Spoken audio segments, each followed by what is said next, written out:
Good morning. I confess, as a starting point, I don't understand this, but apparently before I actually gavel the hearing to order, the staff has to read instructions. So we'll do that first, and then we'll, I guess, start the hearing. Go ahead.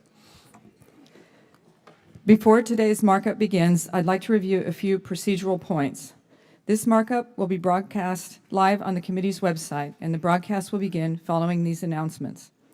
I'd like to remind members who are participating remotely that they must be visible on screen for the purposes of establishing and maintaining a quorum, seeking recognition, participating in the proceeding, and voting. Remote participants must continue to use the software platform's video function while in attendance, unless they experience connectivity issues or other technical problems which render them unable to participate on camera. If a participant experiences technical difficulties, please do not hesitate to contact the committee staff for assistance. I'd also like to remind participants that the software platform's chat feature should only be used to communicate with staff regarding technical or logistical support issues, and that those communications will not be considered committee records. Members are welcome to leave and rejoin the proceeding. If members who are participating remotely depart for a short while for reasons other than joining a different proceeding, they should leave the software platform's video function on. If members will be absent for a significant period or depart to join a different proceeding, they may remain logged onto the software platform, but they must turn the platform's audio and visual functions off until they return. All participants other than the chair are currently muted. All participants are asked to remain muted when they are not engaged in the discussion.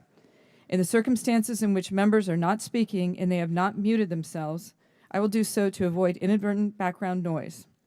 Members and witnesses are reminded that they are responsible for unmuting themselves at any time that they wish to be heard during the proceeding. Thank you. We are now ready to begin. I will count down from 5, after which the live stream broadcast will begin, and the chair will start the proceeding. 5, 4, 3, 2, 1. That's really rather anticlimactic at that point. You expect something, but now it just goes on. All right. The committee will come to order. The committee will now mark up H.R. 4350, the National Defense Authorizing Act for fiscal year 2022. I'll keep my opening remarks brief because, as all of you know, we're going to be here for a while. We're going to have a lot to talk about going forward. I think we have an excellent bill, and this is a very challenging time in national security, certainly all across the globe. We not only have a reasonably high level of threats, but they are changing and evolving on a day in and day out basis. And our committee's job is to put the Department of Defense and the men and women who work there and the men and women who serve in the best possible position to meet those threats and carry out our national security strategy. That's what we're doing here, and we're trying to put together a bill that puts that policy in place. I think we've got an excellent start. We also had, at last count, 780 amendments submitted, so that's a lot to sort through and a lot to work through. I'll ask members to cooperate as much as possible in doing that in a polite and thoughtful way as we go forward. But I think at the end of it, we'll have an excellent product that we can all support and that will serve that purpose. And I guess if there's one overarching theme of our approach this year, it's to transform where we're headed and focus on technology and innovation and how to start using that better. Use that better so we can more cost-effectively develop platforms, use that better so that we can better protect those platforms, and use that better so that we can more effectively deter our adversaries by taking advantage of new innovative technologies. New innovative technologies are great, but you can also mess up how you use them. So we want to learn from that, put in place a military that can deal with the challenges we face. Because as we all know and as we've all learned, being able to protect your systems, information warfare, cyber attacks, all of that is a lot more threatening than it used to be. I think our Mark today does a better job of protecting that. So the only procedural item that I'll throw at you, I really don't want to argue about this today, but we are inside in a closed space, and the rules are that if you're not speaking, wear a mask. Let's just please just go ahead and do that. If you're speaking, you don't have to, so we can hear you. But in this enclosed setting, the rules of the House are that you're supposed to have a mask on. So if we could all do that, that would help us move through this in an expeditious fashion. And with that, I will yield to the ranking member, Mr. Rogers, for his opening remarks. Thank you, Mr. Chairman. I look forward to today's markup and spending a little time with my friends. As you know, Mr. Chairman, I've been very disappointed with the President's defense budget that he submitted earlier this year. It failed to even keep pace with inflation. It failed to keep pace with the bipartisan recommendation of 3 to 5% growth for the Defense Department each year, and I haven't been quiet about my frustration. We face near-peer adversaries that now spend more combined on defense than we do. I'm concerned that we risk losing our qualitative and quantitative advantage, and I fear what that means for our security in the future. Later today, I will offer a bipartisan amendment to increase the defense top line to align with what our Senate colleagues did earlier this year. My amendment includes member priorities from both Republican and Democrat members and unfunded priorities from the combatant commands and services. I anticipate its adoption with strong bipartisan vote. Mr. Chairman, the bill before us does represent a good bipartisan effort to fund and authorize the programs of the Defense Department. I want to thank you and your colleagues for their hard work in producing this bill. This bill invests in new and emerging technologies to provide the warfighter with the best tools to ensure victory. It focuses on improving our shipbuilding capabilities as well as our air and ground superiority. But most importantly, we will start to divest to invest. We must all understand that parochial issues need to be weighed against the defense of the nation. I'm a strong supporter of moving away from legacy systems that cannot help us win in a confrontation with China or near-peer adversaries. We will debate several important issues today. We will disagree, but we all have the same goal, to support the men and women who serve our nation. Our military represents the greatest force for good in the world that's ever been seen. 13 of our bravest Americans paid the ultimate sacrifice last week in Afghanistan. Their selfless service to our nation was marked by their dedication, patriotism, and willingness to put their lives on the line to help the most helpless. These Americans who stood in harm's way so that others could be afforded a better life will never be forgotten. What we saw in Afghanistan last month was devastating. The decisions that President Biden has made, or making, were disastrous. I fear America is less safe because of them. These self-inflicted wounds have made our job even more important and difficult.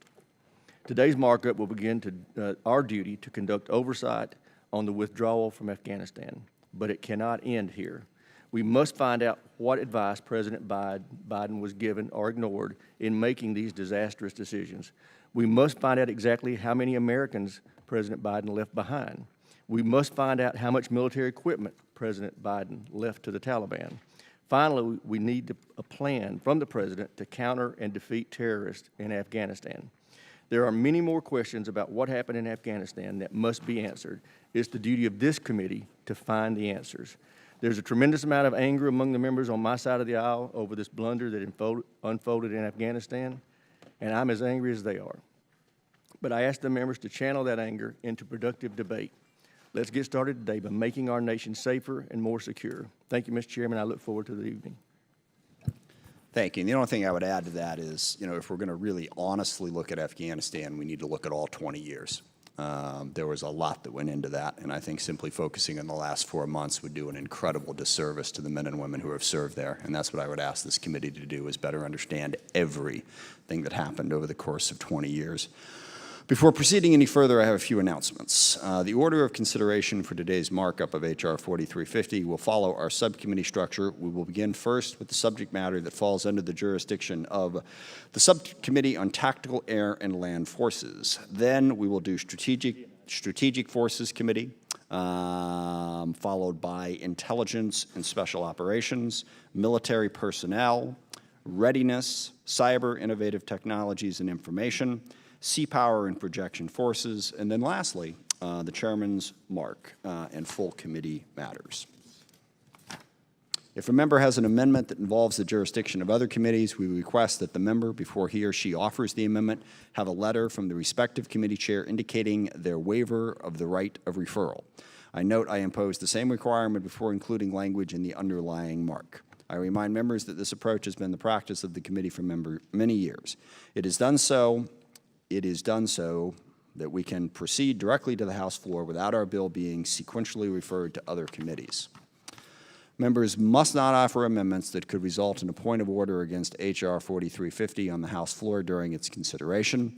It is the Chairman's intention to operate under the 5-minute rule, though the Chairman does also like to point out that just because you have 5 minutes, You don't have to take 5 minutes. Mr. Chairman. You're not required to fill that time. Mr. Rogers is recognized. Mr. Chairman, I'd like to make a proposal for efficiency. I'm doing this is my 19th occurrence, and we generally have the 5-minute rule because we have discussion back and forth for witnesses. To expedite the process, I would urge that we put a 3-minute limit on each individual's comment period. I second that. I respect your enthusiasm. The way the rule works is I ask unanimous consent that we do 3 minutes instead of 5. Is there objection? Hearing none, the 3-minute rule is in place. Thank you. Mr. Chairman, I have a second proposal. All right, now you're just getting greedy, but go ahead. Yeah, you and I have already talked about these. Yes. If a member's amendment is accepted en bloc, they forego the right to talk about it. They can submit a statement for the record, but we don't need to hear them love it to death. All right. And once again, there's a proposal before us that, members are not permitted to speak or debate on en bloc amendments that have been accepted. Is there objection? Hearing none, so Thank you, Mr. Chairman. Without objection, members have 5 legislative days within which to submit written statements into the record. So ordered. Before beginning with this job's tough enough, I'm getting heckled while I'm trying to do it.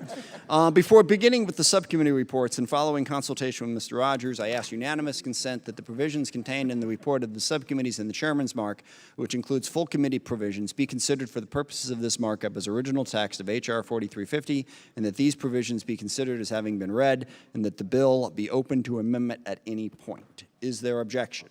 Without objection, it is so ordered. Without objection, the chair is authorized to declare a recess at any time. All right. We are now ready to begin with our first subcommittee. Subcommittee on Tactical Air and Land Forces report. The committee will now receive the report of the Subcommittee on Tactical Air and Land Forces pursuant to Committee Rule 17, and in consultation with the ranking member, we will postpone all of the recorded votes and the amendments to this particular subcommittee mark until consideration of all amendments to the subcommittee mark has concluded. The chair recognizes the chair of the subcommittee, the gentleman from New Jersey, Mr. Norcross, for any comments he would like to make. Thank you, Mr. Chairman. Tactical Air and Land Forces Subcommittee mark now before the members and the full committee is a result of hard work by the members and certainly by our staffs. Especially I'd like to thank our ranking member, Mrs. Hartzler, for her and her staff for their support on this mark. Mr. Chairman, despite continuing challenges with COVID pandemic, we've exercised the oversight necessary to build what we believe is thoughtful, comprehensive, and bipartisan markup package that clearly meets the current and future modernization. In that regard, the subcommittee's recommendation carefully managed how to best equip, modernize our military, increase the need for oversight, ensure implementation and accountability of DoD programs, specifically dealing with the F-35, FA-18, and F-15EX from our strike fighter program. Development, sustainment of manned and unmanned intelligence surveillance, continued oversight, the Army's new modernization strategy with respect to Army aviation, including the Chinook helicopter, air-to-missile defense, and combat tactical vehicles. Recommendations that support resources and careful oversight for tactical inventory of rotary aviation, ISR, and armored tactical vehicles. I want to thank again our ranking member, Mrs. Hartzler, for her partnership in ensuring the subcommittee brings the full committee a thoughtful, bipartisan mark of what we all take pride in, and which, most importantly, prioritizes the security of our nation. And finally, I want to thank the subcommittee staff who have done a tremendous job in trying to bring this to the floor in a bipartisan manner, led by Bill Sudi, Heath Bope, Carla Zapiri, Liz Griffin, Kelly Repair, and just to take a moment, our clerk who has kept the glue going together. This will be her last markup. Caroline Curley will be moving on after a number of years, and we just want to take a moment and thank her for her work in keeping us all glued together. And with that, Mr. Chairman, I yield back. Thank you. The chair now recognizes the ranking member of the Subcommittee on Tactical Air and Land Forces, the gentlewoman from Missouri, Ms. Hartzler, for any comments she would like to make. Thank you, Mr. Chairman. I want to thank Mr. Norcross for his leadership and collaboration in building this mark in a very open and bipartisan manner that continues the long-standing tradition of the Tactical Air and Land Forces Subcommittee. I'd also like to express my gratitude, as did he, to our subcommittee staff, including Kelly Repair, Bill Sudi, Heath Bope, Carla Zapiri, Liz Griffin, Caroline Curley, and Chrissy Lee of my personal staff for their support and hard work. To all of our colleagues on this subcommittee, I want to express my appreciation for their active participation and for their valuable contributions that directly informed this bipartisan mark. Building off the framework we have set the last several years, this mark will advance the progress we have made to ensure force readiness and facilitate modernization programs necessary to prepare our military forces to compete with, deter, and win against peer challengers and adversaries. I'm particularly pleased with how this mark continues critical oversight of the Air Force, Navy, and Marine Corps strike fighter force structure and inventory management. This mark sets better conditions for ensuring the right mix of fourth and fifth generation fighters, managing operational risk, and specifically for mitigating shortfalls in the Navy's strike fighter inventory. I'm also pleased this mark facilitates stronger oversight to ensure current ISR and counter-UAS capabilities and capacity are maintained and prioritized to mitigate near-term operational risk and prevent future capability gaps. Lastly, this mark, through oversight, highlights the subcommittee's continued priority of maintaining stability, improving safety, and facilitating critical infrastructure modernization projects within our defense industrial base and supply chains. Following a year of unprecedented challenges, I continue to be impressed and encouraged by the resilience of our military and the critical industrial base that supports it. This mark is a good step towards fully restoring the dedicated industrial workforce to safe and efficient operations. Mr. Chairman, I am proud of this bipartisan and comprehensive mark that provides appropriate levels of oversight on the major programs in our jurisdiction while also supporting the critical capabilities needed by our warfighters to maintain credible deterrence and to fight and win decisively in any situation in the future. I encourage everyone's support, and I yield back. Thank you. Before entertaining amendments, is there any discussion on the subcommittee's report? Hearing none, we will now consider en bloc package number 1. The chair recognizes Mr. Norcross for the purposes of offering the en bloc amendment. Thank you, Mr. Chairman. I ask unanimous consent to call up en bloc package number 1, consisting of amendments that have been worked and approved with the minority. Without objection, so ordered. Will the clerk please distribute the en bloc amendment? And by the way, that just means it shows up on your computer screen. So, for those new ones, you missed the old days when we used to have people madly passing out paper all night long, and you'd accumulate this massive pile down below your desk. But modern technology. Anyway, the amendment is distributed. Without objection, the amendments are considered as read, and the gentleman is recognized for 3 minutes for the purposes of explaining the en bloc amendment. Mr. Chairman, en bloc package number 1 is comprised of the following.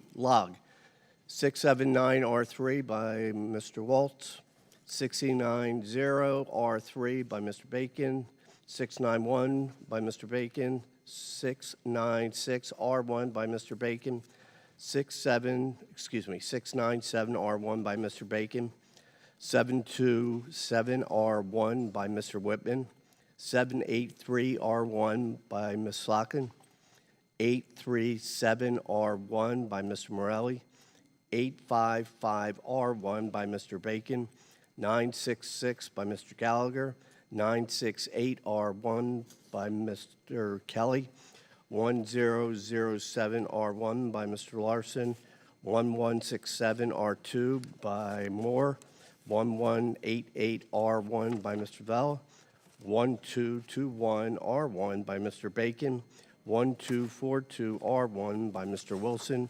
1243R1 by Mr. Crow, 1244 by Mr. Wilson, 1286R1 by Ms. Cheney, 1294R1 by Mr. Scott, 1303R1 by Mr. Golden, 1308R2 by Mr. Gallagher, 1372 by Ms. McLean, 1419R2 by Mr. Rogers, and 1443R1 by Mr. Norcross.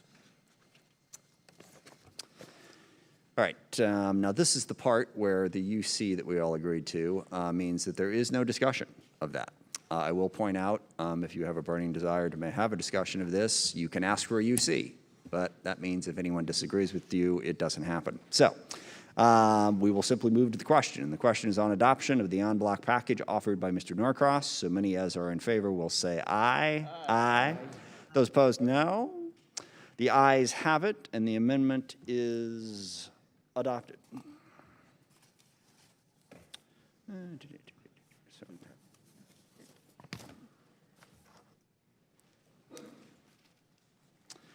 If there are no further amendments, the chair recognizes the gentleman from New Jersey, Mr. Norcross, for the purposes of offering a motion.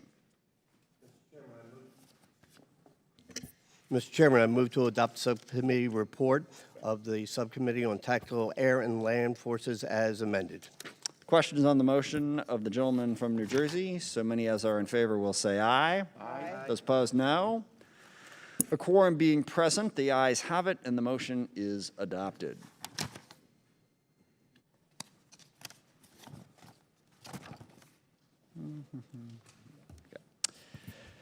The committee will now receive the report of the Subcommittee on Strategic Forces. Pursuant to Committee Rule 17, and in consultation with the ranking member, we will postpone all of the recorded votes on the amendments to this particular subcommittee mark until consideration of all amendments of the subcommittee mark has concluded. The chair recognizes the chair of the subcommittee, the gentleman from Tennessee, Mr. Cooper, for any comments he would like to make. Thank you, Mr. Chairman. This Strategic Forces Subcommittee portion of the markup begins with my thanks for Ranking Member Turner and all of our subcommittee members on both sides of the aisle for their many contributions to the chairman's mark. This mark is a result of a months-long bipartisan process that keeps our long-standing tradition of producing a defense authorization bill. As I've often said, this subcommittee has perhaps jurisdiction over the most technical, complex, and consequential issues ever. Nuclear weapons are one of the most existential threats that the world faces today, and it's imperative that our nuclear forces remain safe, secure, reliable, and effective, including the command and control infrastructure that control them. This mark focuses on ensuring the Departments of Defense and Energy spend taxpayer dollars wisely as they pursue this vital mission, including with respect to major acquisition programs such as plutonium pit production, the ground-based strategic deterrent, and the long-range standoff weapon. As our existing legacy systems age, we must ensure our nuclear life extension programs remain on schedule and on budget. Regarding space, we continue our focus on increasing the resilience and capability of our space assets. Specifically, the mark highlights the need to establish verifiable international rules-based order in space, improves acquisition oversight for space programs within the Department of the Air Force, and requires a classification review for all programs within the Space Force to determine if any efforts can be lesser classified or entirely declassified. The mark supports Phase 2 of the National Security Space Launch Program. It further requires a report on efforts to continue innovation and competition in launch, with particular focus on space access, mobility, and logistics, and the tactically responsive space launch program. The mark also authorizes above the President's budget request for several efforts, including procurement of commercial space situational awareness, space power, and collection technology, hybrid space architecture, tactically responsive space launch, weather system follow-on, and NSSL Phase 3 technologies. Lastly, regarding missile defense, the mark continues to support regional and homeland defense programs, directs the Missile Defense Agency to deliver the Homeland Defense Radar Hawaii, coinciding with the deployment of the Next Generation Interceptor, which will increase protection and discrimination coverage of the state of Hawaii. The mark authorizes increases in the President's budget request in several areas, including procurement of an additional SM-3 Block 2A interceptor. Before I close, I would like to give our sincere thanks to our wonderful staff, Maria Vastula, Grant Snyder, Ryan Tully, Whitney Verrett, and Zach Taylor. I now turn to my ranking member, the gentleman from Ohio, for his remarks. Well, the chair now recognizes the ranking member of the Subcommittee on Strategic Forces, the gentleman from Ohio, Mr. Turner, for any comments he would like to make. Thank you, Mr. Chairman. I would first like to begin by thanking Chairman Jim Cooper for his approach toward the work of the subcommittee and the Strategic Forces mark that we've reported here for consideration. This has been bipartisan work, both in oversight and in putting this mark together. I want to thank Chairman Cooper for the work that he's done as we have seen the threats of our adversaries in modernization increase. It has been incredibly important that we work closely together. I'd also like to personally thank the subcommittee majority staff, Maria Vastola,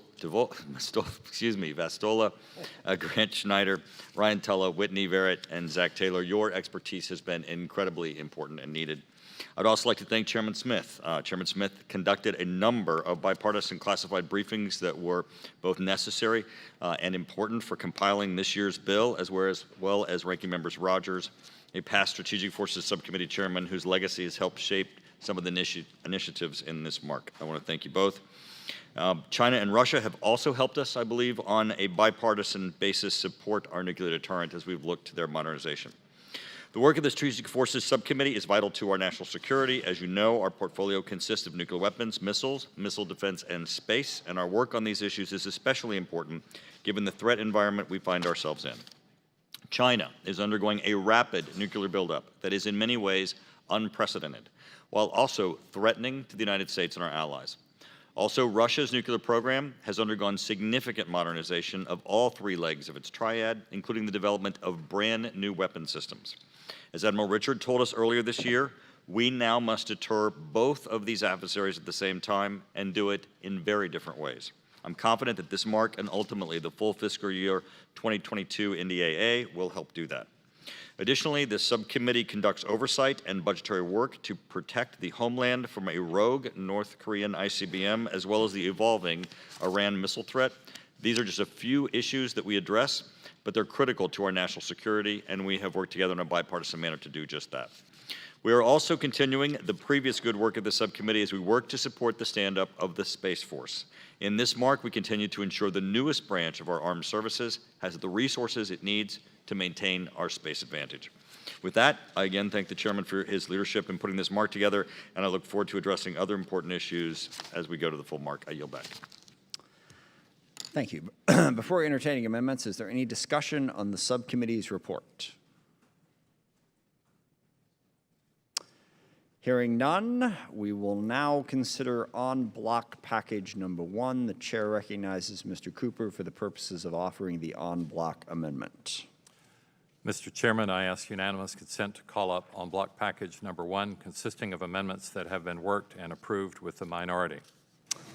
Without objections so ordered, will the clerk please distribute the on block amendment?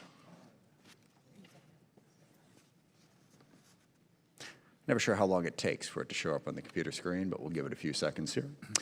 We're good. Without objection, the amendments are considered as read, and the gentleman is recognized for 3 minutes for the purposes of explaining the on block amendment.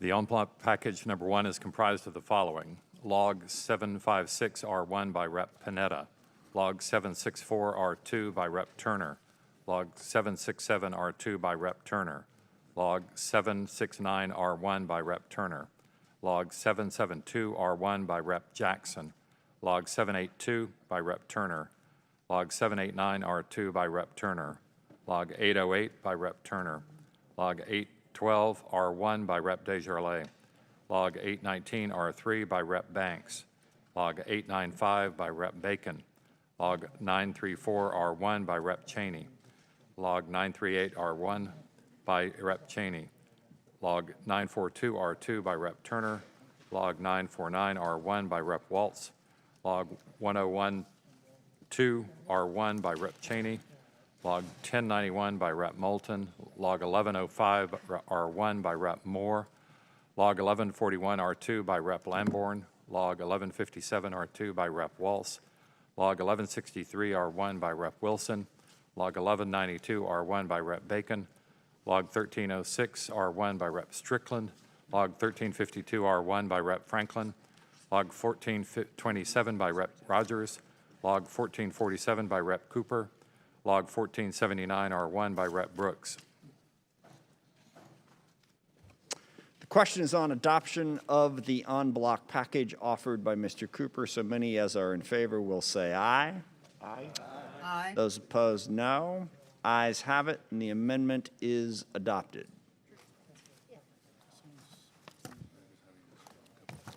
There are no further amendments. The chair recognizes the gentleman from, from Tennessee, Mr. Cooper, for the purposes of offering a motion. Mr. Chairman, I move to adopt the subcommittee report of the Subcommittee on Strategic Forces as amended. Questions on the motion from the gentleman from Tennessee? So many as are in favor will say aye. Aye. Those opposed, no. A quorum being present, the ayes have it, and the motion is adopted.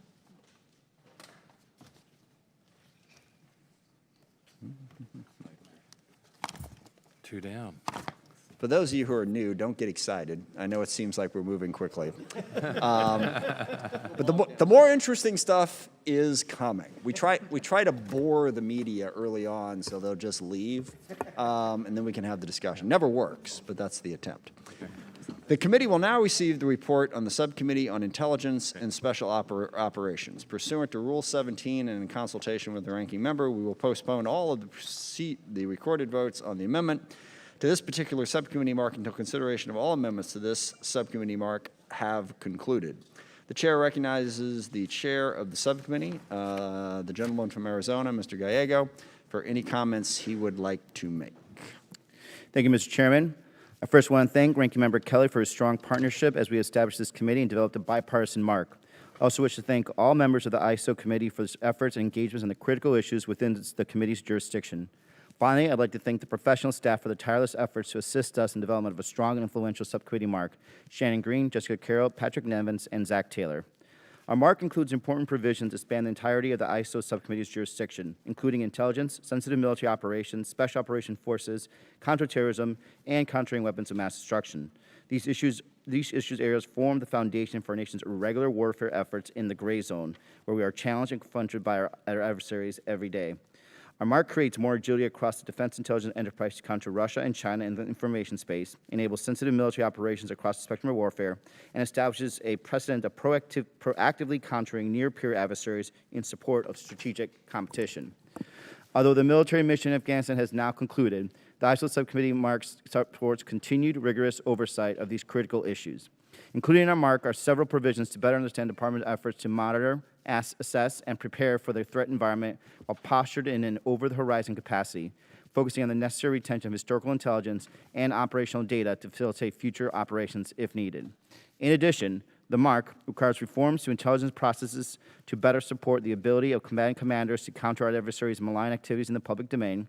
It directs a briefing on progress towards an institutionalizing regular warfare as a core competency for the joint force, encourages expanding intelligence sharing with South Korea, Japan, India, and Germany, and directs establishment of an academic research consortium to study irregular warfare and response to regular threats. Modifies and extends the pilot program used by Special Operations Command to expand participation by small business concerns in the development of technology-enhanced capabilities for Special Operation Forces. Directs a briefing on the status of the destruction of the U.S. inventory of lethal chemical agents and munitions, and directs a briefing on efforts underway in Air Force Special Operations Command to incorporate autonomous capabilities into soft peculiar capabilities. And it directs a report on the Department's strategy for acquiring vaccines to protect U.S. service members against a full range of biological agents. I'm proud of what our nascent subcommittee has accomplished over the last several months and look forward to continuing the strong oversight of intelligence and soft matters. With that, I yield back. Chair now recognizes the ranking member on the Subcommittee on Intelligence and Special Operations, the gentleman from Mississippi, Mr. Kelly, for any comments he would like to make. Thank you, Mr. Chairman, and thank Chairman Gallego for your opening remarks and your leadership in putting together this year's subcommittee markup package. I would like to commend our members for their efforts and support in putting together this package in a bipartisan fashion. Throughout our hearings and briefings, we've talked extensively about the malign actions of China and Russia, including a March hearing on disinformation in the gray zone. These aggressive tactics, encompassing offensive action just below the threshold of armed conflict, are utilized by adversaries like China, Russia, and Iran to discredit and destabilize American interests. Our markup package continues to push reforms to provide combatant commanders the support they need. One of the unique characteristics of Special Operations Command is their ability to rapidly design, prototype, and acquire resources for their unique mission sets.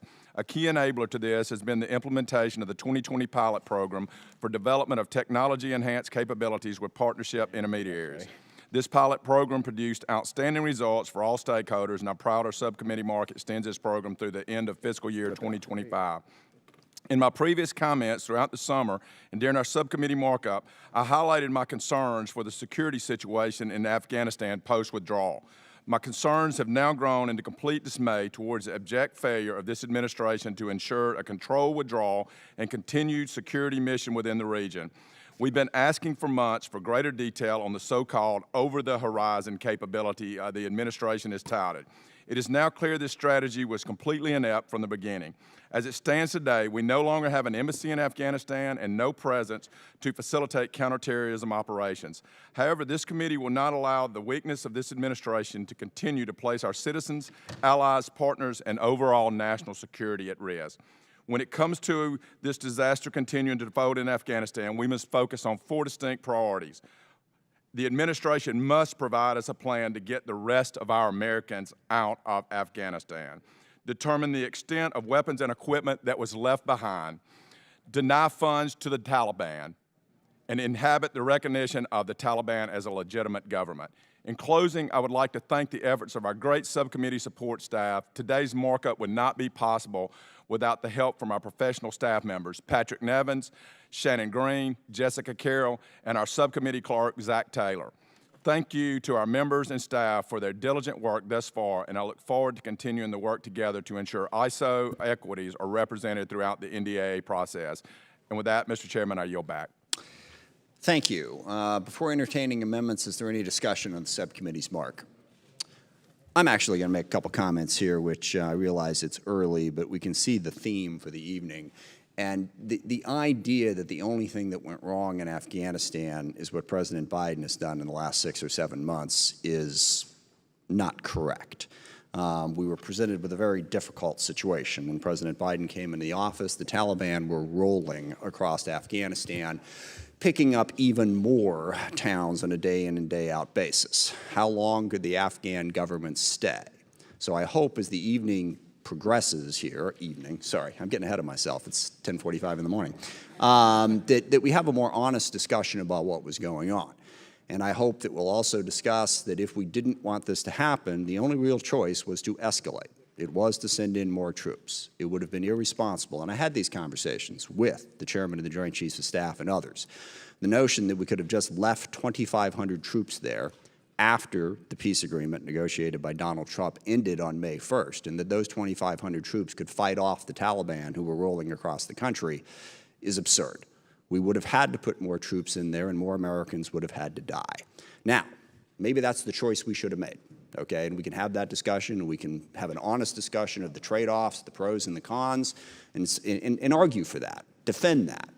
But the idea that there was some option where we could have just stayed in a perfectly peaceful environment with no risk, I hope this debate gets a little bit better than that as we move forward and honestly looks at what the choices were there. And then, as I said originally, that we have a discussion about 20 years worth of policies that got us to this place. If we just look at the last couple of months and the difficult decisions that were made, we will be failing in our mission to better understand how we can prevent this in the future. So we will continue to have this discussion throughout the night, throughout the day, and night. But I do feel like we need to have a more balanced discussion on that. Is there further discussion on the subcommittee, Mark? Hearing none, I have to go to the, we will now entertain en bloc package number 1. The chair recognizes Mr. Gallego for the purposes of offering the en bloc amendment. Mr. Chairman, I ask unanimous consent to call up en bloc package number 1, consisting of amendments that have been worked and approved with the minority. Without objection, so ordered. Will the clerk please distribute the en bloc amendment? The en-bloc amendment is now distributed. Without objection, the amendments are considered as read, and the gentleman from Arizona is recognized for 5 minutes for the purpose of explaining the, I'm sorry, but I'm trying to see this without my glasses, so it's a little bit more stumbling. For the purposes of explaining the en-bloc amendment. En bloc package number 1 is comprised of the following: Amendment 724R1 by Representative Waltz, Amendment 745 by Representative Panetta, Amendment 760R1 by Representative Turner, Amendment 798 by Representative Stefanik. I apologize, Representative Turner. Amendment 848 by Representative Stefanik, Representative 941R3 by Representative Banks, Amendment 99R1 by Representative Larson, Amendment 1156 by Representative Green, Amendment 1212 by Representative Gallego, Amendment 1240 by Representative Crow, Amendment 1265R2 by Representative Cheney. And I believe that is it, Mr. Chairman. Question is on adoption of the en bloc package offered by Mr. Gallego. So many as are in favor will say aye. Aye. Those opposed? Ayes have it, and the amendment is adopted. If there are no further amendments, the chair recognizes the gentleman from Arizona, Mr. Gallego, for the purposes of a motion. 1 second. Mr. Chairman, I move to adopt the subcommittee report of the Subcommittee Intelligence and Special Operations as amended. Questions on the motion, the gentleman from Arizona. So many as are in favor will say aye. Aye. Those opposed? Quorum being present, the ayes have it, and the motion is adopted. All right, my first one.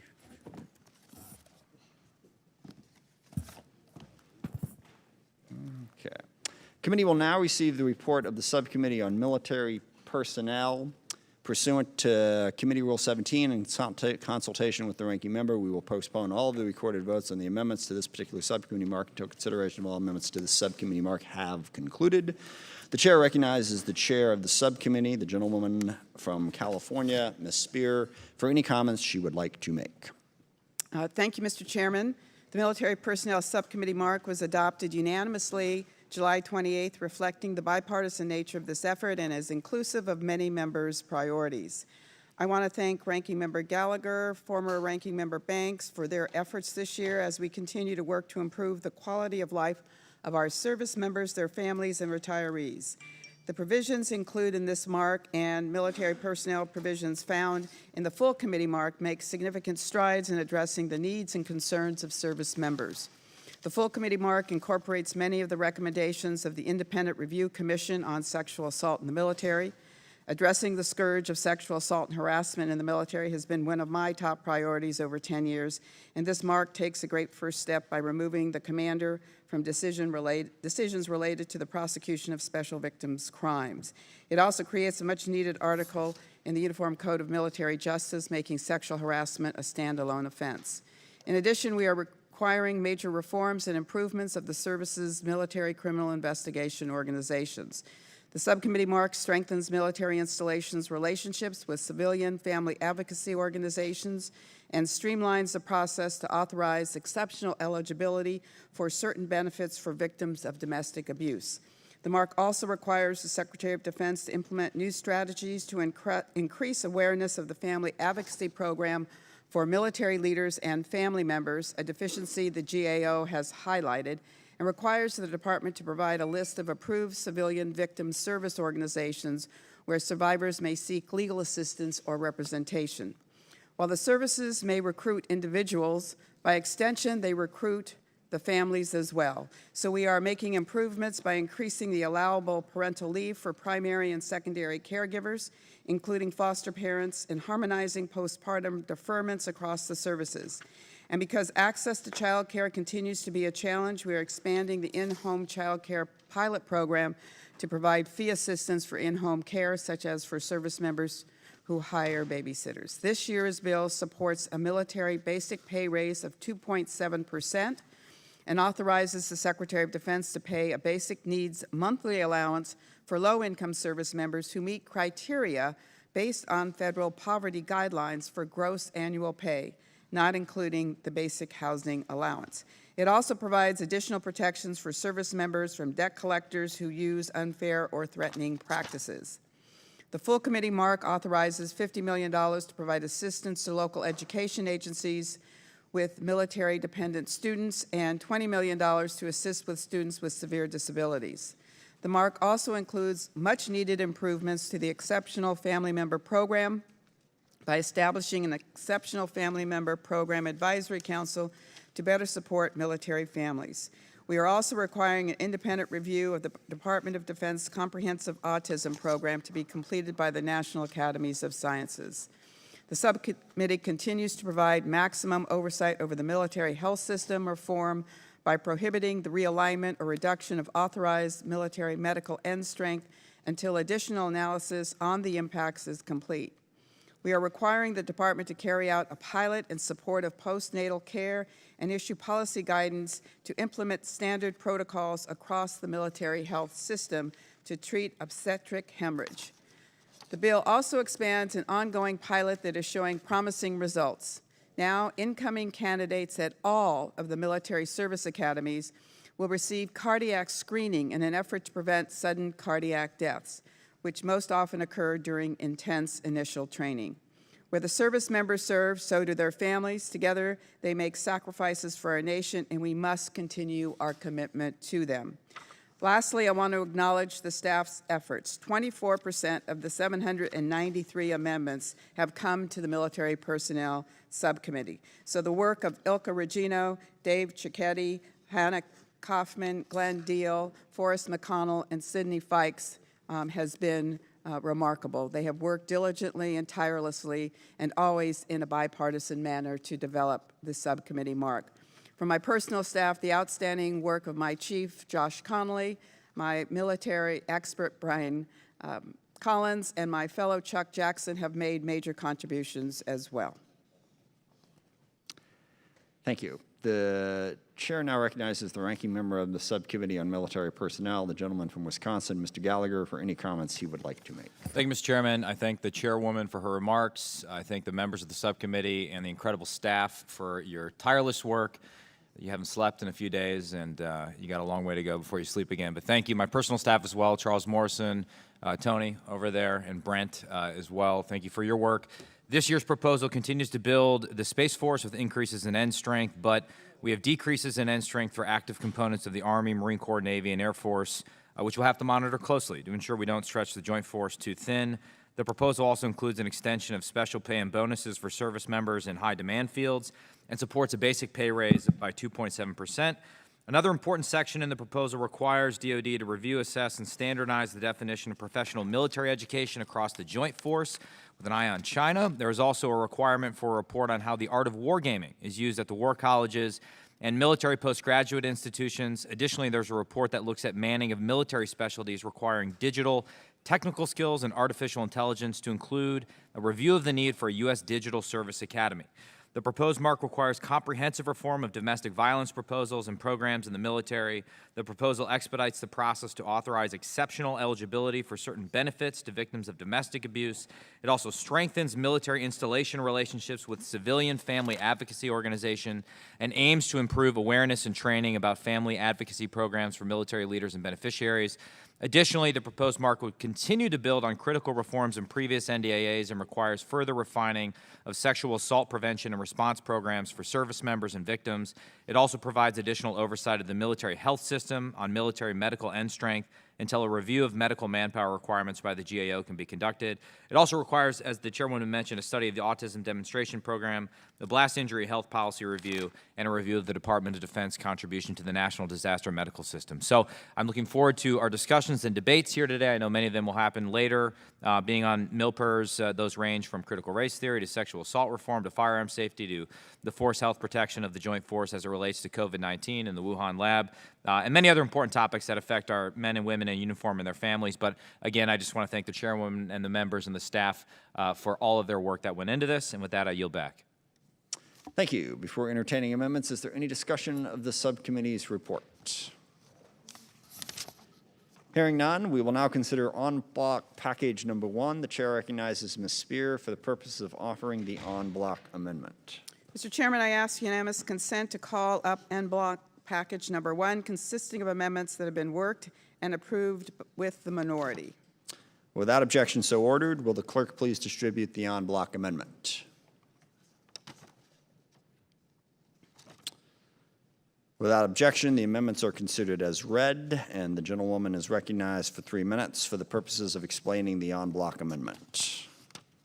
The en bloc package number 1 is comprised of the following: Log 677 by Representative Waltz, Log 682R1 by Representative Waltz, Log 688 by Rep. Whitman, Log 693 by Rep. Bacon, Log 719 by Rep. Spear, Log 722R1 by Rep. Spear, Log 739R1 by Rep. Langevin, Log 740R1 by Rep. Spear, Log 746 by Rep. Turner, Log 759R1 by Rep. Panetta, Log 768R1 by Rep. Panetta, Log 787R2 by Rep. Slotkin, Log 790 by Rep. Spear, Log 802R1 by Rep. Turner, Log 811 by Rep. Panetta, Log 813 by Rep. Crow, Log 814R1 by Rep. Crow, Log 825 by Rep. Bacon, Log 830 by Rep. Luria, Log 834 by Rep. Houlihan, Log 839 by Rep. Moulton, Log 842 by Rep. Spear, Log 845R1 by Rep. Spear, Log 862 by Rep. Panetta,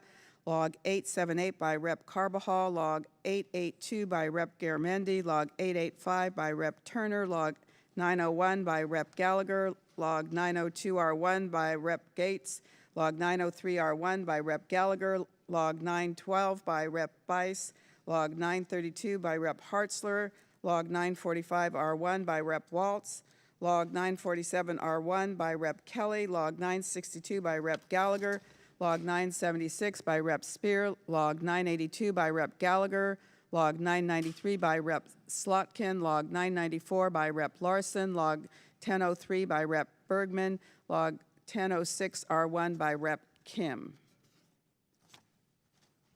Questions on adoption of the en bloc package offered by Ms. Spear. So many as in favor will say aye. Aye. Aye. Those opposed, no.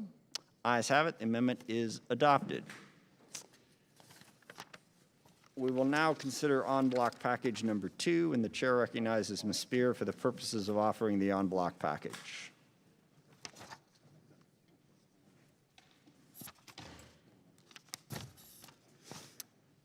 En bloc package number 2 is comprised of the following: Log 1008R1 by Rep. Johnson, Log 1013R3 by Rep. Walt. I think we skipped ahead here. We have to do the, we have to have the clerk read it. Sorry, unless I could be. I said we will now consider en bloc package number 2. I recognized, so then you have to say, I ask unanimous. I ask unanimous consent to call up en bloc package number 2, consisting of amendments that have been worked and approved by the minority. Without objection so ordered, will the clerk please distribute the en bloc amendment? Without objection, the amendments are considered as read, and the gentlewoman is recognized for 3 minutes for the purpose of explaining the en bloc amendment. Let me begin again. Yes. En bloc package number 2 is comprised of the following: Log 1008R1 by Rep. Johnson, Log 1013R3 by Rep. Waltz, Log 1016R1 by Rep. Scott, Log 1021 by Rep. Vesey, Log 1033R2 by Rep. Turner, Log 1045 by Rep. Kelly, Log 1055R1 by Rep. Lamborn, Log 1060 by Rep. Lamborn, Log 1078R1 by Rep. Brown, Log 1080R1 by Rep. Houlihan, Log 1088R1 by Rep. McLean, Log 1095R1 by Rep. Houlihan, Log 1147R1 by Rep. Scott, Log 1148R2 by Rep. Garamendi, Log 1161 by Rep.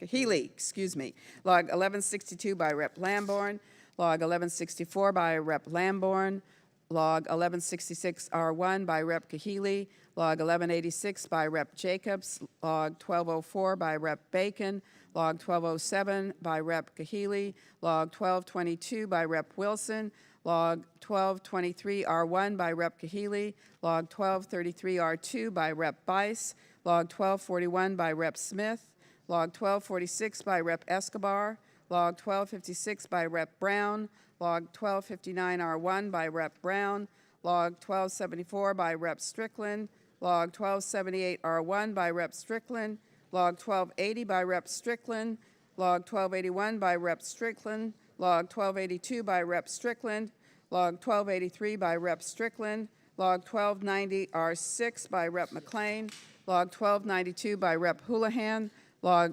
1293 R1 by Rep. Houlihan, Log 1304 by Rep. Bacon, Log 1307 by Rep. Gallagher, Log 1315 R1 by Rep. Jackson, Log 1317 R1 by Rep. Moore, Log 1319 R1 by Rep. Houlihan, Log 1344 R2 by Rep. Escobar, Log 1416 by Rep. Gallagher.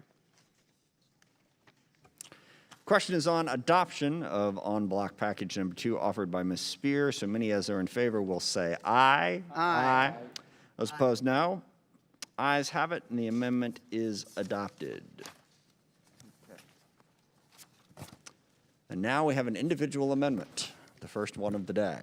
And I don't have the log in front of me here.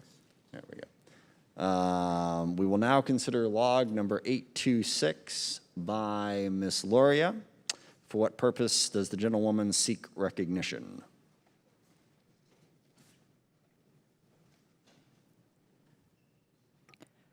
Mr. Chair, I have an amendment at the desk. Will the clerk please distribute the amendment? Without objection, the reading of the amendment is dispensed with, and the chair recognizes the gentlewoman for the purposes of explaining her amendment. Well, thank you, Mr. Chair. Right now, if you're under the age of 26, you can stay on your parents' health care plan. This applies unless your parents are covered by TRICARE and you're a young adult military dependent. My amendment would create parity between civilian health care plans and those for our military families by allowing beneficiaries to remain covered by their sponsor's plan until they turn 26 without any additional cost share. This change could save our constituents, who are young adults and military families, $3,000 to $4,000 a year. The standalone bill version of this amendment has 78 bipartisan co-sponsors, including 18 members of this committee. I understand there'll be a point of order raised against this amendment because of its budgetary impact, and I do intend to withdraw it. But this issue is too important not to raise during this committee's single legislative markup for the year. Our military families deserve the same health care benefits as civilians, and I will keep fighting for them, and I withdraw my amendment. I yield back.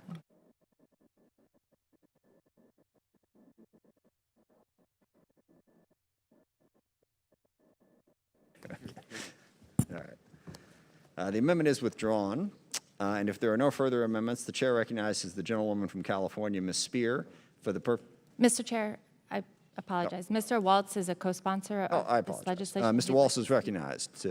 Thank you, Mr. Chairman. I'm proud to support Ms. Loria in this amendment. I look forward to working with the committee to find the funds available in the future, and this is a critical retention issue for our service members going forward. I yield. Thank you. The amendment is withdrawn. If there are no further amendments, the chair recognizes the gentlewoman from California, Ms. Spear, for the purposes of offering a motion. Mr. Chairman, I move to adopt the subcommittee report of the Subcommittee on Military Personnel as amended. Question is on the motion of the gentlewoman from California. So many as are in favor will say aye. Aye. As opposed, no. Quorum being present, the ayes have it, and the motion is adopted. I'll start, and then we'll go from there. Okay. The committee will now receive the report of the Subcommittee on Readiness. Pursuant to Committee Rule 17 and in consultation with the ranking member, we will postpone all of the recorded votes on the amendment to this particular subcommittee mark until consideration of all amendments to the subcommittee mark has concluded. Chair recognizes the chair of the subcommittee, the gentleman from California, Mr. Garamini, for any comments he would like to make. Thank you, Chairman Smith. It's an honor to offer the Readiness Subcommittee portion of the mark for the full committee's consideration. As always, I'd like to start by thanking Ranking Member Lamborn for his partnership on the subcommittee and the members for their contributions, and certainly the committee staff, both majority and minority, who worked hours in preparing this mark and providing valuable insight and assistance to all of us. This is a truly bipartisan product and the outcome of the cooperation between members on both sides of the aisle. The jurisdiction of the Readiness Subcommittee covers a broad range of topics, from civilian personnel sustainment, contested logistics to military construction, energy safety, and environmental policy. With that in mind, I'd like to take just a few moments to highlight some of the important issues addressed in this mark. First, consistent with our work of the last 2 years, the Readiness Mark continues to address vulnerabilities in installations and energy resiliency, both in response to climate change and to ensure the department can continue to operate when fuel supplies and utilities are disrupted. The health and safety of our military and civilian personnel will always be a top priority of the subcommittee, and we remain concerned that the military departments do not have a consistent approach to safety and that this failure is leading to avoidable accidents and training fatalities. Accordingly, the Readiness Mark elevates the department's focus on safety by establishing the Joint Safety Council and requiring the Department of Defense to develop a plan for the establishment of a mishap investigation review board to provide oversight and independent review of safety mishaps and the investigations. This mark also continues the subcommittee's work to improve the conditions of the quality of life infrastructure, such as military family housing, barracks, and child development centers. We work very closely with Ms. Spear in her work on this same issue and directly confronts the military department's utter failure to address the poor and failing conditions of these infrastructures. I'd also like to take this time to highlight a few readiness provisions that are in the chairman's mark.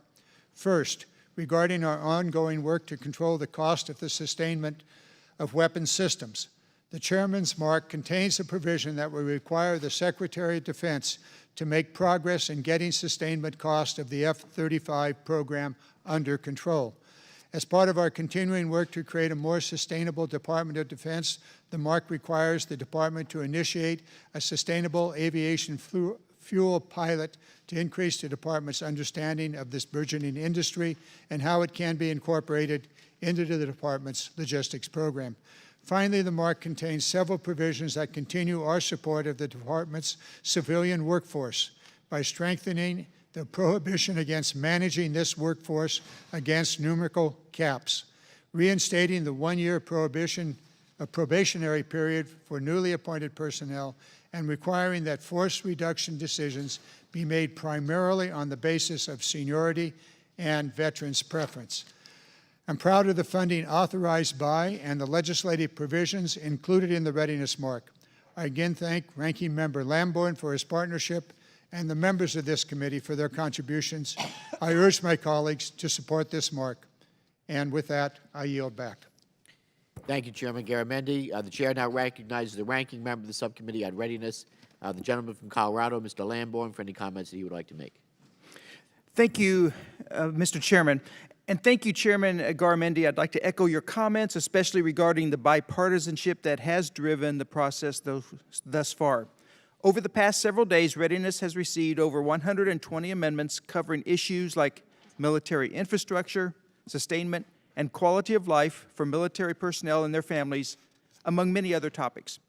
The primary job of the Readiness Subcommittee is to ensure that our troops have the resources they need to execute the missions they are assigned.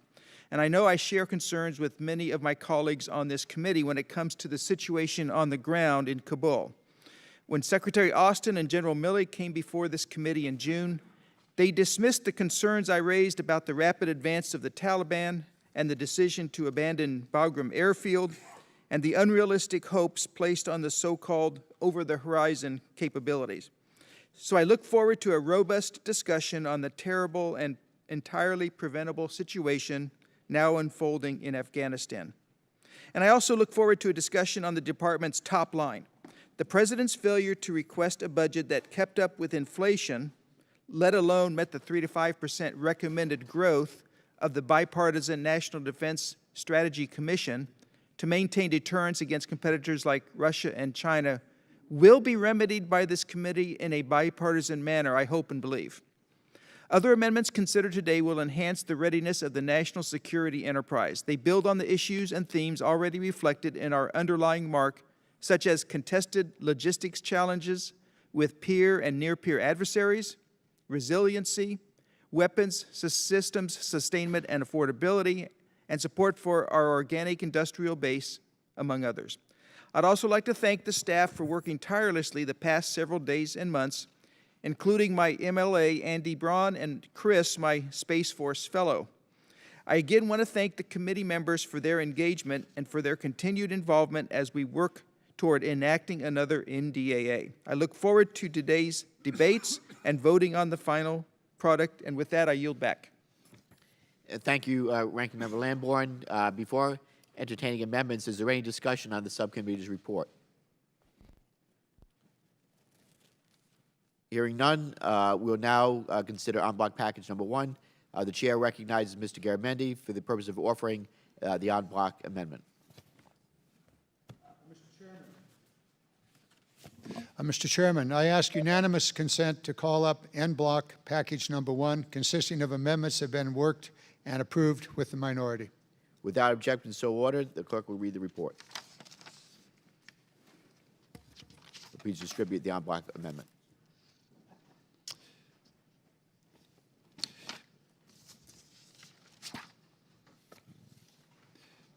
I believe the en bloc amendment is ready to be read. Okay. Without objection, the amendments are considered as read. Yield now to, okay, the gentleman is recognized for 3 minutes for the purpose of explaining the en bloc amendment. Thank you, Mr. Chairman. The en bloc amendment, package number 1, is comprised of the following.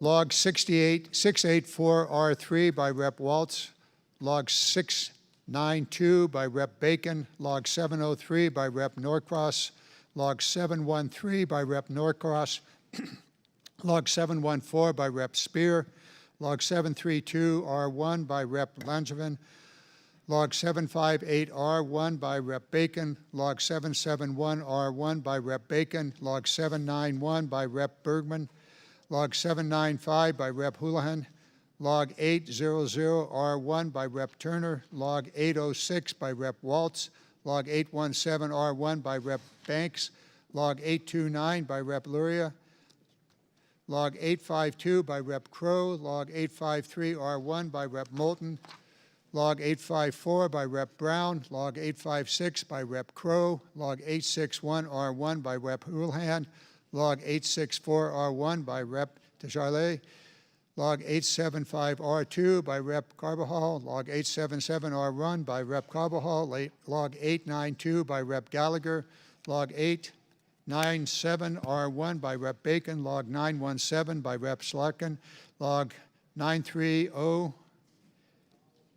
by Rep. Luria, Log 943R1 by Rep. Spear, Log 959 by Rep. Gallagher, Log 991R1 by Rep. Garamendi, a very fine amendment, Log 992 by Rep. Lawson, Log 997 by Rep. Slotkin, Log 1018R2 by Rep. Banks, Log 1030 by Rep.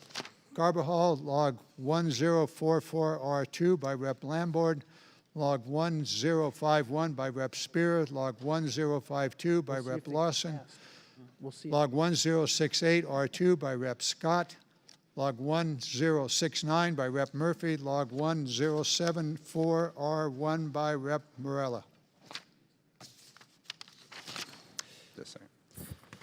Questions on the adoption of the en bloc package offered by Mr. Garamendi. So many as are in favor will say aye. Aye. Opposed, no. Ayes have it, and the amendment is adopted. We will now consider en bloc package number 2, and the chair recognizes Mr. Garamendi for the purposes of offering the en bloc amendment. Mr. Chairman, I ask unanimous consent to call up en bloc package number 2, consisting of amendments that have been worked and approved with the minority. Without objection, so ordered. Will the clerk please distribute the en bloc amendment? Without objection, the amendments are considered as read, and the gentleman is recognized for 3 minutes for the purposes of explaining the en bloc amendment. Thank you, Mr. Chairman. En bloc package number 2 is comprised of the following. Log 1082 by Rep. Graves, Log 1089 by Rep. Scott, Log 1098R1 by Rep. Brown, Log 1101R3 by Rep. Moore, Log 1103R3 by Rep. Halser, Log 1107R1 by Rep. Panetta, Log 1124R1 by Rep. Moore, Log 1134 by Rep. Spear, Log 1135R2 by Rep. Franklin, Log 1142 by Rep. Norcross, Log 1144 by Rep. Spear, Log 1177R1 by Rep. Calais, Log 1178 by Rep. Jacobs, Log 1180R2 by Rep. Jacobs, Log 1184R1 by Rep. Calais, Log 1190 by Rep. Valea, Log 1200 by Rep. Kalehi, Log 1203 by Rep. Wilson, Log 1206 by Rep. Garamendi, Log 1208 by Rep. Garamendi, Log 1214R2 by Rep. Bacon, Log 1219R2 by Rep. Kalehi, Log 1220 by Rep. Lamborn, Log 1257 by Rep. Luria, Log 1263R1 by Rep. Scott, Log 1267R2 by Rep. Scott, Log 1275R3 by Rep. Strickland, Log 1299 by Rep. Houlihan, Log 1320 by Rep. Escobar, Log 1322R1 by Rep. Jackson, Log 1353R2 by Rep. Bacon, Log 1359 by Rep. Spear, Log 1360R2 by Rep. Bacon, Log 1411R1 by Rep. Wilson, Log 1414R2 by Rep. McLean, Log 1430R1 by Rep. Spear. Questions on adoption of the en bloc package offered by Mr. Garamendi. So many as are in favor will say aye. Aye. Aye. Those opposed, no. Ayes have it, and the amendment is adopted. We will now consider log 1123R1. For what purpose does the gentlewoman seek recognition? Mr. Chairman, I'd like to talk about my amendment. You have an amendment at the desk. I have an amendment at the desk, Mr. Will the clerk please distribute the amendment? Without objection, the reading of the amendment is dispensed with, and the chair recognizes the gentlewoman for the purpose of explaining her amendment. Thank you, Mr. Chairman. This amendment has to do with the chemical family of PFAS, which have been linked to a series of serious health problems, including cancer, and harm to reproductive systems, harm to our immune systems. Due to decades of the use of firefighting foam made with PFAS, military sites have some of the highest PFAS detections in the country. And even though the Department of the Defense has known for decades about the risks from PFAS, it's been slow to clean up contaminated sites, including in Michigan. One of the most important considerations when cleaning up a contaminated site is the standard you're using. There are not currently any federally enforceable cleanup standards for PFAS in groundwater or drinking water. The EPA has simply not done its job. But some states like Michigan have started to step in and develop their own science-based standards. The department has refused to commit to follow these standards at contaminated sites in states like Michigan, even though CERCLA or the federal Superfund law clearly allows for state standards to apply. My amendment would simply direct the department to follow the most stringent standards of a state, federal, or federal health advisory under the Safe Drinking Water Act to ensure that enforceable standards for PFAS are respected. My amendment builds on a provision from last year that required DoD to finalize cooperative agreements for cleaning up PFAS when requested by states. Unfortunately, that amendment included a pocket veto for the department, and my amendment would fix that. I would be remiss if I didn't say my healthy debate on this last year was with our colleague, Paul Mitchell, who has recently passed away. We were on different sides of the issue, but I must recall that he came up to me afterwards after a good back and forth and said, did I give you enough? Did I put up a good enough fight? Can I get you in the papers? He was a wonderful man, and I know we all miss him and that loss on our committee here. So thank you very much, Mr. Chairman. Thank you. Is there further debate on the amendment? Mr. Chairman. Yes, sir.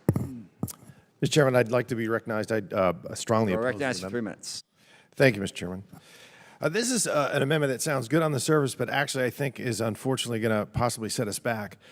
I don't really, I think we should be micromanaging the DoD procurement. The department certainly has enough to worry about. The DoD is proactively taking action to reduce the risks of PFAS exposure to human health.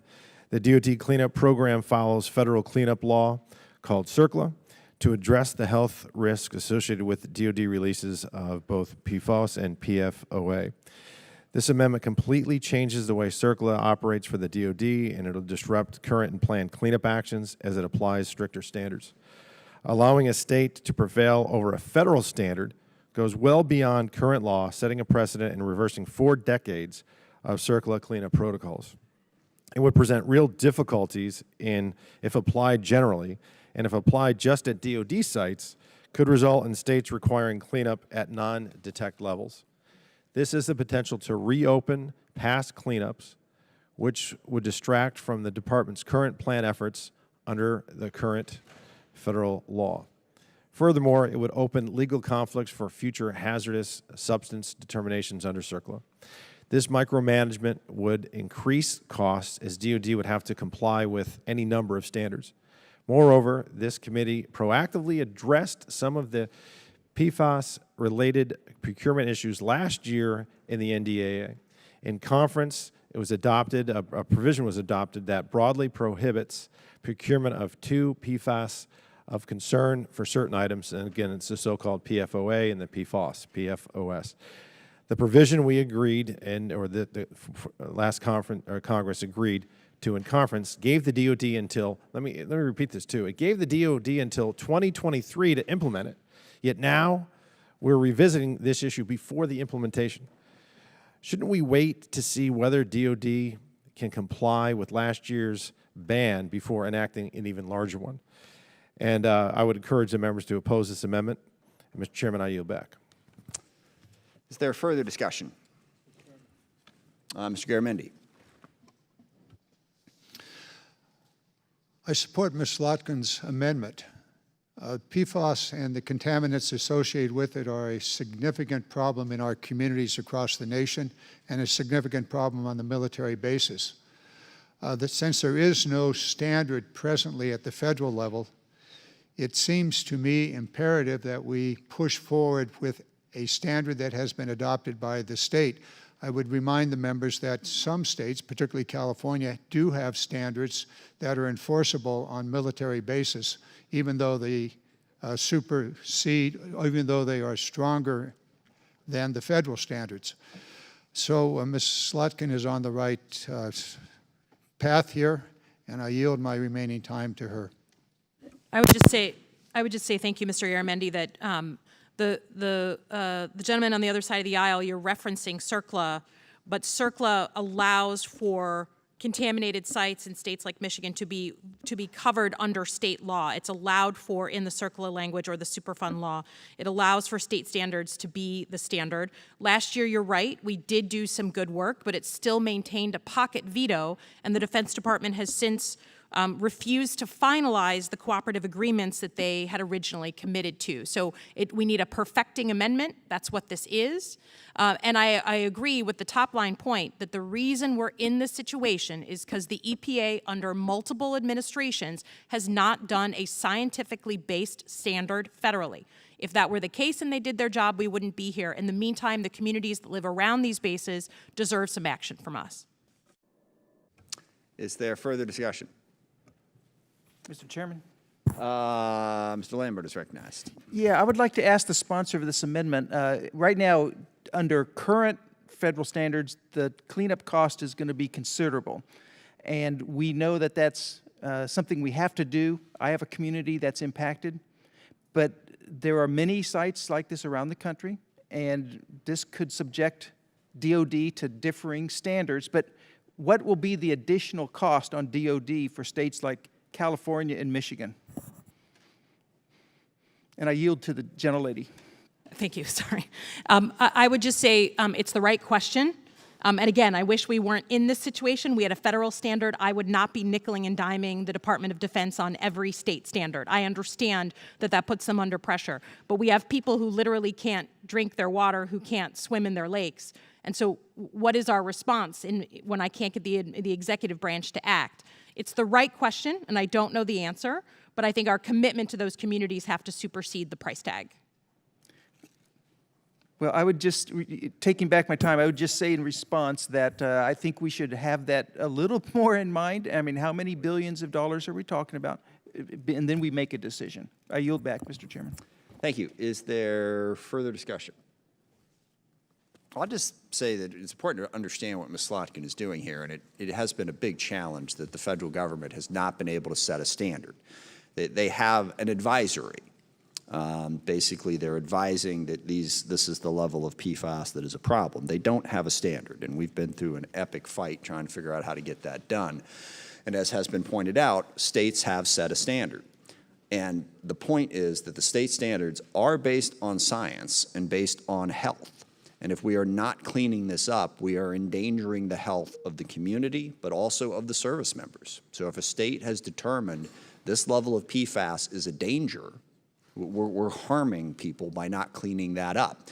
Is it going to cost money to clean it up? Sure. It's also going to cost money to have people, get sick and potentially die from drinking their water. That too can wind up costing the Department of Defense money down the road. So the states have gotten out front on this. They've set standards. We ought to meet those standards. We ought to protect the community. As those of us who have worked with military bases know, there's a lot of cleanup issues that come with a military base. There's no doubt about that, but that's part of protecting the community and then also protecting the service members and the people who live and work on the base. There is no doubt at this point that PFAS chemicals are dangerous, and this committee has recognized this a number of times in coming at this issue in a variety of different ways. Requiring DOD to meet an actual health standard that is set by the states, I think, is a reasonable thing to expect for the protection of the community and for the protection of the people working on the base. So I support the amendment. Is there further discussion?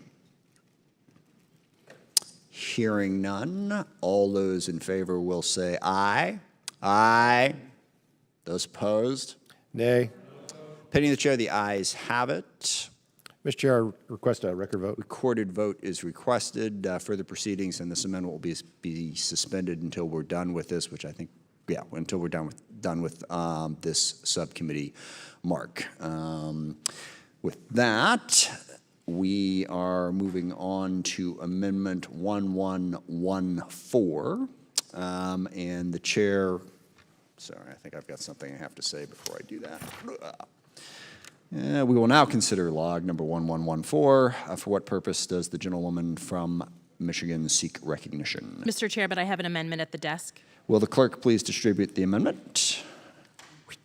Magic, there we go. Without objection, the reading of the amendment is dispensed with, and the chair recognizes the gentlewoman for the purposes of explaining her amendment. Thanks. We talked about in this previous amendment that PFAS was linked to serious health problems, cancer, harm to reproductive systems, our immune system. We know that our firefighting foam was made with PFAS, and our service members had disproportionate exposure to PFAS. My amendment directs the department to purchase or procure PFAS-free items when DOD is purchasing or procuring certain household goods, food packaging, cookware, furniture, carpets, floor waxes, and other items. I chose to focus on these items because they can be significant routes to exposure to PFAS. My amendment would not impact the vast majority of DOD purchases. The DOD Inspector General, in a recent report on PFAS, concluded that DOD should be taking an enterprise-wide approach to PFAS. That is, the department should be examining and limiting unnecessary exposure to PFAS like those identified in my amendment. Fortunately, there are many commercially available items and alternatives to these PFAS-laden products. They are PFAS-free. All of the items identified in my amendment are sold commercially without PFAS.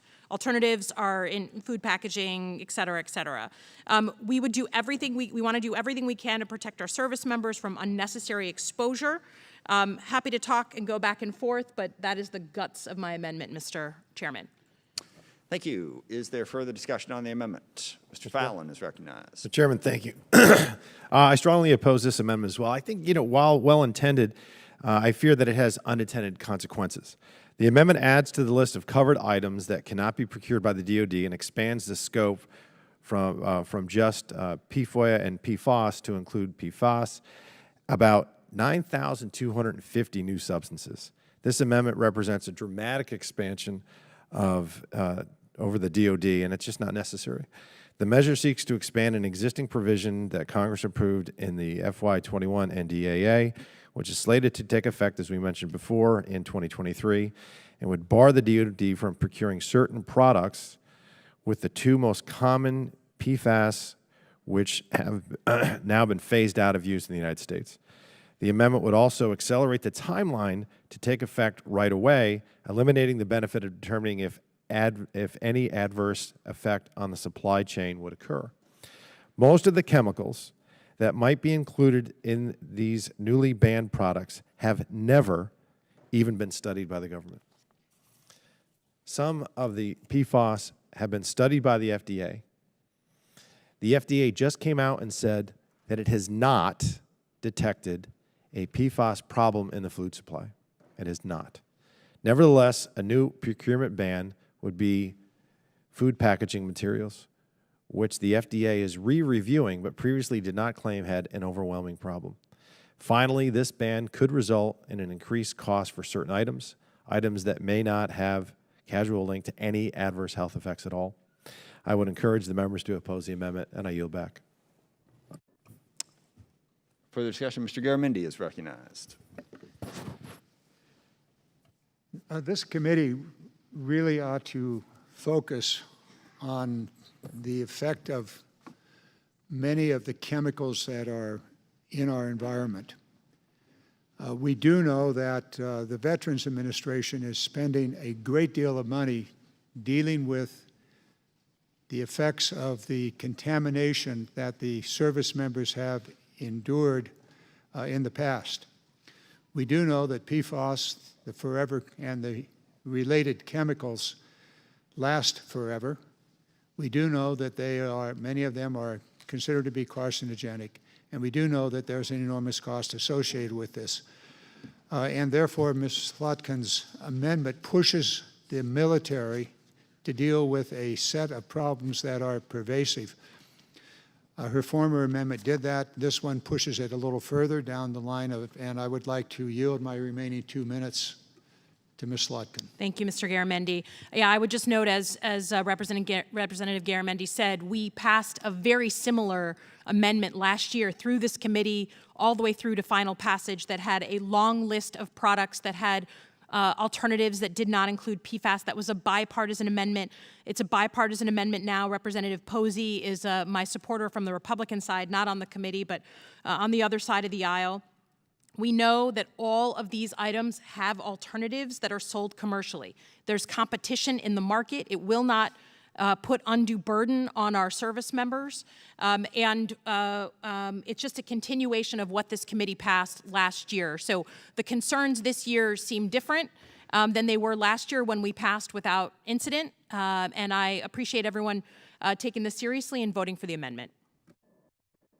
Further discussion. Mr. Chairman? Yes, Mr. Bacon is recognized. Thank you, Mr. Chairman. I'm concerned we're perhaps doing overreach on this. The previous amendment I was amenable to, because if we have contamination, we need to get that right. But there's over 9,000 applications to PFAS, and some are dangerous. You know, when we talk about firefighting foam, absolutely, we needed to act on that. But there's also some applications that are absolutely needed. We would not want to do without. Applications for heart surgery, aircraft manufacturing, and I can go on and on. So this amendment, the way I understand it, would restrict purchases if PFAS was used in umbrella purchases. That seems like it goes too far. Or furniture that has used PFAS. I don't think there's known issues with furniture or umbrellas that have PFAS. Even the food packaging that Mr. Fallon talked about, the FDA has already looked at that, has not seen a problem. So I want to make sure we have a calibrated, well-targeted approach, because there are some needed PFAS applications. And my understanding is I thought we had in the last NDAA an agreement to look at this or review this again in 2023. That was my understanding. So at this time, I'm not convinced this is an appropriate amendment, and I would vote against it. Thank you. Is there further discussion on the amendment? Hearing none, the question occurs on the amendment. All those in favor will say aye. Aye. Opposed? No. Nay. Opinion of the chair, the ayes have it. Mr. Chair, I request a recorded vote. Recorded vote is requested. Further consideration, this amendment will be suspended until we're finished with the mark. And now,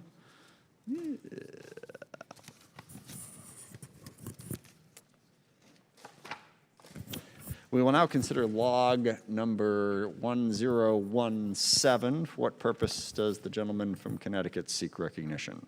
Thank you, Mr. Chairman. The clerk has an amendment at the desk. Will the clerk please distribute the amendment? Without objection, the reading of the amendment is dispensed with, and the chair recognizes the gentleman from Connecticut for the purpose of explaining his amendment. Thank you, Mr. Chairman. Mr. Chairman, this amendment is actually incorporates legislation that bipartisan legislation that was filed this Congress, the Camp Lejeune Justice Act, which is to address really an outrageous state of affairs for roughly up to 1 million Marine Corps veterans and their families who resided in Camp Lejeune between the 1950s and the 1980s. During that time period, there was contamination of drinking water wells that, again, the folks on that base were using, industrial solvents, benzene, and just a whole slew of other chemicals. It was investigated. The wells were shut down in 1985. And starting in the early 2000s, plaintiffs began to file claims because of health-related effects in using the Federal Tort Claims Act. Some of those health effects include kidney cancer, non-Hodgkin lymphoma, multiple myeloma, adult leukemias, liver cancer, pancreatic cancer, prostate cancer, breast cancer, bladder cancer. The list goes on and on. When those suits were filed, it began a legal process that would be a law school civil procedure case from hell because of the conflict of laws that existed between where some of the plaintiffs lived in Georgia and North Carolina. North Carolina, which is where Lejeune is, did not have a statute of repose for after discovered tort claims. And as a result of that, the 11th Circuit Court of Appeals pretty much slammed the courthouse door shut because under the Federal Tort Claims Act, they use the law of the jurisdiction where the incident occurred. North Carolina did actually change its law, but unfortunately, it does not reach back. And now we, again, are in a situation where all of these Marine Corps veterans who are suffering really life-threatening illnesses are still denied what, again, is standard access to the courts under the Federal Tort Claim Act. This amendment would basically untangle the problem that's here, and as I said, it has bipartisan support.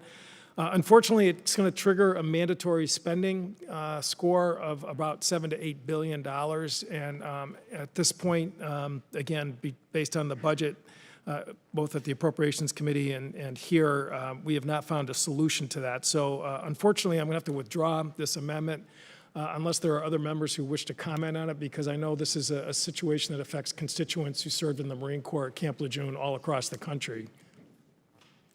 Is there further discussion on the amendment? Again, I will withdraw then, and hopefully, again, we're going to find a way to bring justice to these folks who wore the uniform of this country. I yield back. Question. Thank you. Yep. See, it's always appropriate to do that before he withdraws the amendment. But anyway, Mr. Garamendi, you're recognized. I'll withhold. No, go ahead. You have a question, you ask it. No? All right. We are now going to proceed to the votes on those amendments where a roll call vote was ordered. And if I'm keeping track here, the committee postponed. So just for a heads up for those of you on the computer there, it's hard for me to tell. All those little boxes up there I can't see. Are those? But members, you should keep your video on at all times. I can't tell from here if there are members who don't have that video on, but keep your video on at all times if you're participating remotely. So we are going to do votes on the two amendments that were postponed. Inconveniently, someone has turned off the television, which gives us the numbers there. So I'll have to find it elsewhere. Okay, the first amendment that is in order is amendment number 1123. This was Ms. Slotkin's amendment that would have the states, have the DOD follow the state standard on PFAS cleanup. The clerk will call the roll. Chairman Smith. Aye. Chairman Smith votes aye. Mr. Rogers. Mr. Rogers votes no. Mr. Langevin. Mr. Langevin votes aye. Mr. Wilson. Mr. Wilson votes no. Mr. Larson. Mr. Larson votes aye. Mr. Turner. No. Mr. Turner votes no. Mr. Cooper. Mr. Cooper votes aye. Mr. Lamborn. Mr. Lamborn votes no. Mr. Courtney. Mr. Courtney votes aye. Mr. Whitman. Mr. Whitman votes no. Mr. Garamendi. Mr. Garamendi votes aye. Mrs. Hartzler. Mrs. Hartzler votes no. Ms. Spear. Ms. Spear votes aye. Mr. Scott. No. Mr. Scott votes no. Mr. Norcross. Mr. Norcross votes aye. Mr. Brooks. No. Mr. Brooks votes no. Mr. Gallego. Aye. Mr. Gallego votes aye. Mr. Graves. Mr. Graves.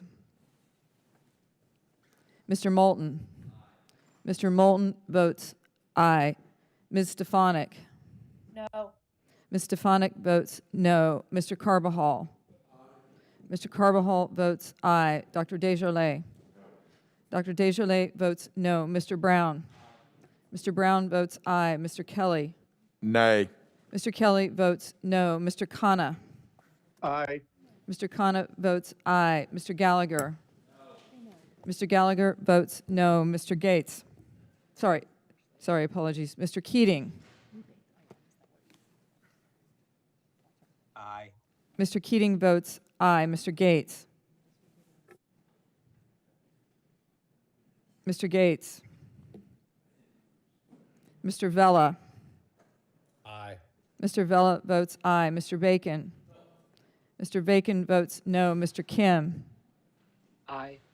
Mr. Kim votes aye. Mr. Banks. Mr. Banks votes no. Ms. Houlihan. Aye.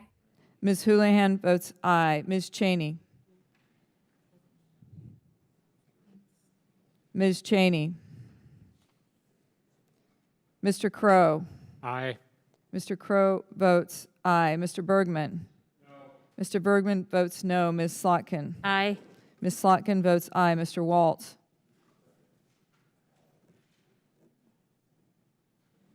Mr. Waltz. Ms. Sherrill. Aye. Ms. Sherrill votes aye. Mr. Johnson. No. Mr. Johnson votes no. Ms. Escobar. Ms. Escobar votes aye. Mr. Green. No. Mr. Green votes no. Mr. Golden. Yes. Mr. Golden votes aye. Mrs. Bice. No. Mrs. Bice votes no. Mrs. Luria. Aye. Mrs. Luria votes aye. Mr. Franklin. No. Mr. Franklin votes no. Mr. Morell. Morelli is aye. Mr. Morelli is aye. Mrs. McLean. Mrs. McLean votes no. Ms. Jacobs. Ms. Jacobs. Aye. Ms. Jacobs votes aye. Mr. Jackson. No. Mr. Jackson votes no. Mr. Kahele. Aye. Mr. Kahele votes aye.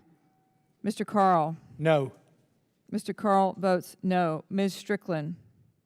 Aye. Ms. Strickland votes aye. Mr. Moore. Nay. Mr. Moore votes no. Mr. Vesey. Aye. Mr. Vesey votes aye. Mr. Fallon. No. Mr. Fallon votes no. Mr. Panetta. Aye. Mr. Panetta votes aye. Ms. Murphy. Aye. Ms. Murphy votes aye. Mr. Horsford. Mr. Horsford votes aye. Mr. Graves. Mr. Graves.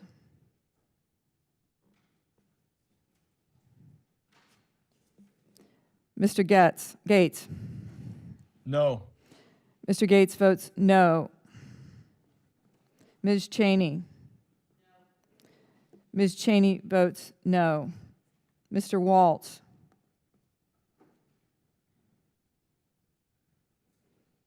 Mr. Waltz.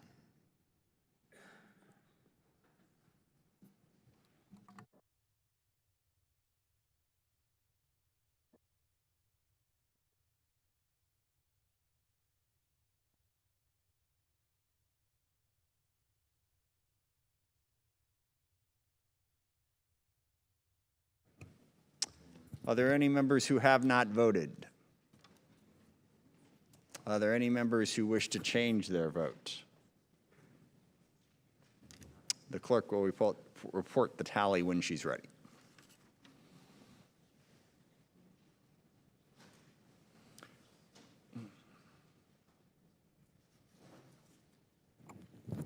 Mr. Chairman, on this vote, the ayes are 31, the noes are 26. The amendment is agreed to. We will now call the roll on log number 1114, amendment by Ms. Slotkin. I'm going to try not to describe it because I don't want to bias people. If people have questions, let us know. I think you all remember what it is. Clerk will call the roll. Chairman Smith. Aye. Chairman Smith votes aye. Mr. Rogers. Mr. Rogers votes no. Mr. Langevin. Aye. Mr. Langevin votes aye. Mr. Wilson. Mr. Wilson votes no. Mr. Larson. Mr. Larson votes aye. Mr. Turner. No. Mr. Turner votes no. Mr. Cooper. Mr. Cooper votes aye. Mr. Lamborn. Mr. Lamborn votes no. Mr. Courtney. Mr. Courtney votes aye. Mr. Whitman. Mr. Whitman votes no. Mr. Garamendi. Mr. Garamendi votes aye. Mrs. Hartzler. Mrs. Hartzler votes no. Mrs. Spear. Ms. Spear. Ms. Spear votes aye. Mr. Scott. No. Mr. Scott votes no. Mr. Norcross. Mr. Norcross votes aye. Mr. Brooks. No. Mr. Brooks votes no. Mr. Gallego. Mr. Gallego votes aye. Mr. Graves. Mr. Graves.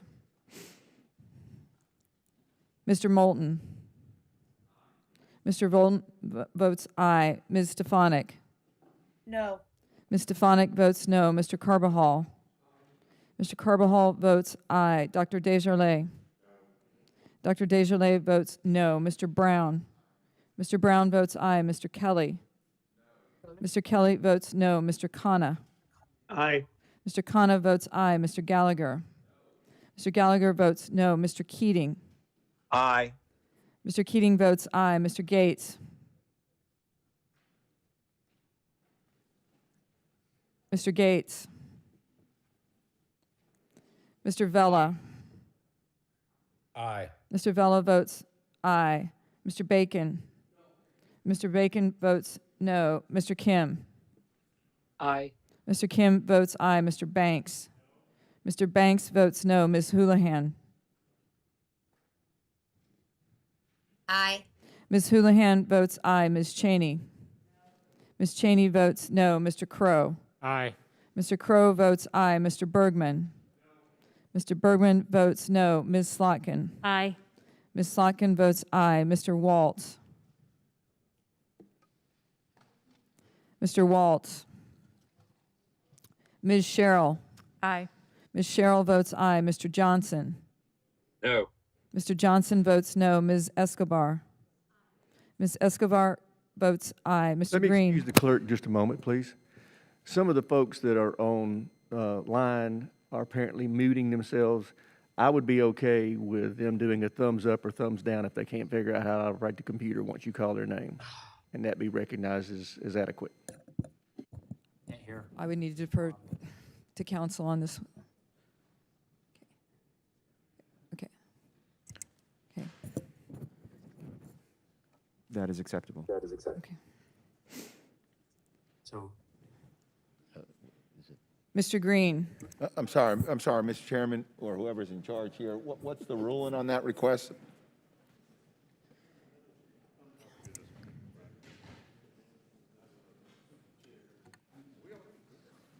No.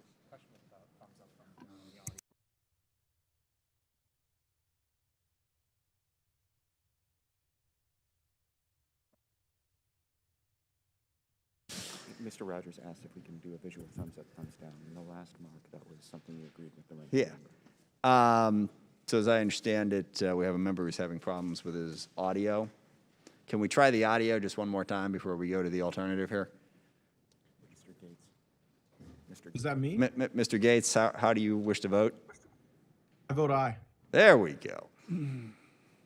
Moving on. Mr. Gates votes aye. Okay. Mr. Green? Mr. Green? Mr. Green votes no. Mr. Golden?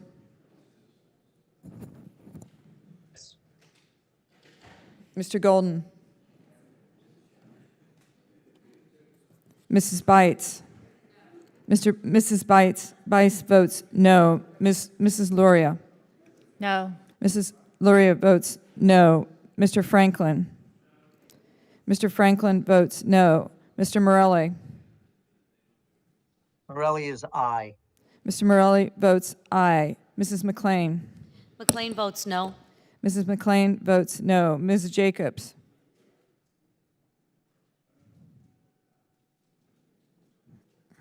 Ms. Jacobs? Mr. Jackson? Mr. Jackson votes no.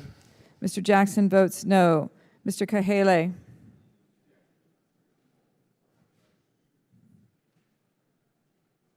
Mr. Kahele? Mr. Carl? Mr. Carl votes no. Ms. Strickland? Aye. Ms. Strickland votes aye. Mr. Moore? Moore's a nay. Mr. Moore votes no. Mr. Vesey? Right. None of this happened before. VC votes aye. Mr. Vesey votes aye. Mr. Fallon? Fallon votes no. No. Mr. Fallon votes no. Mr. Panetta? Aye. Mr. Panetta votes aye. Ms. Murphy? Aye. Ms. Murphy votes aye. Mr. Horsford? Mr. Horsford votes aye. Mr. Graves?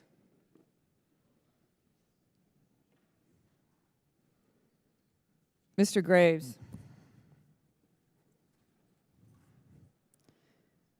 Mr. Waltz? Mr. Waltz? Waltz votes no. Mr. Waltz votes no. Ms. Jacobs?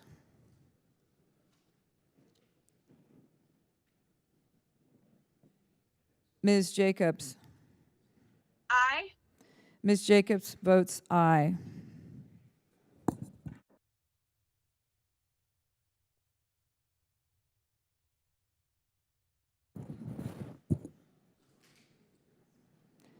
Mr. Kahele? Kahele votes aye. Mr. Kahele votes aye.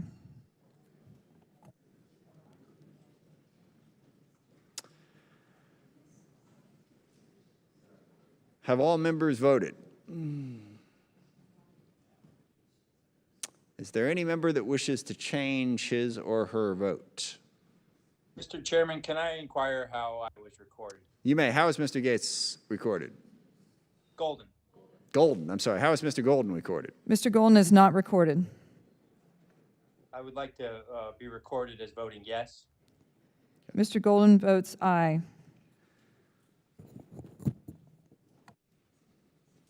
Clerk will report the tally.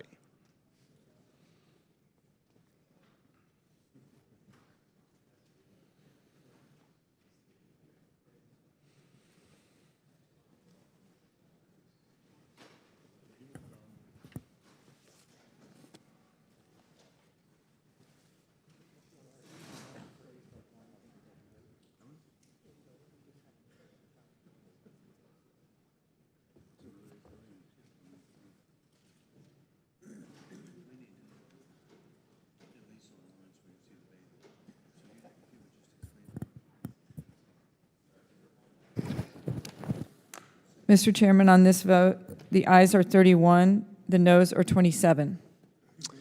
The amendment is adopted. Before moving on, I'll make one quick editorial comment for those of you participating remotely. When you're asked to vote speak up. Don't be shy. Don't be soft. Speak loudly, because we're having a little bit of trouble hearing you. So let's speak loudly and clearly when you are asked to vote. All right. If there are no further amendments, the chair recognizes the gentleman from California, Mr. Garamendi, for the purpose of offering a motion. Thank you, Mr. Chairman. I move to adopt the subcommittee report of the Subcommittee on Readiness as amended. Questions on the motion of the gentleman from California? So many as in favor will say aye. Aye. Those opposed, no. Quorum being present, the ayes have it, and the motion is adopted. All right, well, moving on to the next subcommittee. I will let members know that between 12:30 and 1, depending on where we're at in the process, we will be taking a 45-minute break for lunch. So factor that in. My goal is 12:45, but depending on the timing of where the subcommittees are at, we may do it a little earlier or a little later. Sometime between 12:30 and 1, we will be taking a 45-minute break for lunch.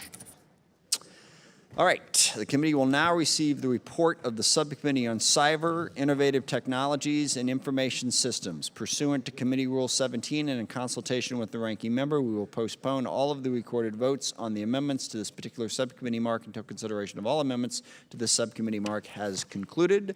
And the chair recognizes the chair of the subcommittee, the gentleman from Rhode Island, Mr. Langin, for any comments he would like to make. Thank you, Mr. Chairman. I'm very proud of the work of this subcommittee and its inaugural NDAA cycle. Through this year's process, we have created a strong and bipartisan piece of legislation that furthers the interests of the United States in critical areas like science and technology, cyberspace, emerging technology, the electromagnetic spectrum, and information operations. I'd like to start out by thanking Ranking Member Banks and former Ranking Member Stefanik, as well as all of our subcommittee members, for their close collaboration, transparency, and hard work in this mark. On a personal note, I'd like to take a moment to extend my congratulations to Representative Stefanik on the birth of her son Samuel, and wish her and her family all the best. Finally, I'd like to thank our professional staff, Michael Herman, Josh Stiefel, Bess Dopkeem, Troy Nienberg, and Sarah Moxley, as well as my legislative director, and Caroline Goodson, and defense fellow Julian Hitt, without whom this legislation would not be possible. As Mr.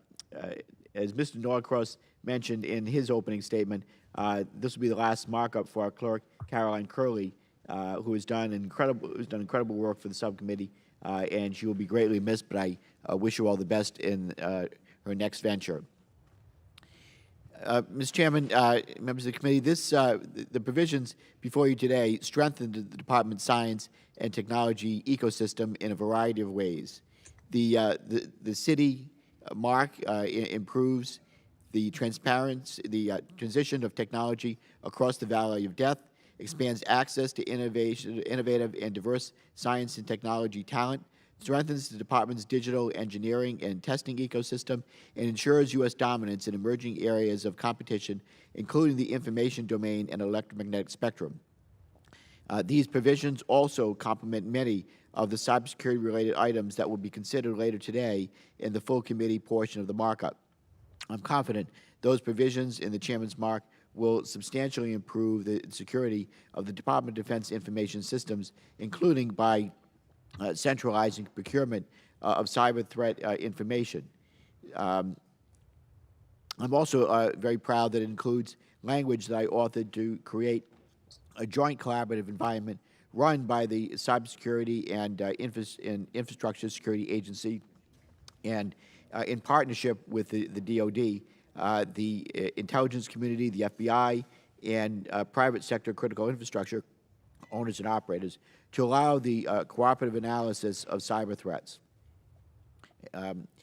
So this provision is based on my work with Congressman Gallagher on the Cyberspace Solarium Commission, and I'm very pleased about its inclusion in the mark. Overall, this legislation is something that we could all be proud of. It reflects the commitment of the subcommittee to ensuring that technologies shaping today and tomorrow, including biotechnology, artificial intelligence, and machine learning, continue to mature and ultimately are rapidly applied across the defense enterprise. It lays the groundwork today for the threats of tomorrow through a concerted focus on maintaining the United States' competitive technological advantage. It encourages the department to be forward-leaning and unafraid to fail, and it cultivates our S&T and cyber ecosystems in accordance with American values. So with that, I'd like to thank my fellow subcommittee members once again for their engagement throughout the bill cycle, and I yield back. Thank you. The chair now recognizes the ranking member of the Subcommittee on Cyber Innovative Technologies and Information Systems, the gentleman from Indiana, Mr. Banks, for any comments he would like to make. Thank you, Chairman Smith. I want to thank Chairman Langevin as well. It's been a pleasure to work with you on this subcommittee. Also want to thank our extraordinary staff on this subcommittee, Sarah, Michael, Bess, Josh, Troy, and Caroline, for your hard work, and in my personal office, Lindsay Ratliff and Commander John Picone for your tireless efforts to contribute to this as well. And as well, I want to thank and congratulate my predecessor as ranking member, Elise Stefanik. We all celebrate with joy the birth of your first child last week. I've learned a lot from you, Elise, as I've taken over this role, and appreciate your work.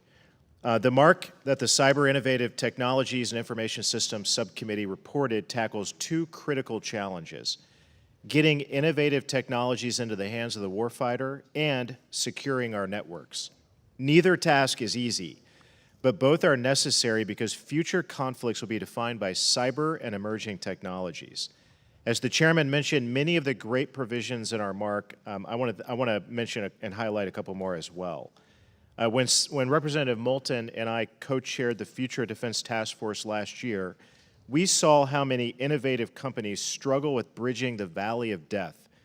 And in this subcommittee, Mark, we require the department to finally and clearly define this problem so that we can help to solve it. I also want to mention the work that this subcommittee, Mark, does to expand the important efforts of the Defense Innovation Unit. While innovation definitely occurs significantly on both of the coast in Boston and Silicon Valley, there's a great deal of innovation that occurs throughout the rest of the nation as well, especially in the Midwest where I come from. And that's why I'm proud that in this subcommittee, Mark, we will expand the efforts of DIU to create more branches, more offices, more resources dedicated throughout the country to foster greater defense innovation. These provisions and the entirety of this reported mark accelerate innovation and improve our security posture, and I'm very proud of the work that we've all done collaboratively to get it done. So thank you, Mr. Chairman. I yield back. Thank you. Is there any further discussion on the subcommittee mark? Hearing none, it is now in order to consider en bloc package number 1. The chair recognizes Mr. Langevin for the purposes of offering the en bloc amendment. Thank you, Mr. Chairman. En bloc package number 1 is comprised of the following. I'm sorry, we got one more step here. Just read that. Yep. Mr. Chairman, I ask unanimous consent to call up en bloc package number 1, consisting of amendments that have been worked and approved with the minority. Without objection so ordered, will the clerk please distribute the en bloc amendment? Without objection, the amendments are considered as read, and the gentleman is recognized for 5 minutes for the purpose of explaining the en bloc amendment. Thank you, Mr. Chairman. En bloc package number 1 is comprised of the following. Log 731R1 by Rep. Whitman, Log 734R1 by Rep. Langevin, Log 766 by Rep. Panetta, Log 785R2 by Rep. Slotkin, Log 824 by Rep. Langevin, Log 859R1 by Rep. Brown, Log 869R2 by Rep. Waltz, Log 879R3 by Rep. Banks, Log 905R1 by Rep. Gallagher, Log 922 by Rep. Slotkin, Log 952R1 by Rep. Turner, Log 971R1 by Rep. Langevin, Log 979R2 by Rep. Whitman, Log 1004R3 by Rep. Moulton, Log 1009R2 by Rep. Banks, Log 1011R2 by Rep. Banks, Log 1015R1 by Rep. Fallon, Log 1028 by Rep. Larson, Log 1075R1 by Rep. Houlihan, Log 1085R1 by Rep. Kim, Log 1159R1 by Rep. Moore, Log 1237 by Rep. Escobar, Log 1239R1 by Rep. Brown, Log 1340R1 by Rep. Carl, Log 1347 by Rep. Gallego, Log 1351 by Rep. Gallego, Log 1396R1 by Rep. Franklin, Log 1431 by Rep. Crow, Log 1432R2 by Rep. Morelli, Log 1437 by Rep. Langevin, Log 1452 by Rep. Langevin, Log 1453 by Rep. Langevin, Log 1454 by Rep. Langevin, Log 1468 by Rep. Langevin, Log 1470 by Rep. Langevin, Log 1474 by Rep. Langevin. Questions on the adoption of the en bloc package offered by Mr. Langevin? So many as are in favor will say aye. Aye. Those opposed, no. Ayes have it, and the amendment is adopted.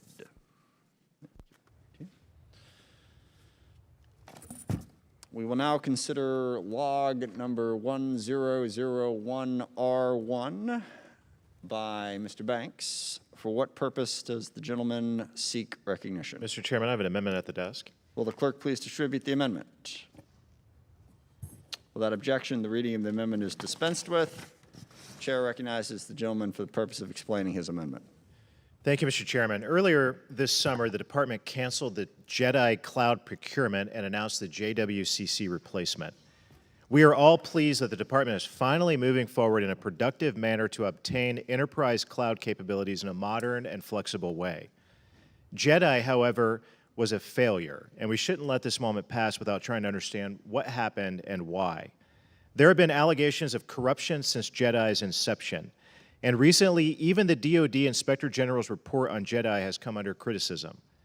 Emails cited in the IG's report, later obtained in full from FOIA litigation, have shown that the emails were edited and manipulated, perhaps to draw a different conclusion than should be drawn. In one clear case, ethics guidance in an email written by the Director of the Standards of Conduct Office had key provisions omitted, which would certainly impact the credibility of the report. Our oversight responsibilities compel us to seek out these underlying source documents to review them ourselves and draw our own conclusions. This amendment simply requires that within 30 days of enactment, the department must turn over the emails, documents, and other source materials used in the preparation of the IG's report. These documents are all public records, subject to the Freedom of Information Act. These documents aren't classified and should be readily available to any member of Congress, certainly members of this committee. I ask my colleagues to join me in including this simple oversight request in this year's NDAA. Thank you. I yield back.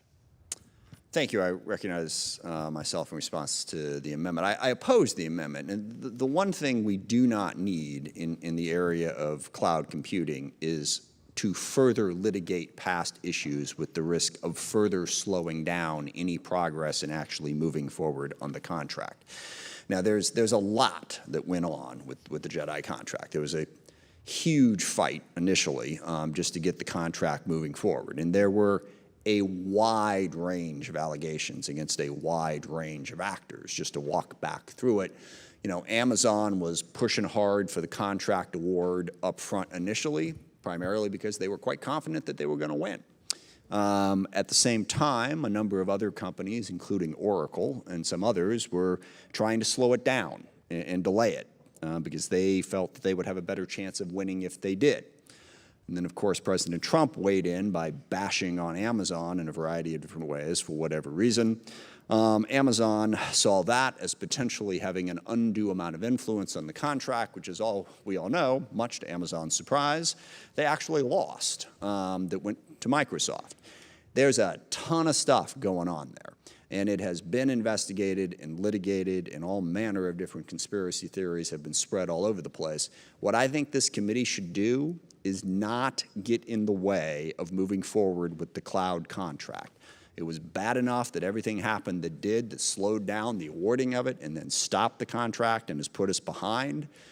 This will put us further behind unnecessarily. I would urge opposition to this amendment so we can finally move forward with the cloud computing contract that is so desperately needed to move the Pentagon forward on key technology issues. So I urge members to oppose.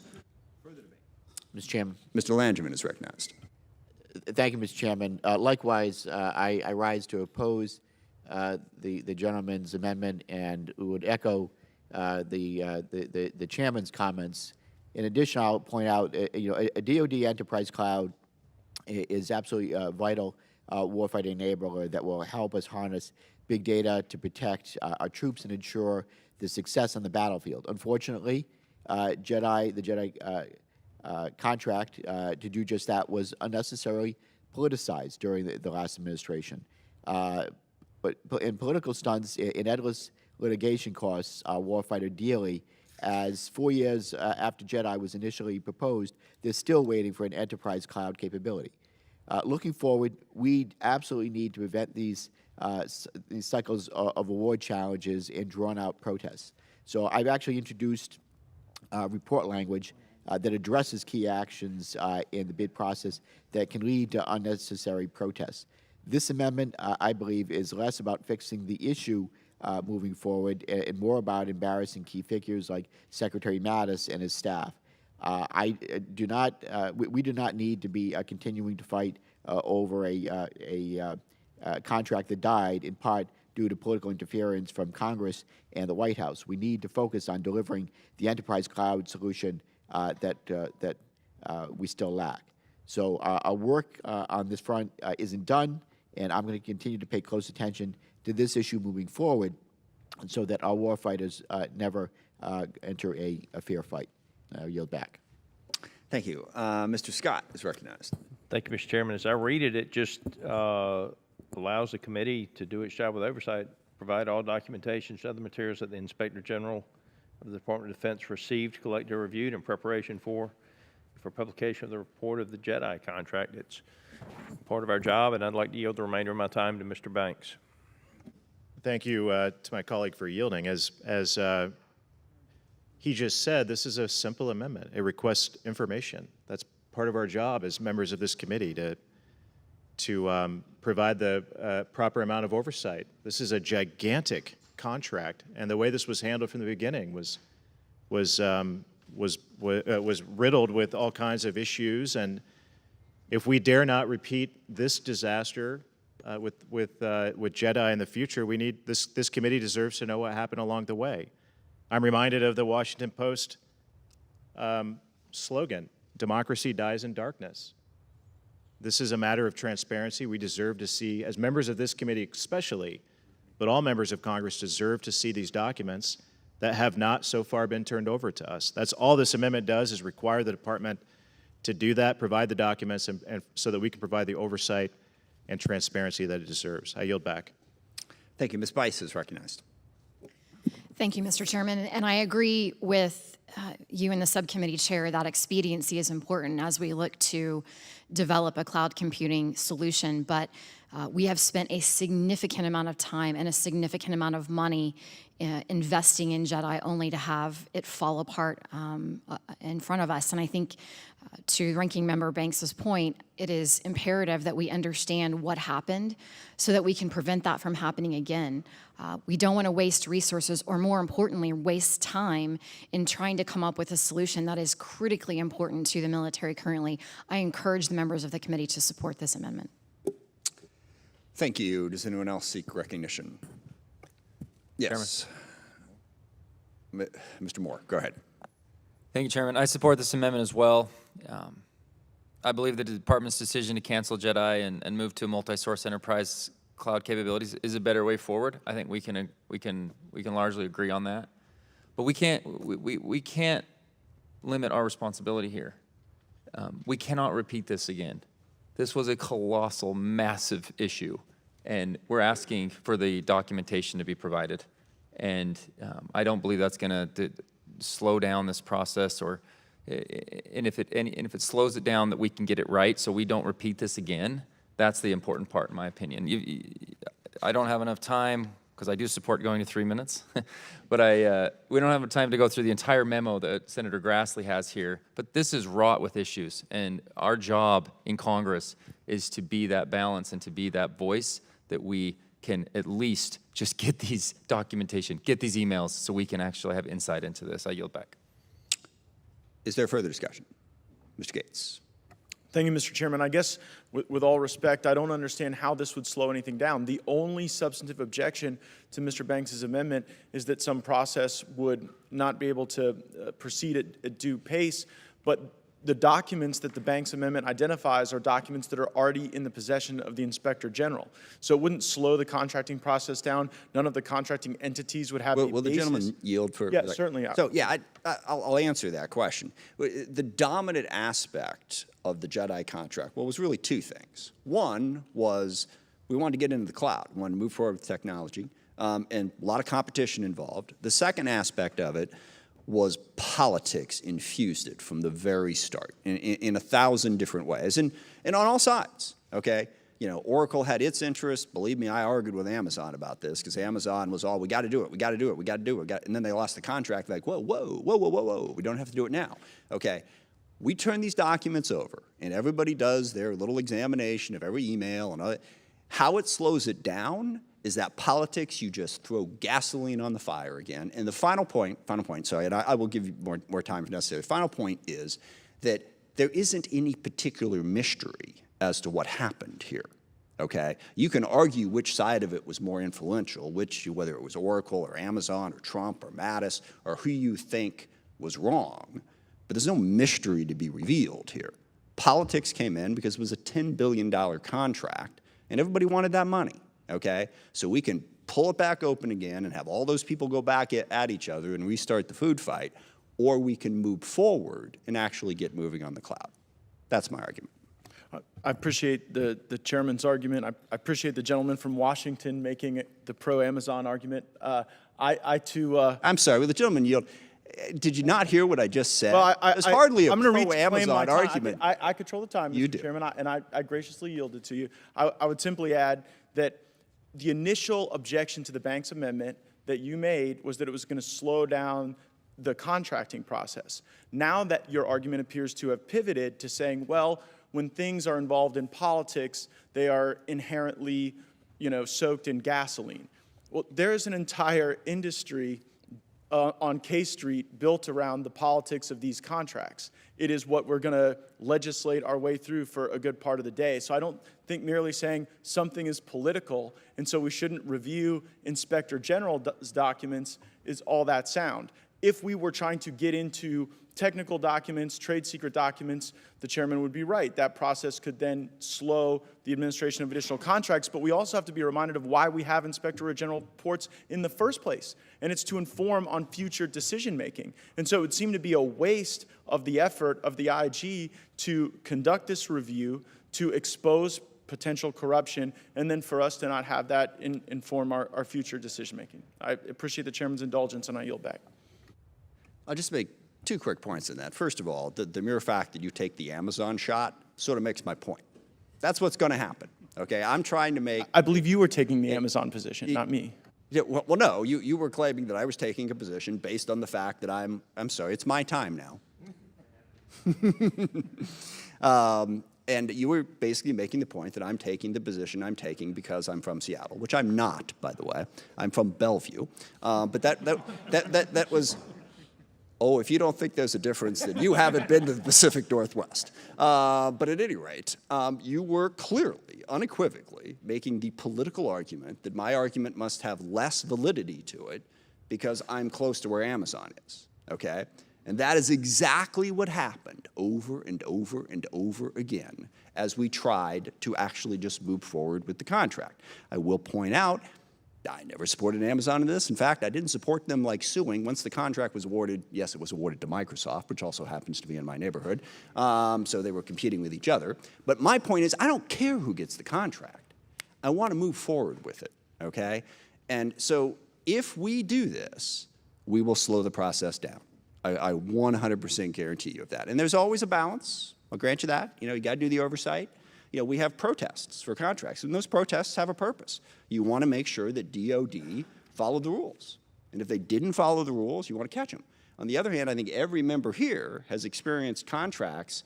I've got a small glove manufacturer in my company that's been tied up in a protest over a contract they had thought they had won for a year, where they literally have to lay off people because they're waiting for it. So it's a balance. And my opinion, and the reason I oppose the amendment, is I think we have examined this enough, and it's time to actually move forward with awarding the contract, and this will open it back up.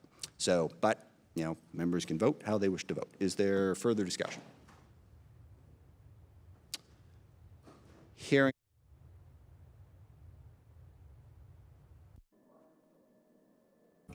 Sorry, turned it off at the wrong time. I believe we are actually now done with amendments for this, so we will. My staff helpfully points out that I actually have to ask for a vote on it. So before we get to that, all those in favor of the amendment will say aye. Aye. All those opposed will say no. No. Opinion of the chair, the noes have it. Chairman, ask for a recorded vote. Recorded vote is requested. So now we will suspend proceedings with that amendment for just a couple of quick seconds here. Are there any further amendments?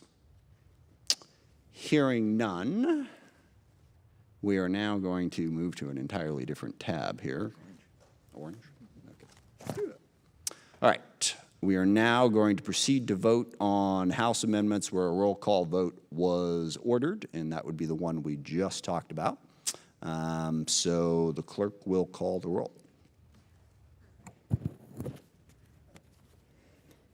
Chairman Smith. No. Chairman Smith votes no. Mr. Rogers. Mr. Rogers votes yes. Mr. Langevin. No. Mr. Langevin votes no. Mr. Wilson. Mr. Wilson votes aye. Mr. Larson. Mr. Larson votes no. Mr. Turner. Yes. Mr. Turner votes aye. Mr. Cooper.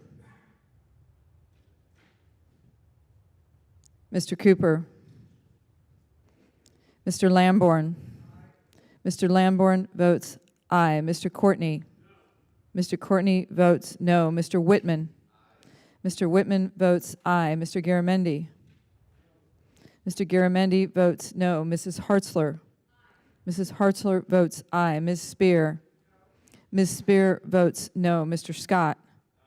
Mr. Scott votes aye. Mr. Norcross. Mr. Norcross votes no. Mr. Brooks. Mr. Brooks. Mr. Gallego. Mr. Gallego votes no. Mr. Graves. Mr. Graves. Mr. Moulton.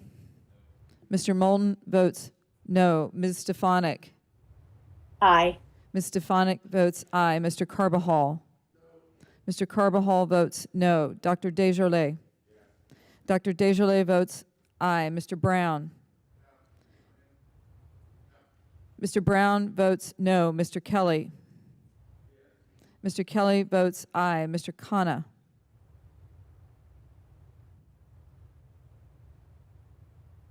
Mr. Khanna. Mr. Gallagher. Mr. Gallagher votes aye. Mr. Keating. No. Mr. Keating votes no. Mr. Gates. Mr. Gates votes aye. Mr. Vella. No. Mr. Vella votes no. Mr. Bacon. Mr. Bacon votes aye. Mr. Kim. No. Mr. Kim votes no. Mr. Banks. Mr. Banks votes aye. Ms. Houlihan. Mr. Banks votes aye. Ms. Houlihan. No. Ms. Houlihan votes no. Ms. Cheney. Ms. Cheney votes aye. Mr. Crow. No. Mr. Crow votes no. Mr. Bergman. Mr. Bergman votes aye. Ms. Slotkin. No. Ms. Slotkin votes no. Mr. Waltz. Aye. Mr. Waltz votes aye. Ms. Sherrill. No. Ms. Sherrill votes no. Mr. Johnson. Aye. Mr. Johnson votes aye. Ms. Escobar. Ms. Escobar votes no. Mr. Green. Mr. Green votes aye. Mr. Golden? No. Mr. Golden votes no. Mrs. Bice? Mrs. Bice votes aye. Mrs. Luria? Aye. Mrs. Luria votes aye. Mr. Franklin? Mr. Franklin votes aye. Mr. Morelli? Morelli is no. Mr. Morelli votes no. Mrs. McLean? Mrs. McLean votes aye. Ms. Jacobs? No. Ms. Jacobs votes no. Mr. Jackson? Mr. Jackson votes aye. Mr. Kahele? Kahele, no. Mr. Kahele votes no. Mr. Carl? Mr. Carl votes aye. Ms. Strickland?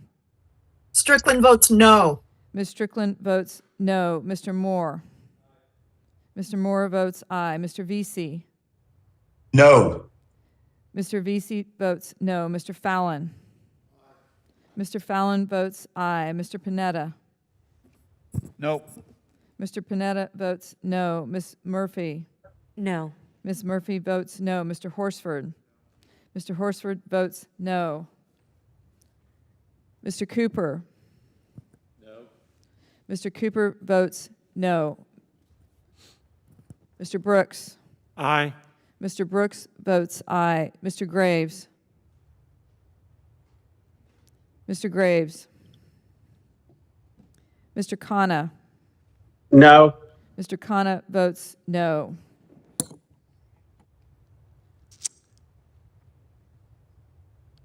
Have all members voted? Is there any member who wishes to change his or her vote? Special shout out to the people on the remote. You did a great job that time. We heard you loud and clear. Appreciate that. The clerk will report the tally.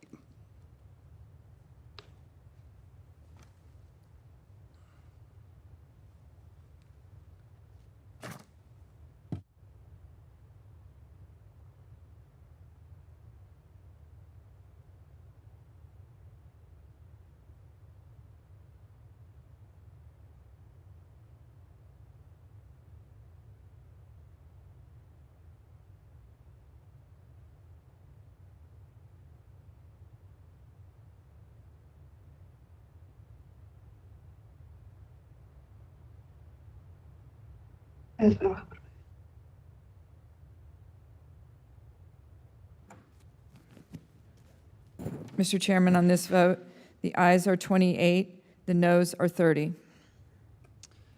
The amendment is defeated.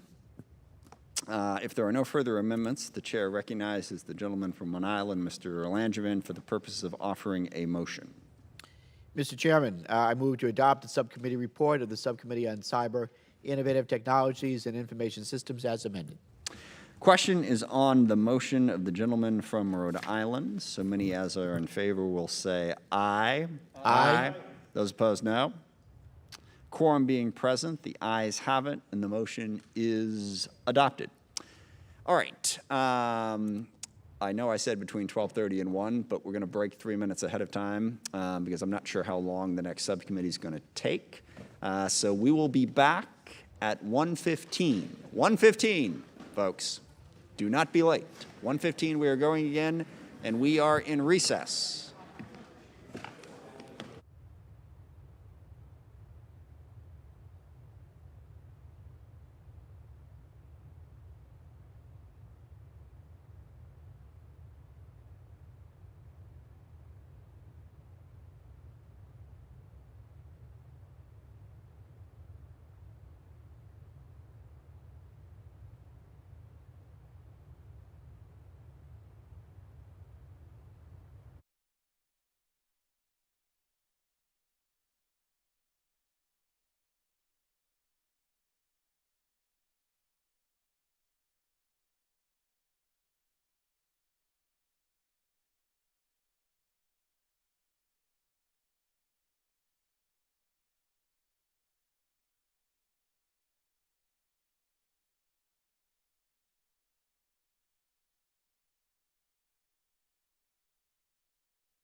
1, 2, I hear nobody.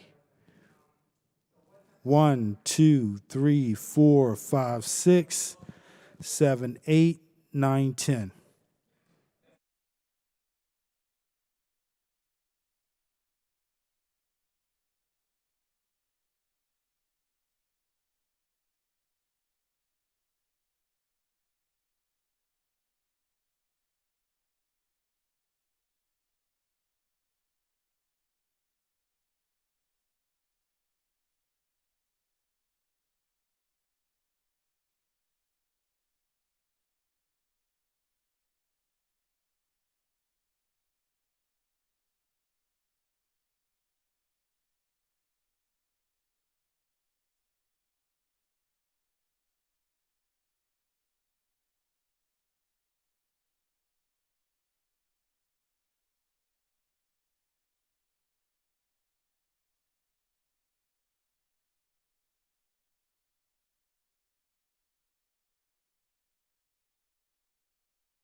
Committee will come back to order.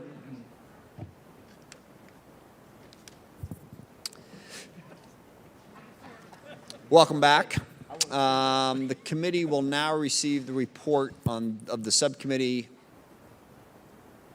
on sea power and projection forces. Pursuant to Committee Rule 17 and in consultation with the ranking member, we will postpone all of the recorded votes on the amendments to this particular subcommittee mark until consideration of all amendments to this subcommittee mark has concluded.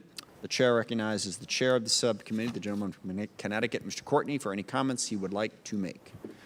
Thank you, Mr. Chairman. The Sea Power and Projection Forces mark before us represents the bipartisan work of all the members of our subcommittee in a very compressed time schedule. I want to thank all the members for their input, particularly my longtime friend and colleague, Ranking Member Rob Whitman, for his professionalism and collaboration at every stage. Here are some of the key highlights. Our baseline Sea Power mark authorized $23.7 billion for shipbuilding in 2022, $1.1 billion more than requested in the President's budget, and $2.6 billion more than was in last year's fit-up by the Trump administration for FY22. Our higher total supports 8 Battle Force ships, and with an amendment that will be in the en bloc, that number will go to 9. Notably, it includes the restoration of a second DDG-51 destroyer, and the administration's robust request for 2 Virginia-class submarines and continued production of the Columbia SSBN submarine program. Our mark also continues the subcommittee's efforts to provide the Navy with tools needed to concurrently build the new 12-sub Columbia class without suffocating the rest of the Navy's fleet. Specifically, the mark expands the authority of the National Sea-Based Deterrence Fund to allow for multi-year continuous production of key components of Columbia. Recent data from the Navy shows that the use of this authority since our subcommittee enacted it in 2015 has already saved the Navy $1.4 billion in the Columbia program, which translates into over $100 million per boat. Our mark this year will increase those cost savings by expanding the scope of those tools to other components. This mark reflects our panel's continued focus on the urgent need to address our shocking operational gaps in sea lift.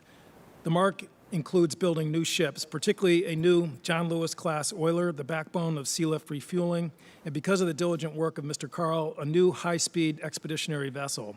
The mark also includes full funding to start the new Sea Lift Tanker Security Program, an initiative our subcommittee passed last year to get more U.S.-built tankers to sea.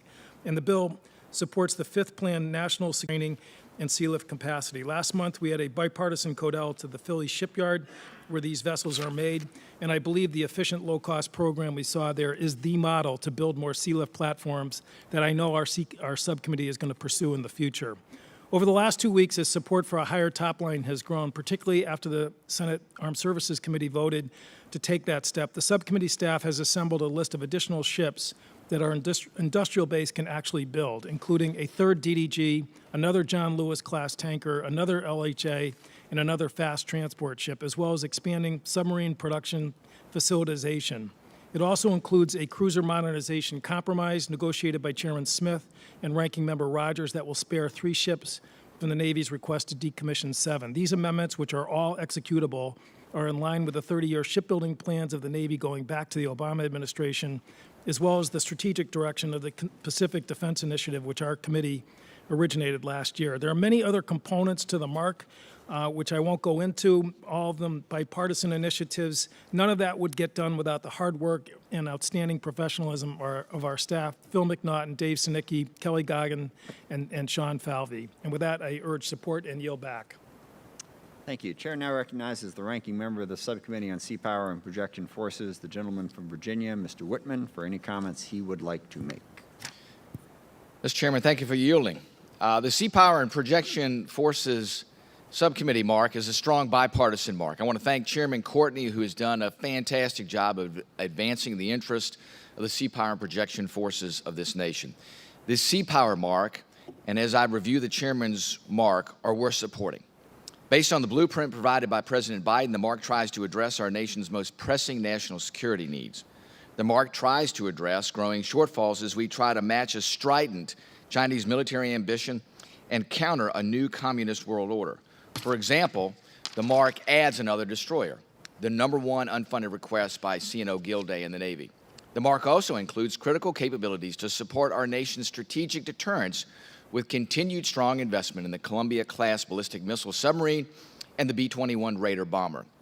But here's where I differ.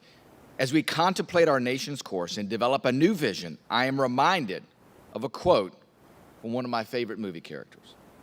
Jedi Master Yoda was training his new student, Luke Skywalker, on the powers of the Force.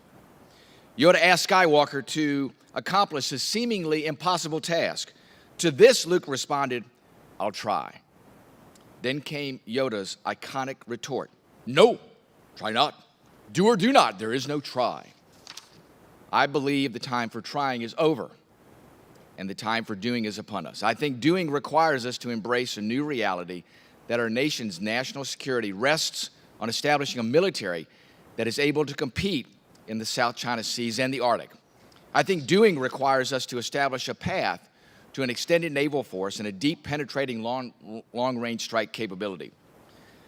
My doing compels me to endorse Chairman Rogers' $25 billion amendment that adds additional naval combatants and rejects the administration's desire to retire naval combatants that, in their entirety, represent the entire strike capability of the British naval force structure. Doing requires us to expand investment in the science and technology sector, and doing expands the submarine industrial base to a rate of construction that enables 3 attack submarines a year. Ranking Member Rogers' $25 billion amendment does what our national security requires. I think the age of trying is over. The age of doing is upon us. I seek to do what our nation requires of us. Doing compels us to assure our national security. Anything short of doing will not fulfill our constitutional oath. With that, Mr. Chairman, I yield back the balance of my time. Before entertaining amendments, is there any discussion on the subcommittee's report? Hearing none.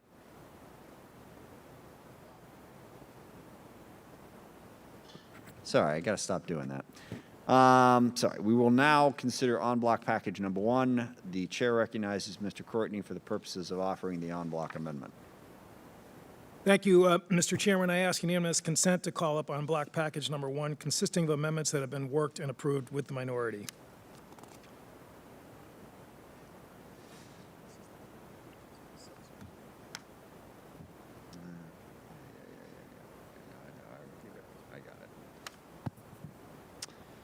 Without objection, so ordered. The clerk will please distribute the en bloc amendment. Without objection, the amendments are considered as read. The gentleman is recognized for 3 minutes for the purposes of explaining the en bloc amendment.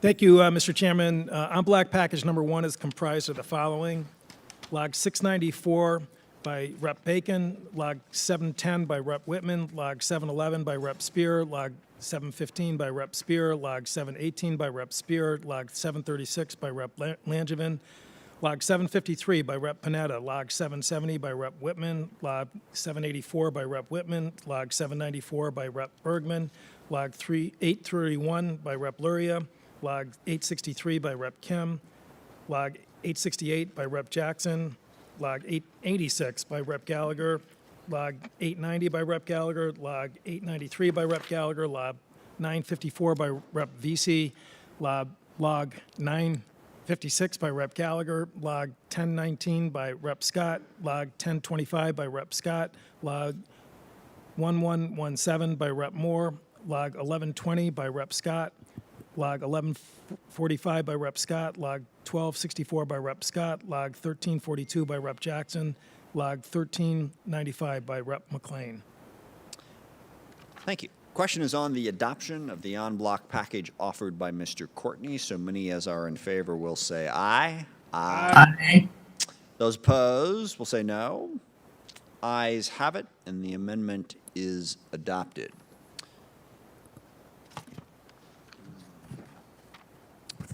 We will now consider log number 723 by Mr. Whitman. For what purpose does the gentleman seek recognition?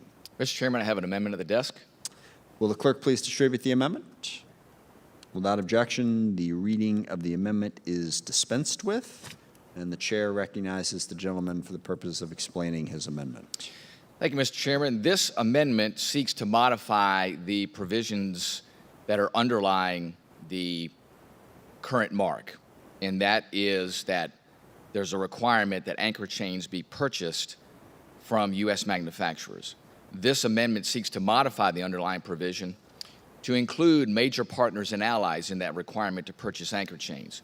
Just as some background, the single manufacturer of anchor chains in the United States is Lister Chain and Forge, which is located in Blaine, Washington. Previously, auxiliary ship anchor chains were required to be manufactured in the United States. That was done in the FY21 NDAA.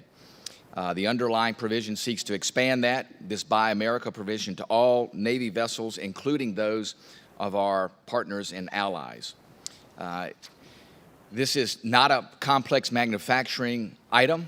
Therefore, the issue becomes, I think, broader than just saying we ought to have something manufactured in the United States that has national security implications. And with that, Mr. Chairman, I'd like to ask a point of order. As there is only one company in the United States that can perform this work, I ask a ruling from you as the chairman whether the underlying provision is a House Rule 23, Clause 17 violation. No, sir, it is not. So you would rule that this is not an earmark? That is correct. Okay, thank you. With that being said, this is again a single company. What we want to be able to do is to look at it and say if it's good for providing the requirement that we buy anchor chain, which is a item that is not related to complex manufacturing, unique to the United States, and a national security issue, that if it's going to be required for United States ships, shouldn't it be required for our allies and our major partners? So with that, Mr. Chairman, I have the amendment before the committee and ask that our members vote in favor of the amendment. Mr. Chairman. For what purpose does Mr. Garamendi seek recognition? I have an amendment to the amendment. I believe you have a perfecting amendment, is that correct? If you prefer that word, I have a perfecting amendment. I think my lawyer prefers that word. So will the clerk please distribute the amendment? Without objection, we will dispense with the reading of the amendment, and the chair now recognizes Mr. Garamendi for the purpose of explaining his perfecting amendment. This amendment would strike one sentence in the proposed amendment, or is organized under the laws of a country designated as a major non-NATO ally under the Section 517. The point of this amendment is to maintain the American ability to manufacture a key part of our naval ship, that is the anchors and the anchor chains, and also for buoys and the like. We've been talking for a long time about making it in America. This committee has had several discussions over the last several years about the supply chain. This is all about a chain, but it's also about the supply chain. If we're going to have, if we're going to be able to be secure in producing our implements of war, we're going to have the ability to have all or nearly all of the parts and pieces, engines and the like, made in America or made by our close allies, of which that would be Australia, Canada, the United States. Unfortunately, the amendment offered by my good friend from Virginia basically opens the door for closes the door and puts in a coffin an American manufacturer of anchor chains. It's going to be very difficult for the United States to be able to compete with very low-cost, heavily subsidized countries that would be allowed to produce chains for the American Navy. So this, my perfecting amendment, makes Mr. Whitman's amendment perfect in that it basically negates his amendment. So I can put it in more blunt words along the way, but if we're going to really build things in America, that means we build all or nearly all of things in America except those produced by our very close allies. And with that, I yield back. Thank you. That is somewhat of a biased way to phrase an amendment, but it's just legal. Who seeks recognition? Mr. Larson is recognized. Yeah, thank you, Mr. Chair.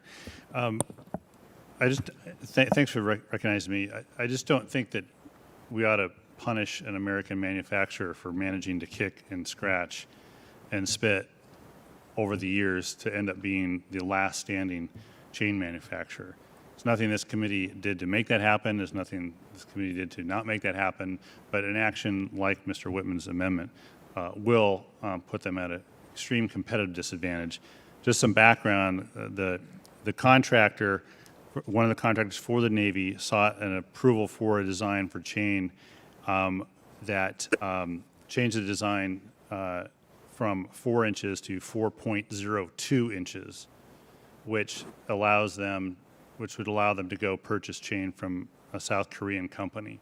For the sake of 0.02 inches on a chain, we would get rid of, or at least put at extreme competitive disadvantage, the last chain manufacturer in the U.S. So, I mean, if Buy American means Buy American, then let's do that.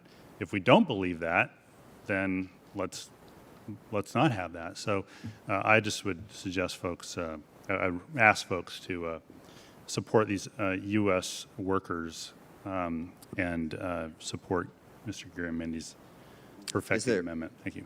Is there further debate on the perfecting amendment? Mr. Whitman is recognized. Mr. Chairman, thank you. Listen, I appreciate the gentleman's effort here. I still would oppose the perfecting amendment. Ironically, the anchor chain swivels are actually manufactured in South Korea, and they're finally assembled there at Lister Chain. Listen, I understand, and I think everybody here wants us to look at where we can, at every turn, have U.S. manufacture of these items. But remember, this is not a complex manufacturing item. When it's something that's related, as I said, to national defense, we ought to be looking specifically at U.S. manufacture. In this situation, I believe it does set the precedent for us being in a non-competitive mode to look at where we can be able to gain resources to do the things we need to do to rebuild our fleet. I think where it makes strategic and tactical sense and economic sense, yes, by all means, we ought to be buying in the United States. But when it doesn't, we shouldn't close the door to things that are not complex manufacturing items. With all due respect to Lister Chain, listen, I think the folks there, great workers, great company, nothing against them. I think it's a broader issue, though, that we have to address as this committee, and that is, how are we going to use our dollars in the most efficient way possible as we look to rebuild our Navy?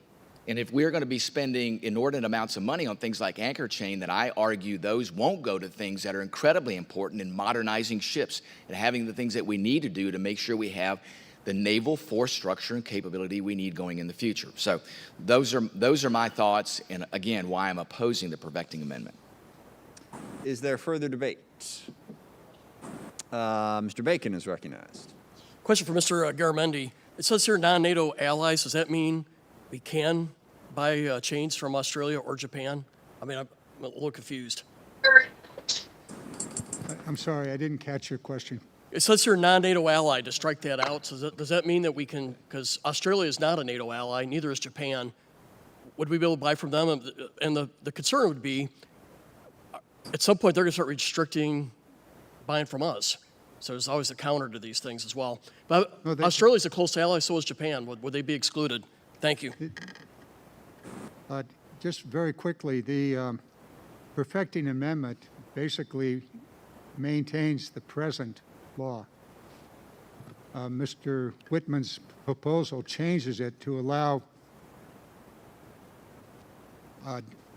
non-NATO allies to compete and to sell their chains, and Mr. Whitman described South Korea.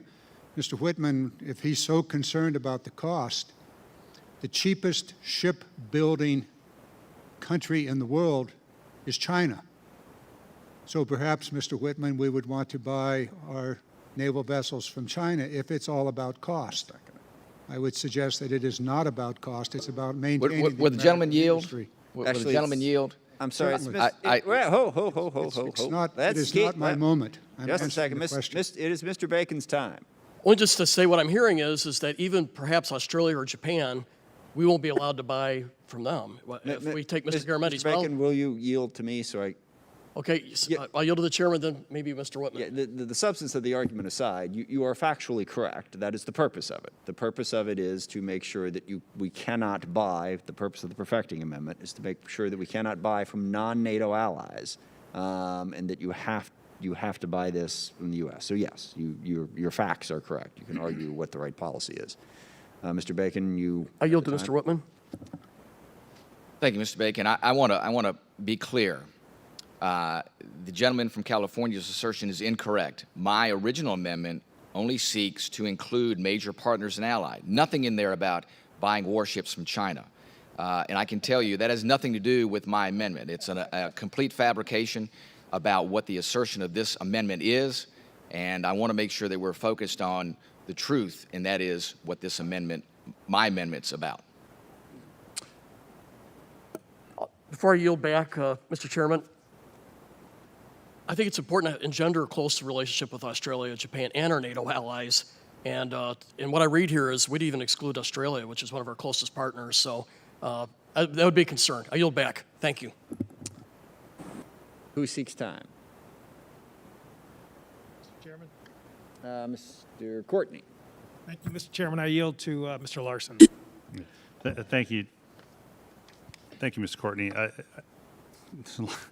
Debate about China, Australia, Canada, South Korea. This is a small company, U.S.-based, U.S. workers.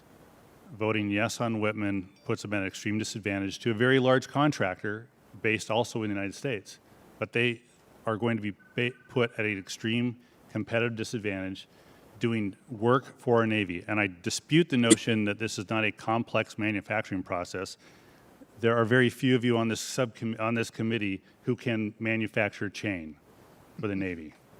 It is a complex manufacturing process, requires Navy standards, which we all know are high, are complex. There's extra steps they have to go through beyond commercial chain. Just keep in mind that you're putting a company at an extreme competitive disadvantage to essentially a large contractor of shipbuilding in this country. And that's what this is about. They want to save a little bit of money, and while they're getting another chunk of the $25 billion we're going to add on to that, and this company will be at an extreme competitive disadvantage. Less than 50 employees, I think, perhaps. So for all the talk about allies, our allies are going to be fine as well. This company will not. The workers, the U.S. workers there, will not be fine if we pass Mr. Whitman's amendment. I yield back. I yield back. Thank you. Just point of clarification, I was wrong in providing that information, and this is a little bit complicated, but apparently Mr. Garamindi's amendment, we could buy from Australia. I don't know if Australia makes anchor chains or not. Phil, would you mind go ahead and explaining this? What are the countries that are in that? I didn't even recognize the initials you were telling me, but go ahead. Yes, sir. The underlying provision is actually, we refer to it as Buy America. It's actually the National Technology Industrial Base that allows for United Kingdom, Canada, United States, and Australia as countries that qualify under what we call the NTIP. So, if Australia wants to sell us anchor chains, they are able to do that, apparently. Who seeks time? Sorry, under all provisions, actually, Mr. Garamindi's amendment does not stop Australia from being able to sell that, and neither does Mr. Whitman's, obviously. Who seeks time? Anybody? All right. Hearing no further debate, the question occurs on Mr. Garamindi's perfecting amendment. All those in favor will say aye. Aye. All those opposed will say no.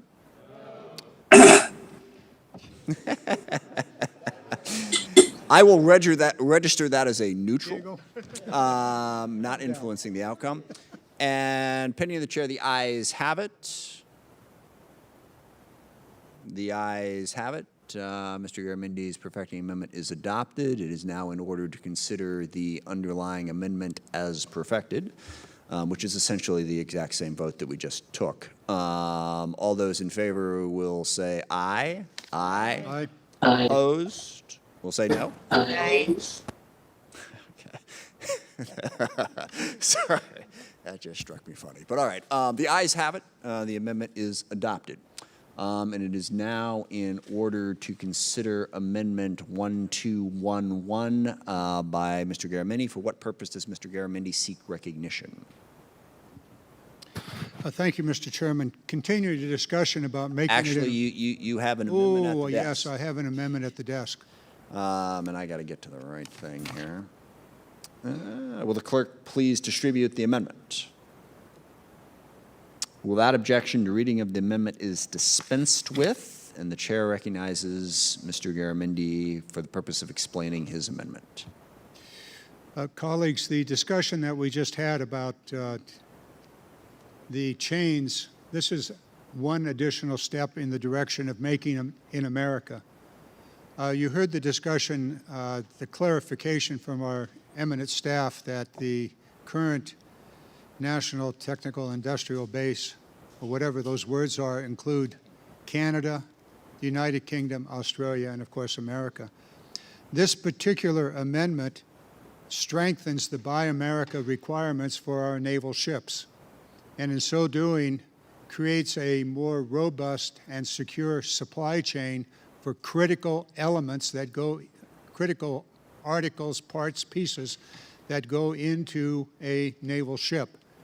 Specifically, this amendment would require that ship shafts, say that 3 times fast and you'll probably be thrown out of kindergarten, electric power generators, electric propulsion motors, degaussing systems, power distribution equipment, breakers, switchgear, load centers, on and on and on. Some of the basic elements of a naval ship would be required to be made in America. The purpose of this is twofold. We heard before about jobs in America. Chains may be 50 employees, but you add all these together, we're talking about tens of thousands of employees in America rebuilding our industrial base by requiring that electrical systems of all kinds on a ship be made in America. That some of the basic propulsion systems on a ship be made in America. So if we want to have a secure shipbuilding industry in America in which the key parts of that ship are made here, and we're not relying on, you name the country, other than Australia, Canada, and the United Kingdom, then we're going to have to do it here. We've talked about pharmaceuticals made in China. We've talked about other key components like circuits, electronic circuits, not made in America. And all of us have heard the debate about the supply chain. We've heard about the automotive industry. Here we're talking about a key national security issue. Are we capable in the United States of producing, manufacturing the key elements of a naval ship? Presently, the answer is not really. If we adopt this amendment, these key elements of a naval ship will be made in America. And with that, I yield back. What purpose does Mr. Whitman seek recognition? To speak on the amendment. Go ahead. I have a question for Mr. Garamendi. Do you, with this amendment, do you have an estimate of the costs associated with this, the changes in schedule, how this would impact existing contracts? I know that you're about to offer an amendment that would deal with the costs. And I would suggest that the answer to the question is in the hands of the Department of Defense. All of the waivers that are standard and unfortunately often abused are available. If the particular element is not available, for example, a ship shaft is not available. Go ahead, repeat that 3 times. Yeah. If it's not available, then the secretary can get a waiver. Similarly with all of these, if the cost is excessively more, then a waiver is available. So whatever the cost might be that would increase it, if it is excessive or not available, the waivers that have been standard for years would still be applicable. Mr. Chairman, I have a substitute perfecting amendment at the desk.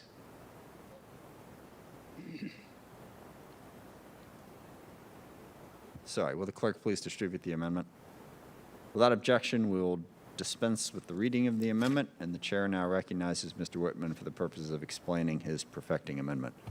Well, thank you, Mr. Chairman. The perfecting amendment is about getting to the information to understand what will be the impact of adding these items for the Buy America provisions. And listen, I think all of us want to make sure we're buying as much as we can for our ships under the Buy America provisions.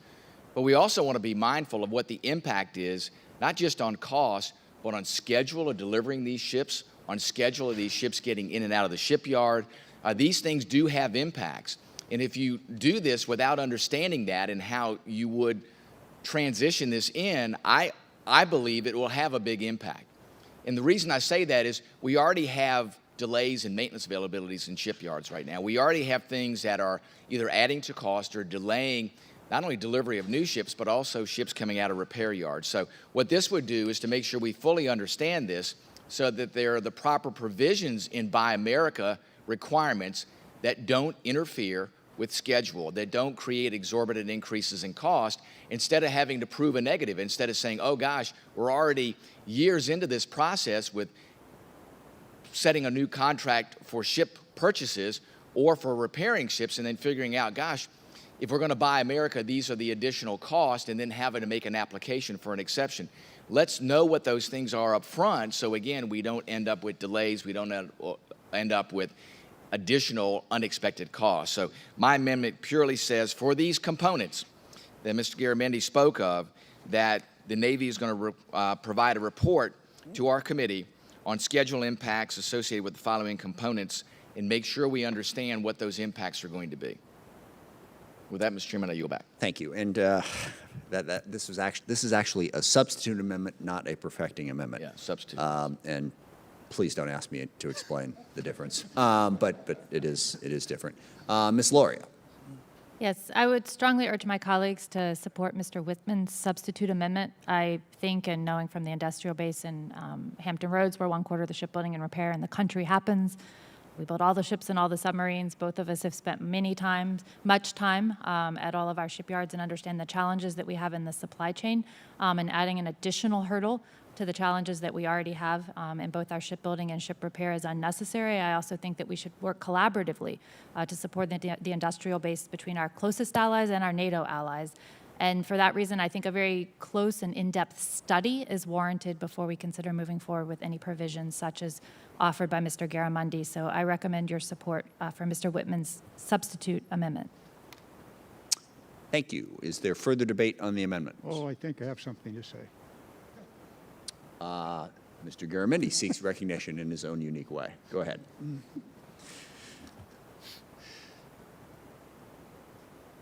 Every time we come up against this issue, whether it has to do with naval ships, whether it has to do with steel for bridges, whatever it is, we always come down to the aha moment. Gee whiz, maybe we ought to study it, which is a rather well-known way of killing an idea. Let's go up and down on this.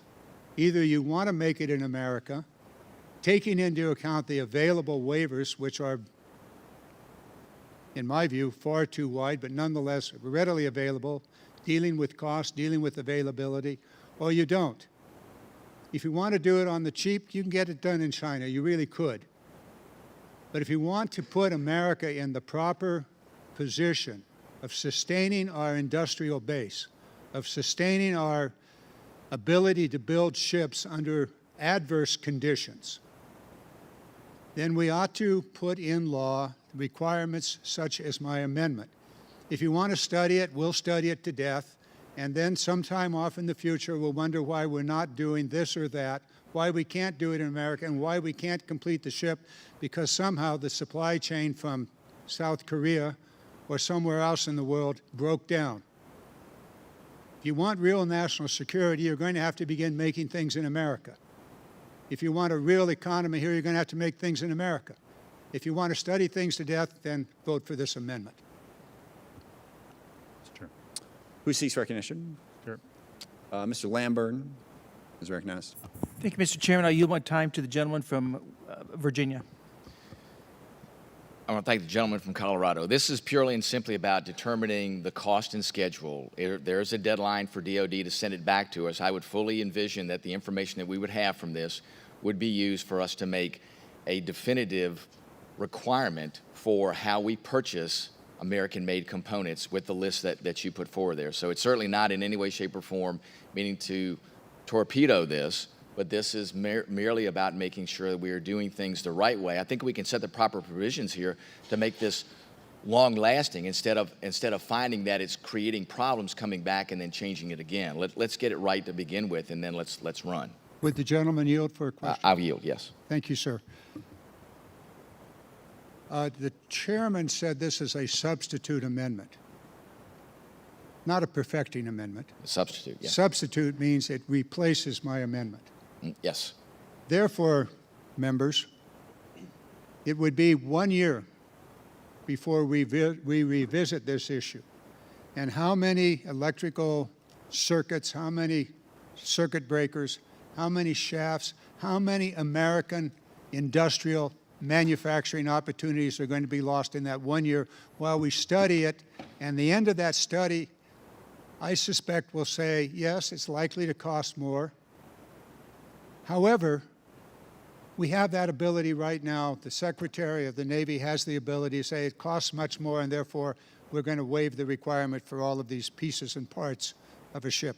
If you want to make it in America, then vote no on this amendment. Mr. Whitman, thank you so very much for the time. Thank you, Mr. Garamendi. Mr. Chairman, I yield back. Thank you. Mr. Lors.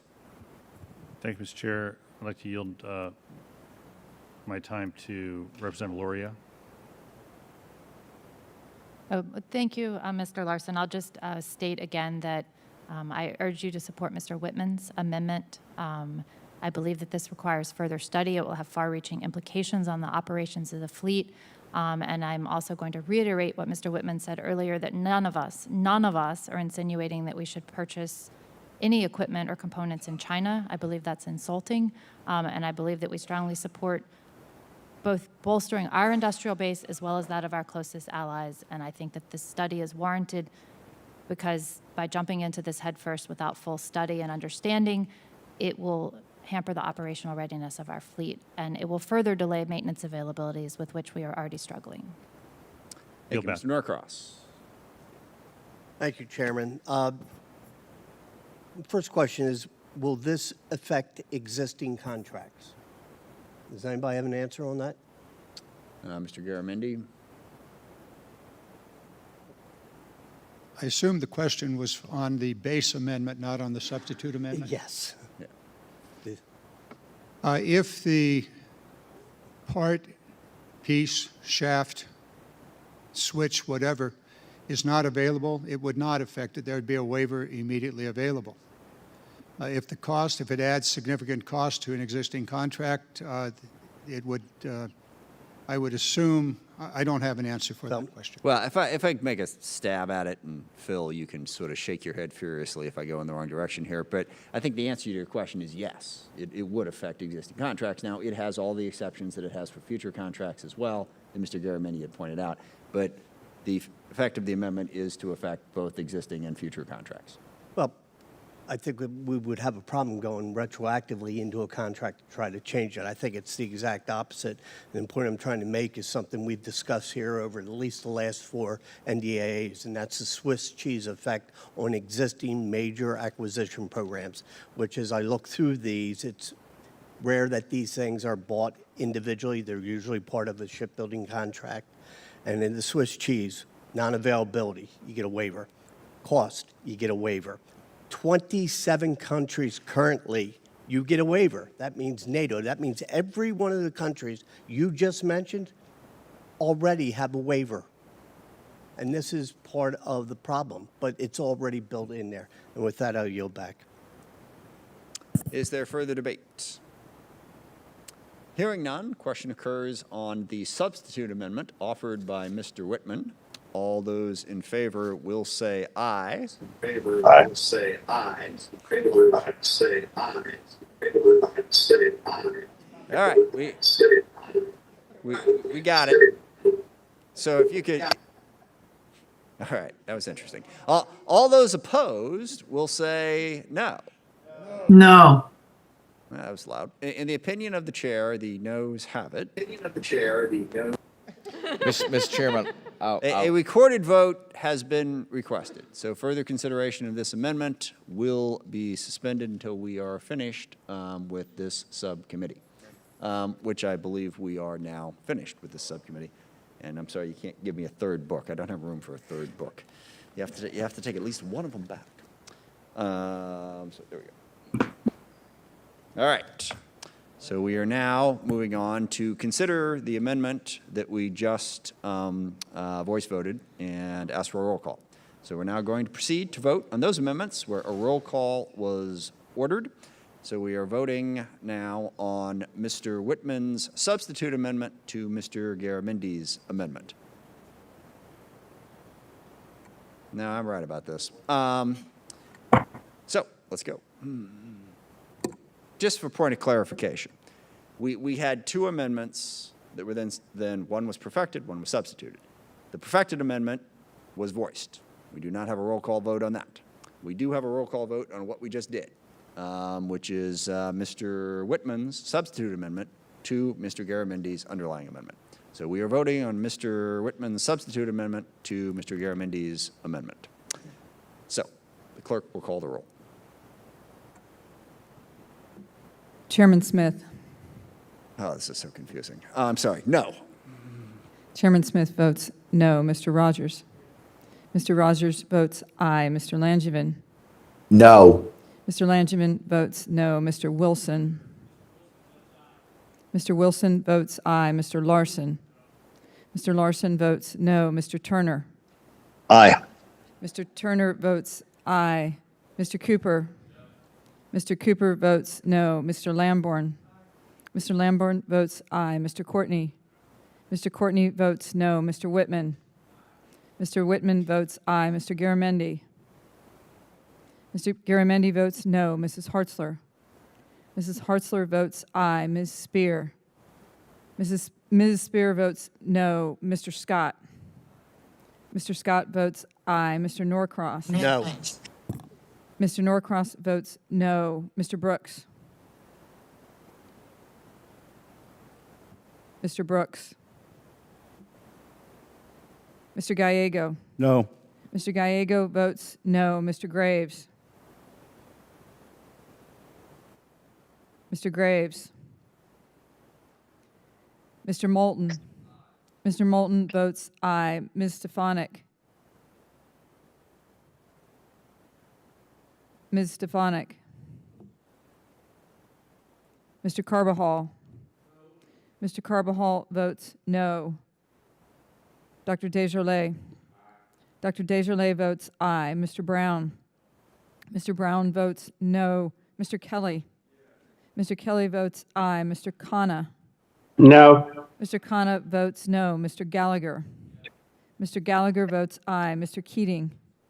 No. Mr. Keating votes no. Mr. Gates. Mr. Gates votes aye. Mr. Vella. No. Mr. Vella votes no. Mr. Bacon. Mr. Bacon votes aye. Mr. Kim. No. Mr. Kim votes no. Mr. Banks. Mr. Banks votes aye. Ms. Houlihan. Houlihan.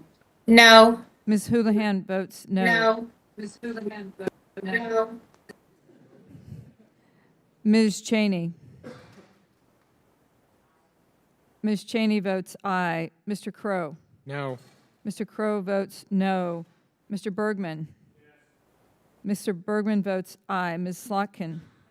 Ms. Slotkin votes no. Mr. Waltz. Aye. Mr. Waltz votes aye. Ms. Sherrill. Ms. Sherrill votes no. Mr. Johnson. Aye. Mr. Johnson votes aye. Ms. Escobar. No. Ms. Escobar votes no. Mr. Green. Aye. Mr. Green votes aye. Mr. Golden. No. Mr. Golden votes no. Mrs. Bice. Mrs. Bice votes aye. Mrs. Luria. Aye. Mrs. Luria votes aye. Mr. Franklin. Mr. Franklin votes aye. Mr. Morelli. Morelli is no. Mr. Morelli votes no. Mrs. McLean? Mrs. McLean votes aye. Ms. Jacobs? No. Ms. Jacobs votes no. Mr. Jackson? Mr. Jackson votes aye. Mr. Kahle? Kahele votes no. Mr. Kahle votes no. Mr. Carl? Mr. Carl votes aye. Ms. Strickland? No. Ms. Strickland votes no. Mr. Moore? Mr. Moore votes aye. Mr. Vesey? No. Mr. Vesey votes no. Mr. Fallon? Mr. Fallon votes aye. Mr. Panetta? Mr. Panetta votes no. Ms. Murphy? Aye. Ms. Murphy votes aye. Mr. Horsford? Mr. Horsford votes no. Mr. Brooks? Aye. Mr. Brooks votes aye. Mr. Graves? Mr. Graves votes aye. Ms. Stefanik? Aye. Ms. Stefanik votes aye.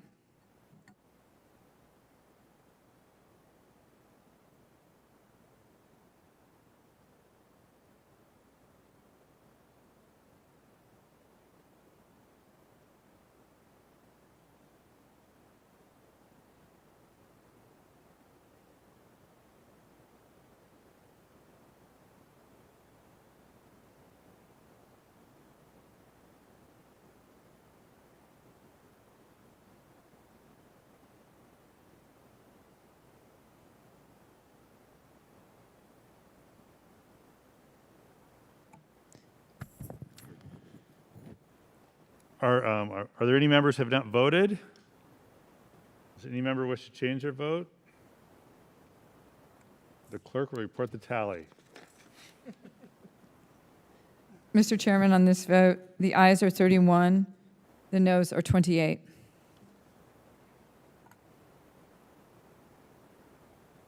The substitute amendment is adopted. We now, just like we did last time, will vote on the underlying amendment, which is now the same thing. Well, can we just do this by voice? Yes. Yeah. Underlying amendment's gone. Well, the no. All those in favor of this of the amendment as substitute will say aye. Aye. Opposed? The amendment is adopted.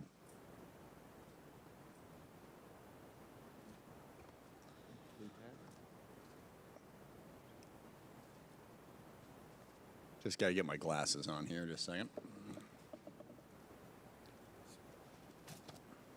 If there are no further amendments, the chair recognizes the gentleman from Connecticut, Mr. Courtney, for the purpose of offering a motion. Thank you, Mr. Chairman. Mr. Chairman, I move to adopt the subcommittee report of the Subcommittee on Sea Power and Projection Forces as amended.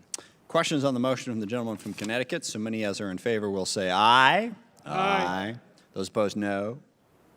Quorum being present, the ayes have it, and the motion is adopted.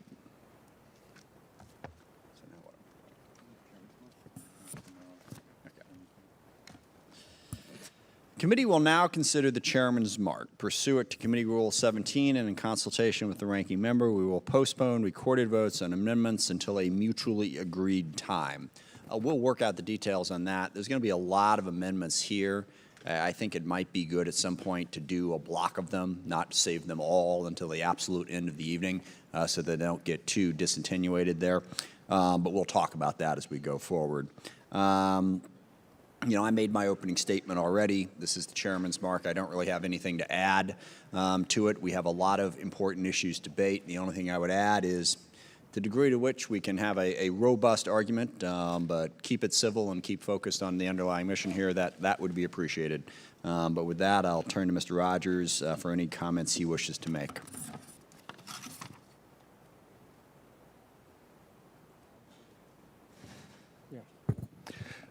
I do appreciate the chairman and the bipartisan nature in which he's conducted this.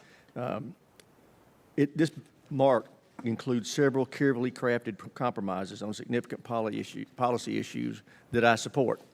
However, I do disagree with the funding levels contained in this mark, fortunately. I have an amendment in a few minutes to address the top line, and I urge all our members to support it. I thank the chairman again for his bipartisan work on this product, and I urge a favorable vote. Okay.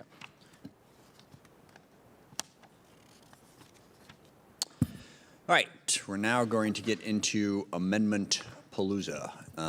There's going to be a lot here, so there is a list up there. It should be on your computer screen as well if you want to keep track of what's coming up.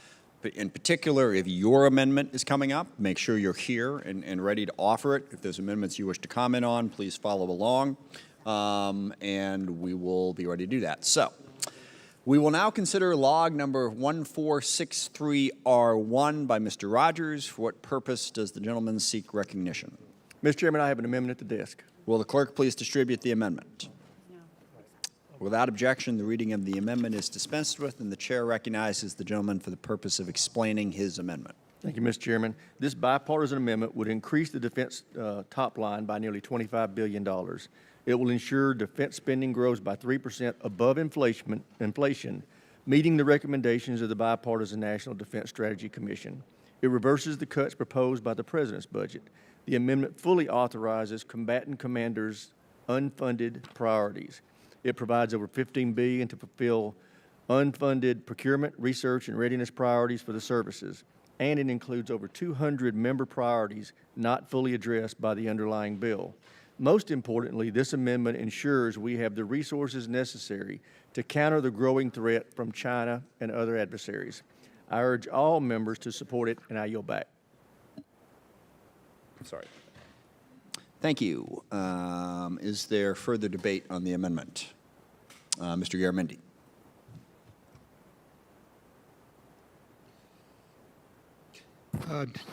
Mr. Rogers, question for you after a few comments. I believe you're adding $25 billion to the base bill. That's correct. If I may, just say, technically it's 23.9, but just want to be accurate about that. Go ahead, Mr. Garamendi. Mr. Chairman, you've kindly corrected me twice, both of which were necessary. Mr. Rogers, I understand you're adding $23.9 billion, not $25 billion. Could you tell us what you propose to do with that $23.9 billion? I think I just told you in my opening statement. I thought you might go item by item. No, I don't when you think get so. It basically funds all the UFORs for the various commanders. I'm sorry. Unfunded requirements. Unfunded requirements. Yes. And 200 member requests from both the Democrat and the Republican side. And so we have 200 member requests. That's right. Could you list the member requests? No, sir. They are earmarks, are they not? I don't care what you call them. I like them. We need it. We need it. Mr. Rogers, you're a serious person. You're adding $23.9 billion. You're increasing the deficit by $23.9 billion, which is small compared to the other deficits that we're creating. But nonetheless, it is that. And I think this committee deserves, and the general public deserves, to know what you intend to spend the 29. And there has been a table released to every member of this committee itemizing everything in it, all the UFORs and all 200 of those expenditures. Nobody's hiding anything from you, John. There's a process that occurs for earmarks, a public process that all of us have been made aware of. We use that in the other earmarks that went on. Has that process been used in the earmarks that are in this bill? May I take a stab at this? You can pause the time for just a second. There is nothing out of order about the amendment that Mr. Rogers is offering. We can argue the merits of it, but it is within the rules of the committee, and we have followed all of those rules, and it is perfectly in order to be considered. Okay. Call them what you want. We have 200 member requests here. Is it possible to determine which members added what to the $23.9 billion deficit increase? I'm sorry, I'll take that. It's certainly possible. My time has expired, but I'll let the question hang out. Okay. All right, let me take a stab at this. I do not support the amendment. Now, I do think Mr. Rogers has worked with this entire committee in putting together this amendment. And, you know, yeah, it's a lot, but the bill's a lot for that matter. You know, it's not something that you can simply pick up by glancing at it for a minute or two. But if you want to know what's in Mr. Rogers' amendment, it is there, all printed out, $23.9 billion. That is allocated to all these different programs. The reason I oppose the amendment is because I really believe that the single most important thing that the Defense Department needs to do right now is spend its money wisely, is do a better job of acquisition and procurement, do a better job of anticipating what the threats are now versus what they were 30 years ago. And if we give them another $23.9 billion, it takes the pressure off. It makes it easier for them to just keep doing what they've been doing. And that, I think, is the largest problem. I certainly agree that our national defense budget needs to be strong. Consistently, there are members of my party that have argued to cut the defense budget by 10%. We've had amendments on that by 20%. I've rejected those amendments. Last year, in Donald Trump's last budget, we had a $3 billion increase in the entire defense budget, which passed without anybody saying anything. This year, under President Biden, we had a $12 or $13 billion increase, and then all of a sudden it became an issue that we weren't spending enough. My concern on this has always been that if you're trying to measure, okay, what is a good, strong national defense budget, easiest way to do it is, well, if you spend money, you're doing better, right? By definition. And I think far too often that is the path that we have taken. Whatever it is, we got to spend more so that we show we're stronger on defense than somebody else. I don't think that works. I think we have too many programs over the course of the last 20 years that we've spent billions of dollars on and gotten nothing for the taxpayer out of it. I think what we need is a more rigorous approach to the money that we have. And we can go through the list. Future combat systems, the F-35, the Expeditionary Fighting Vehicle, the Ford-class carrier, the MOX facility down in South Carolina. Item after item after item, we have spent billions of dollars without getting anything for that money that we have spent.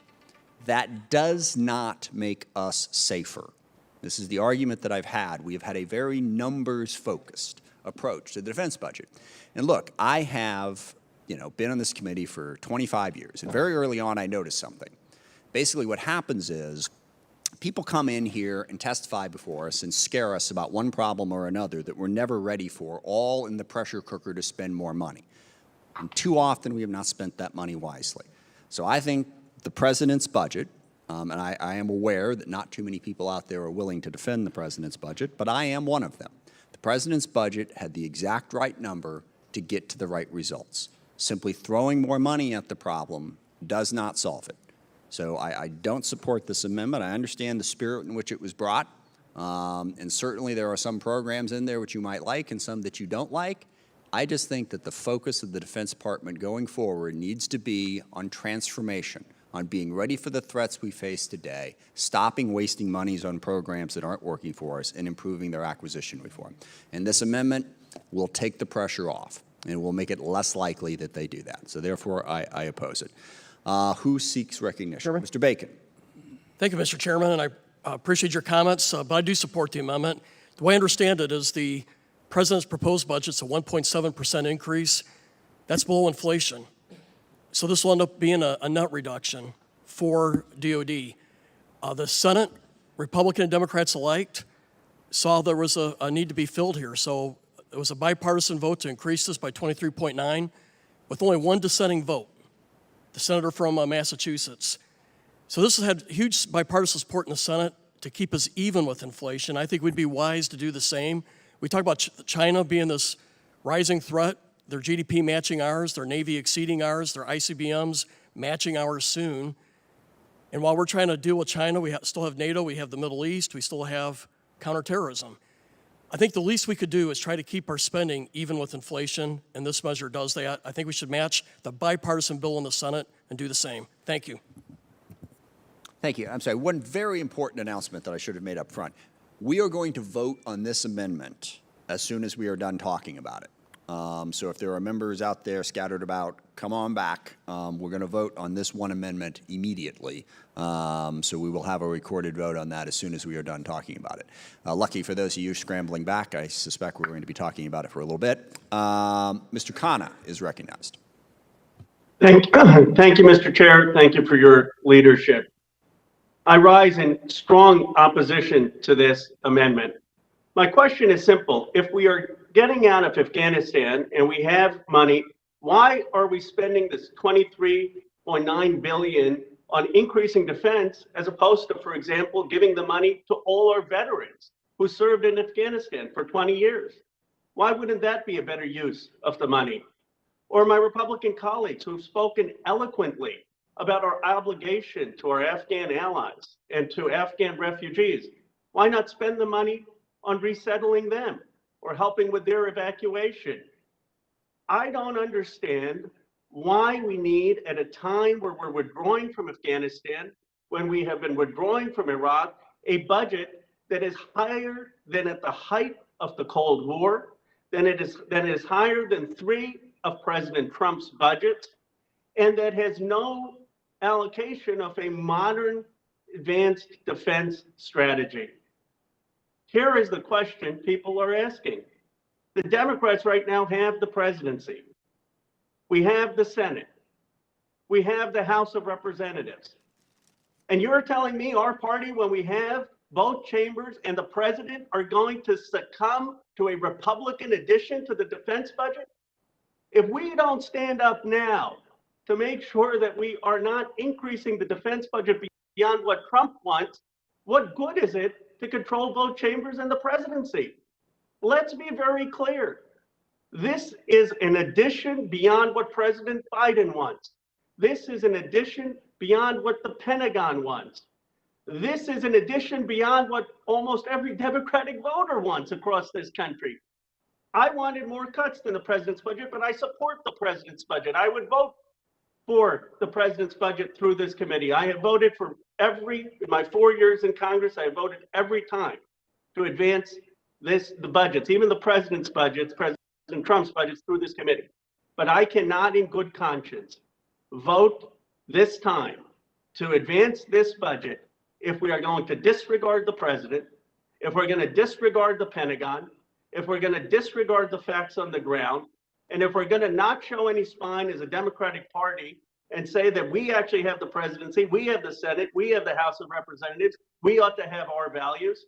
And if we're not going to prioritize what needs to be prioritized in this country, which is taking on the pandemic, which is supporting our veterans who served in Afghanistan, supporting resettlement of those who are our allies. So I oppose this amendment, and if this amendment passes, I cannot vote to advance this to the House.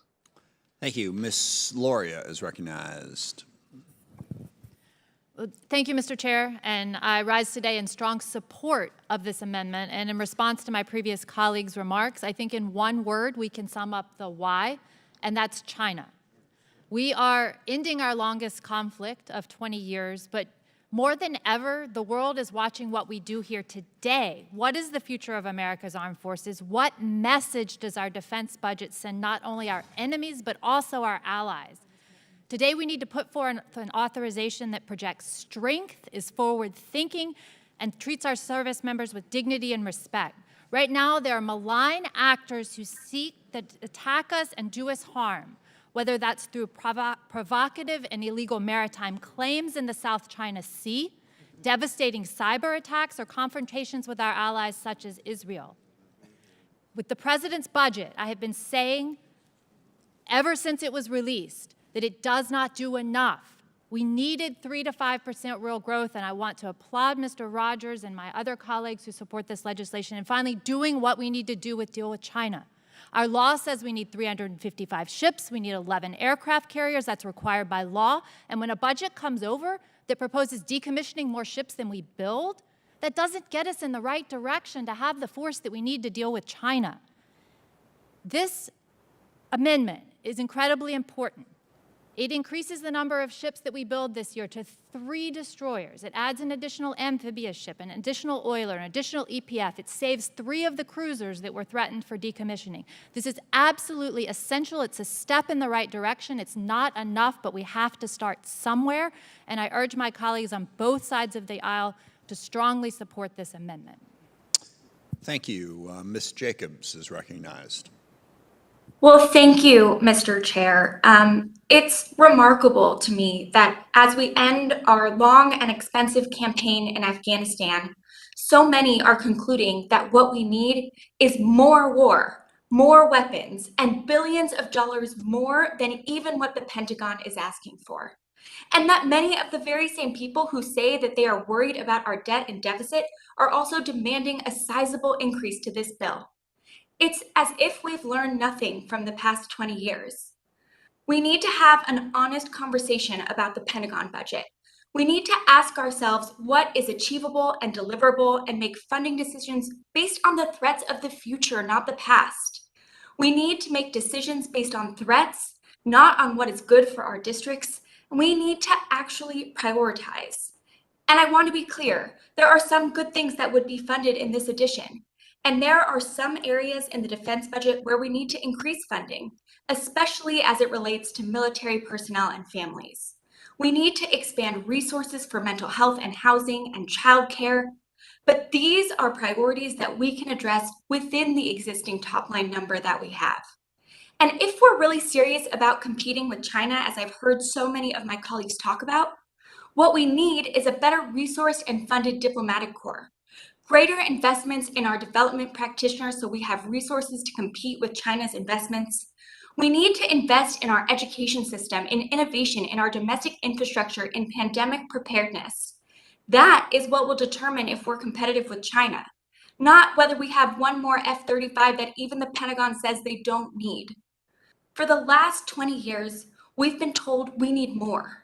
But I think it's time to recognize that there are simply not military solutions to every problem. I am voting no on increasing the budget by $23.9 billion, and I urge all of my colleagues to do the same. I yield back. Thank you. Mr. Moulton is recognized.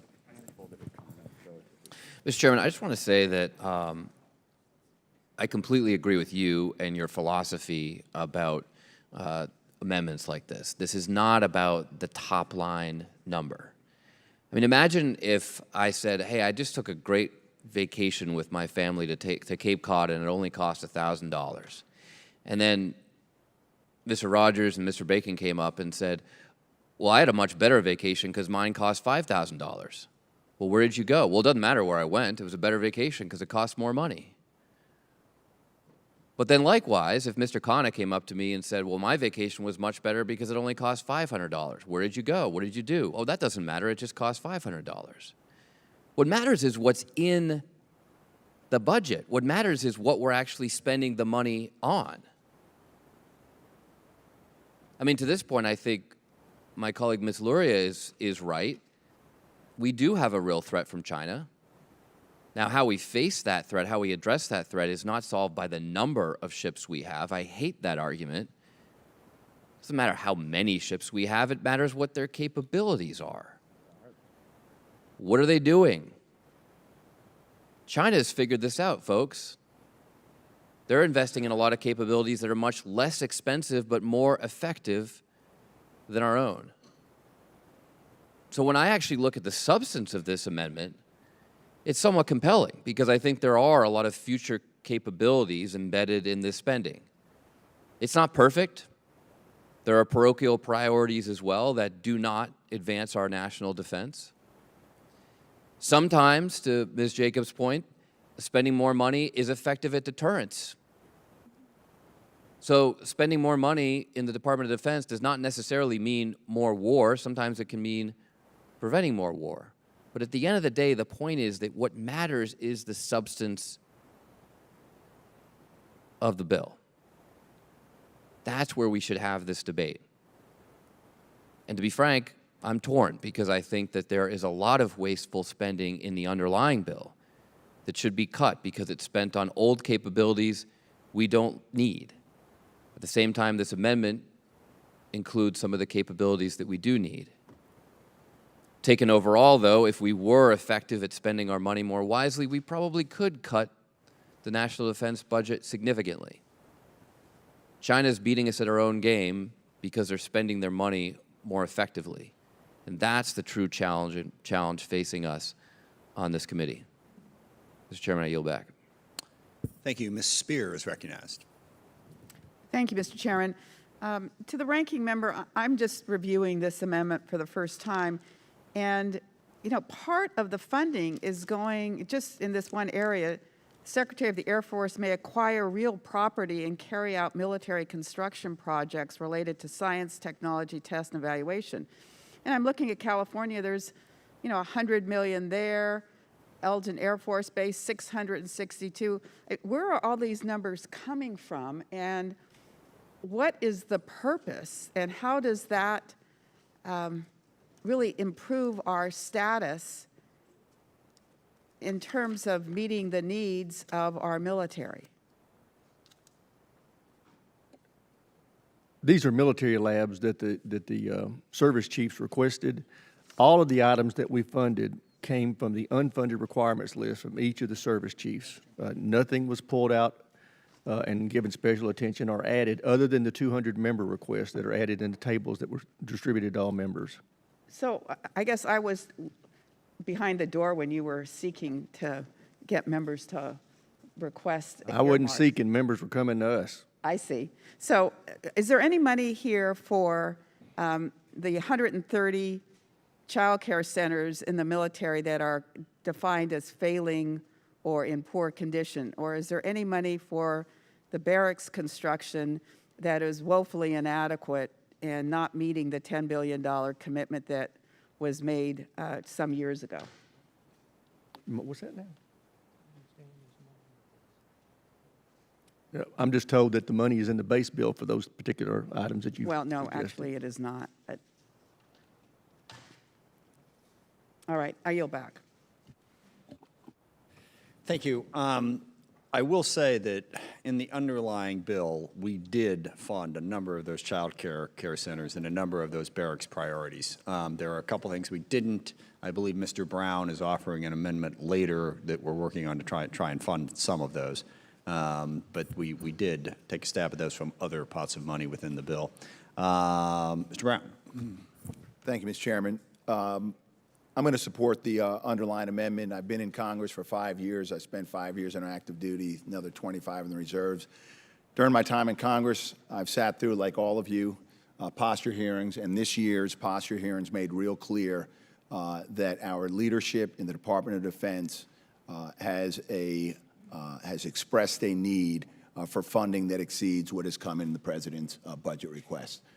I've traveled to every combatant command in the 5 years that I've been in Congress, AFRICOM, EUCOM, SOUTHCOM, we all live in NORTHCOM, and most recently, last month, traveled to INDOPACOM. I think the threat is real. I think our qualitative advantage is at risk.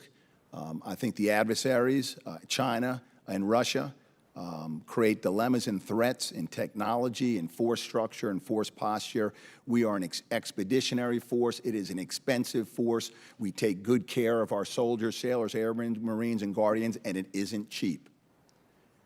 And as a Democrat, I'll also tell you that not only do I support this $25 billion, I'm going to support the $3.5 trillion that used to be called budget reconciliation, and now it's called the Build Back Better Act. Just like I'm going to support the additional $600 billion in the bipartisan infrastructure deal that we're going to be voting on either later this month. I believe as a nation we can do more, both at home and abroad. And I think we owe it to the men and women in uniform to support them, and I think the $25 billion does it. Having said that, as I look at the $25 billion, I see a lot of technology, torpedoes, tactical everything, vessels, vehicles, fighters. I don't see a whole lot when it comes to quality of life and soldier and family support. So as the chairman mentioned, I'm working with committee staff. I will admit at this point it is very frustrating because as evidence in Ms. Spear's question and comment, it is not clear to me yet whether every child care center has been funded, and I'm going to make sure that they are, and that every barrack is funded and every family housing is funded. When I added that number up on the Army's unfunded priority list, it was 2.7% of $25 billion. Well, coincidentally, 2.7% is the pay raise we're about to give our men and women in uniform. If we can fund $25 billion more for torpedoes, technology, et cetera, we should certainly be able to carve out enough for the quality of life issues to support the men and the women who are going to man and equip those resources. Thank you, Mr. Chairman. I yield back, and I look forward to bringing that amendment forward as soon as I can get committee staff working with my staff and other members to identify accurately what those items are. Thank you, Mr. Chairman. Thank you. Is there further debate? Yes, Mr. Fallon. This is my first year here, and I'm a little startled by some of the things I've been hearing. Seems to be there's three sides to this. There's those that are going to support it. There's reasonable and reasoned opposition that you can respect. And then, unfortunately, there's partisan or illogical rhetoric. I'm looking around under the desk and around the room. Some of our friends across the aisle have found fiscal discipline and responsibility. They become suddenly deficit hawks. We are talking about a Congress that passed $1.9 trillion in COVID relief, which 91% of it didn't have much to do with COVID relief, a $3.5 trillion reconciliation bill, and then I don't even know how much the infrastructure bill is because it started out at $2.25 trillion, then it was $1.2 trillion, and now I hear it might be $600 billion. Regardless, we're talking about folks that have supported 6,000 billions. That's what 6 trillion is, 6,000 billions, and are now deficit hawks suddenly over 23 billion, about 0.3% of that other astronomical figure. China has increased their defense budget. I think they announced it was 7% increase. And you know what's expensive? This is expensive. Our defense budget is expensive. But you know what's even more expensive? A war. And even more expensive than that is when you lose a war. This is money well spent, and I thank you for the time, and I'm going to fully support the amendment. Thank you, and I do hope you'll remember that partisan nonsense comment later in the evening. So we'll take you up on that. Mr. Chair, Cheryl is Mr. Chair, point of inquiry. What is that gentleman's name? We don't have a name tag. No, I'm sorry. It's Mr. Fallon. Mr. Who? Mr. Fallon. He moved Mr. next Fallon. to his name tag. Welcome, Mr. Fallon, to your first NDAA markup. Okay. Thank you. Ms. Cheryl is recognized. Thank you, Mr. Chairman. I want to be clear that I certainly don't take decisions about funding levels of this scale lightly. And making these hard decisions is exactly the task we've been entrusted on this committee and the role we're meant to play in hearings like today's markup. This is not a funding increase simply for the sake of a funding increase. As we complete the drawdown of our nation's longest war and look to confront the emerging global threats, we need to take the necessary actions to modernize our armaments and bolster our capabilities for the challenges ahead. This also means increasing our cyber capabilities, and this amendment contains robust investment in our cyber security. I've long been concerned about that since my early days on Task Force Sentry with other members of this committee, and I have to say that the attacks by SolarWinds and the Colonial Pipeline have just really brought to the fore our need to invest in our cyber capabilities and cyber security. The amendment also contains millions of dollars that would invest in our munitions and armaments development, directly benefiting, of course, Picatinny Arsenal in my district. And each dollar of this additional funding will aid us in doing what's needed to modernize our force. I share Mr. Moulton's concerns with some of the spending actually in the underlying defense budget that I think we will continue to discuss over the next year for our next NDAA to ensure that we are spending the taxpayer dollars wisely. And that's why later on I intend to support my colleague's amendment to do just that. So thank you very much, and I yield back. Thank you. I believe debate is completed. There's a reason we need to complete it. We have a member who's going to need to vote who has a tight window to do that. So the question occurs on the amendment offered by Mr. Rogers. All those in favor will say aye. Aye. All those opposed will say no. No. No. I will request a recorded vote on this and save us the trouble. The clerk will call the roll. Chairman Smith. No. Mr. Rogers. Mr. Rogers votes aye. Mr. Langevin. Aye. Mr. Langevin votes aye. Mr. Wilson. Mr. Wilson votes aye. Mr. Larson. Mr. Larson votes no. Mr. Turner. Aye. Thank you, Mr. Chairman. Mr. Turner votes aye. Mr. Cooper. Mr. Cooper. Mr. Lamborn. Mr. Lamborn votes aye. Mr. Courtney. Mr. Courtney votes aye. Mr. Whitman. Mr. Whitman votes aye. Mr. Garamendi. Mr. Garamendi votes no. Mrs. Hartzler. Mrs. Hartzler votes aye. Ms. Spear. Ms. Spear votes no. Mr. Scott. Mr. Scott votes aye. Mr. Norcross. No. Mr. Norcross votes no. Mr. Brooks. Mr. Brooks. Mr. Gallego. Mr. Gallego votes no. Mr. Graves. Mr. Graves votes aye. Mr. Moulton.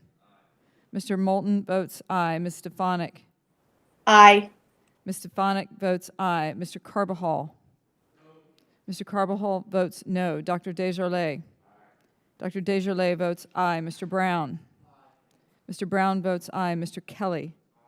Mr. Kelly votes aye. Mr. Khanna. No. Mr. Khanna votes no. Mr. Gallagher. Mr. Gallagher votes aye. Mr. Keating. No. Mr. Keating votes no. Mr. Gates. Mr. Gates votes aye. Mr. Vella. Aye. Mr. Vella votes aye. Mr. Bacon.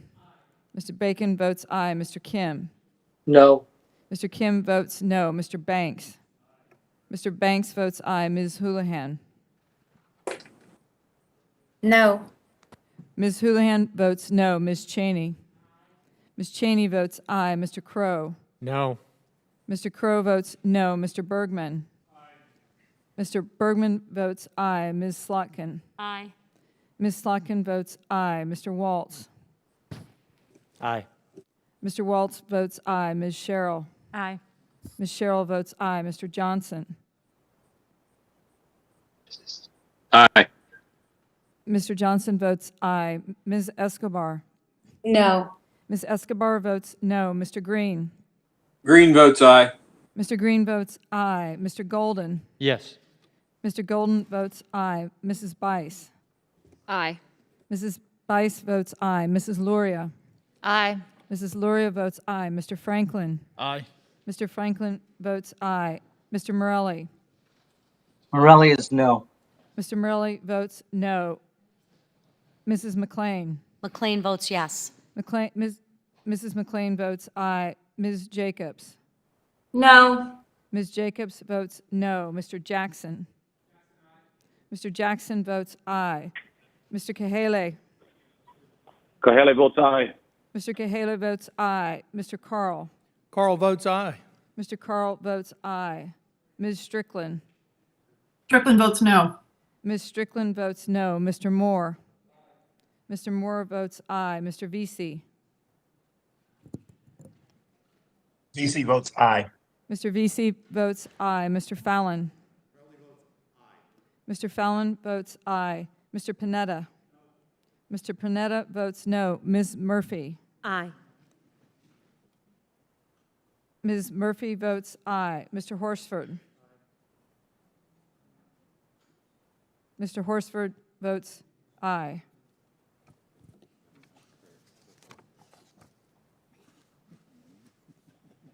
Mr. Cooper. Vote no. Mr. Cooper votes no. Mr. Brooks. Aye. Mr. Brooks votes aye.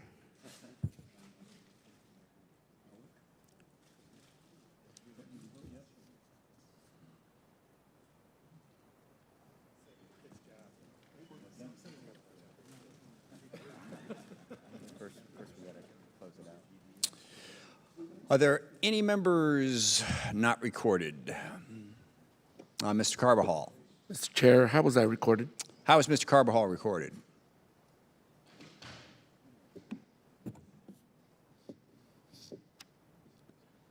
Mr. Carbajal votes no. I'd like to change that to aye.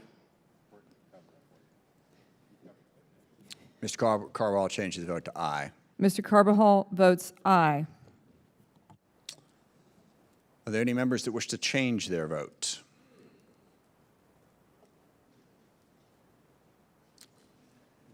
The clerk will report the tally when you're ready.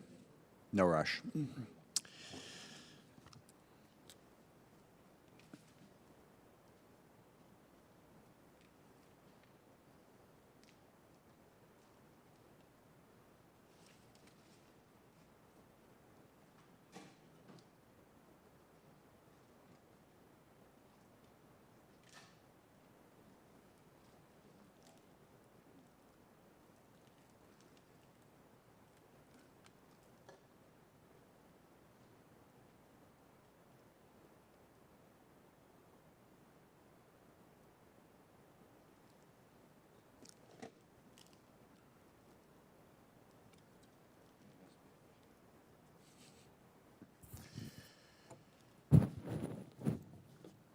Mr. Chairman, on this vote, the ayes are 42, the noes are 17.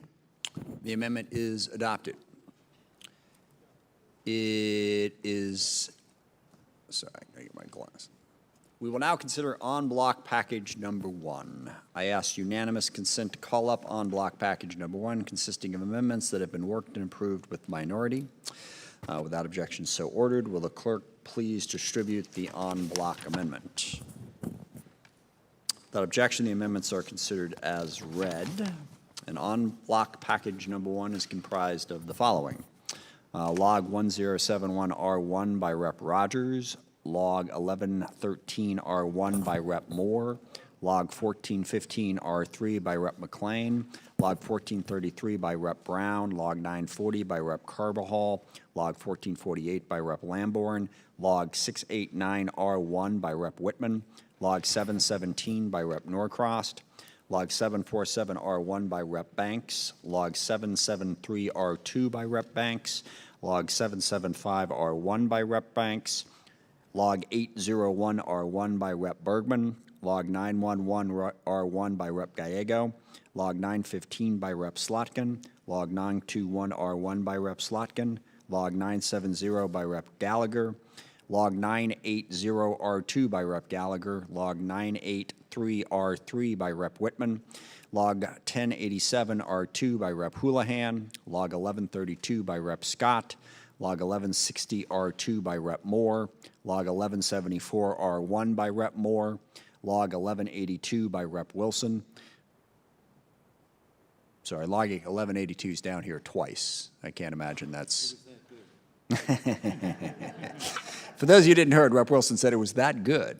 All right, Log 1182 by Rep. Wilson, Log 1183 by Rep. Jacobs, Log 1198 by Rep. Brown, Log 1227 by Rep. Slotkin, Log 1271 by Rep. Brown, Log 1276R1 by Rep. Norcross, Log 1305R1 by Rep. Bice, Log 1323R1 by Rep. Loria, Log 1365R2 by Rep. Jackson, Log 870R4 by Rep. Waltz, Log 1056 by Rep. Waltz, Log 701 by Rep. Bacon, Log 807R1 by Rep. Turner, Log 815 by Rep. Banks, Log 821R1 by Rep. Crow, Log 850R2 by Rep. Moulton, Log 896R1 by Rep. Gallagher, Log 899R2 by Rep. Gallagher, Log 946 by Rep. Kelly, Log 958R1 by Rep. Gallagher, Log 1067 by Rep. Murphy, Log 1119R3 by Rep. McLean, Log 1126R1 by Rep. Desjardins, Log 1130R4 by Rep. McLean, Log 1165R2 by Rep. Jacobs, Log 1169 by Rep. Lamburn, Log 1173 by Rep. Kahele, Log 1194R2 by Rep. Bacon, Log 1285R1 by Rep. Scott, Log 1298 by Rep. Jackson, Log 1300 by Rep. Jackson. Did I mention that there were 780 amendments submitted?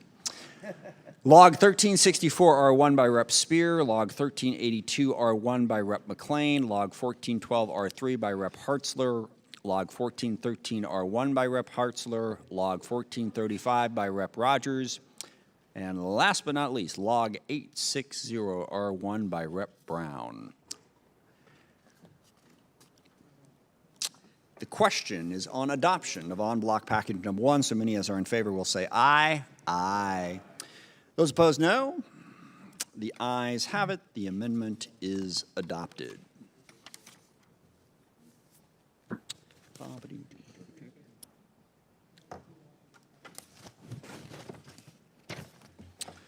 We will now consider Log 680 by Mr. Waltz. Mr. Chairman, I have an Purpose? amendment at the desk. Yeah, getting ahead of me there. Will the clerk please distribute the amendment? Without objection, the reading of the amendment is dispensed with. And the chair recognizes Mr. Waltz for the purpose of explaining his amendment. Mr. Chairman, this amendment prohibits the sale of products of the sponsors of the International Olympic Committee on military installations unless they terminate their sponsorship of the 2022 Winter Olympics in Beijing. Some of those sponsors include companies like Alibaba Group, Coca-Cola, Procter & Gamble, Toyota. I want to be clear, this amendment does not affect the sponsors of Team USA or the U.S. Olympic Committee. All of these companies can continue to sponsor our athletes. But I do want to take a moment and remind our colleagues of the State Department's report on Chinese genocide under President Biden, where they've called what's going on against the Muslim Uyghurs genocide and crimes against humanity. These crimes, I'm reading from the report, are continuing to this day and include the arbitrary imprisonment of more than 1 million civilians, forced sterilization, rape, mass torture, forced labor, and the imposition of draconian restrictions on freedom of religion. So we've all heard many of these corporations speak out against or talk about their moral responsibility and speak out on social and political issues in the past year. And I think we have to ask ourselves, where is their moral responsibility now when addressing the Chinese Communist Party's gross violations of human rights? We cannot, and the world cannot, continue to legitimize the CCP's act of genocide, destruction of human rights in Hong Kong, dangerous suppression of the coronavirus outbreak in Wuhan, that cost and so many other abuses that have cost so many lives. By financially supporting the 22 Beijing Winter Olympics, both American and global corporations are complicit in whitewashing these offenses. Now, it's worth noting, this Congress passed similar legislation last Congress, barring any company from doing business with the Maduro regime, from also doing business with the Defense Department. Now, you're going to hear that it only hurts our athletes. Again, not true. I have here, these are the sponsors of the Genocide Olympics, and these are the individual sponsors of Team USA. That is an option. You're going to hear that we can't break our contracts. Not true. Toyota just broke theirs with the Tokyo Olympics. You're going to hear it only hurts soldiers. Not true. They have lots of other options. At the end of the day, we cannot continue to turn a blind eye. We cannot stand by while corporations pump billions into the CCP and fund the very military buildup that this committee is so concerned about. It's like giving fuel to the arsonist as we spend billions to fund a firefighting service. This is how China wins. They're going to win economically, and I encourage my colleagues to use this as an opportunity to make a stand. I yield. Thank you. I oppose this amendment for a very simple reason. I do not support boycotting the Olympics. I don't think that is the appropriate reaction to dealing with China. We have a wide range of other provisions in this bill, and have for several years, that go after China and confront them in a variety of different ways. I don't think boycotting the Olympics will advance our interest. It will drive divisions with potential allies across the world for no particular accomplishment. This will in no way change China's trajectory. It will simply ramp up the conflict to no particular benefit to us. And that is what this would wind up doing, is effectively boycotting the Olympics, which I don't believe is a step we should take. China is horrible and horrific in many ways. We are not actually at war with them at the moment. We have a variety of different options for confronting them, and we should take those. Boycotting the Olympics is not one that I think we should do. There are, I think, several different amendments along these lines, and at the end of the day, that's the choice. This is not to defend China whatsoever. It's just to say that boycotting the Olympics is not an effective way to deal with them. So I oppose the amendment. Mr. Carbajal is recognized. Mr. Chairman, I claim time in opposition. While I agree with my colleague from Florida on his focus on human rights violations in China, I have serious concerns with the implication of this amendment. If enacted, this amendment would bar Olympic U.S. sponsors from contracting and selling services and products on Department of Defense property. It would ultimately be an American boycott of American companies.